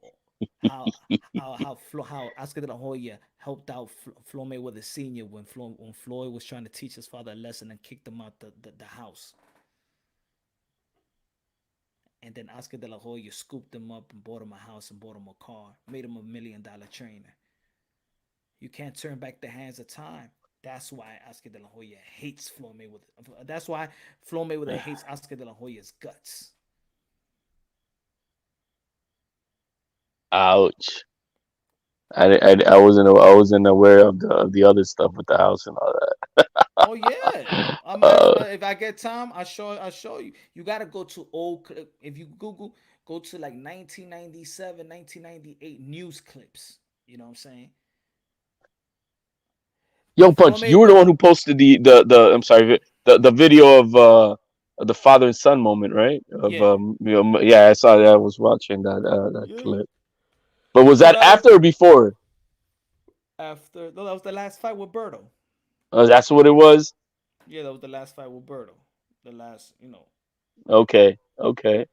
But I'm saying you used to have pride. Used to kick his. He told his father that he never wants him to train Oscar De La Hoya. But Senior was like, I need to make a living too. You don't want me to be head trainer. And I'm losing opportunities out there. He's saying I'm gonna fight this guy one time. He doesn't like Oscar De La Hoya. He's always competing with Oscar De La Hoya with the top rank. You know what I'm saying? He always felt like he's the second to Oscar De La Hoya, right? He bought a house. Floyd Mayweather bought a house with his father. Father was living. They got into an argument, whatever. He kicked him out. Right? They ain't speak for a couple years. Oscar De La Hoya came, scooped him up, put money in his pocket, gave him a house, gave him Mercedes. He's $1 million trainer. Oscar De La Hoya. Qué vergüenza, bro. Remember when they fought against each other, Oscar De La Hoya is the one that bought him a seat to the fight. That's embarrassing, bro. That should have never happened, bro. So he got up. So when he was down and out, when Senior was down and out, Oscar De La Hoya is the guy that helped him out. And this is why Senior never say anything bad about Oscar De La Hoya. Wow. You can't force him to stay. You can't force him. How you like them apples, folks? Damn. But I'm out of here, brother. El manito, man. As always, man. Thank you for having me on, man. All right, man. Take care, everybody. Hey, God bless everyone.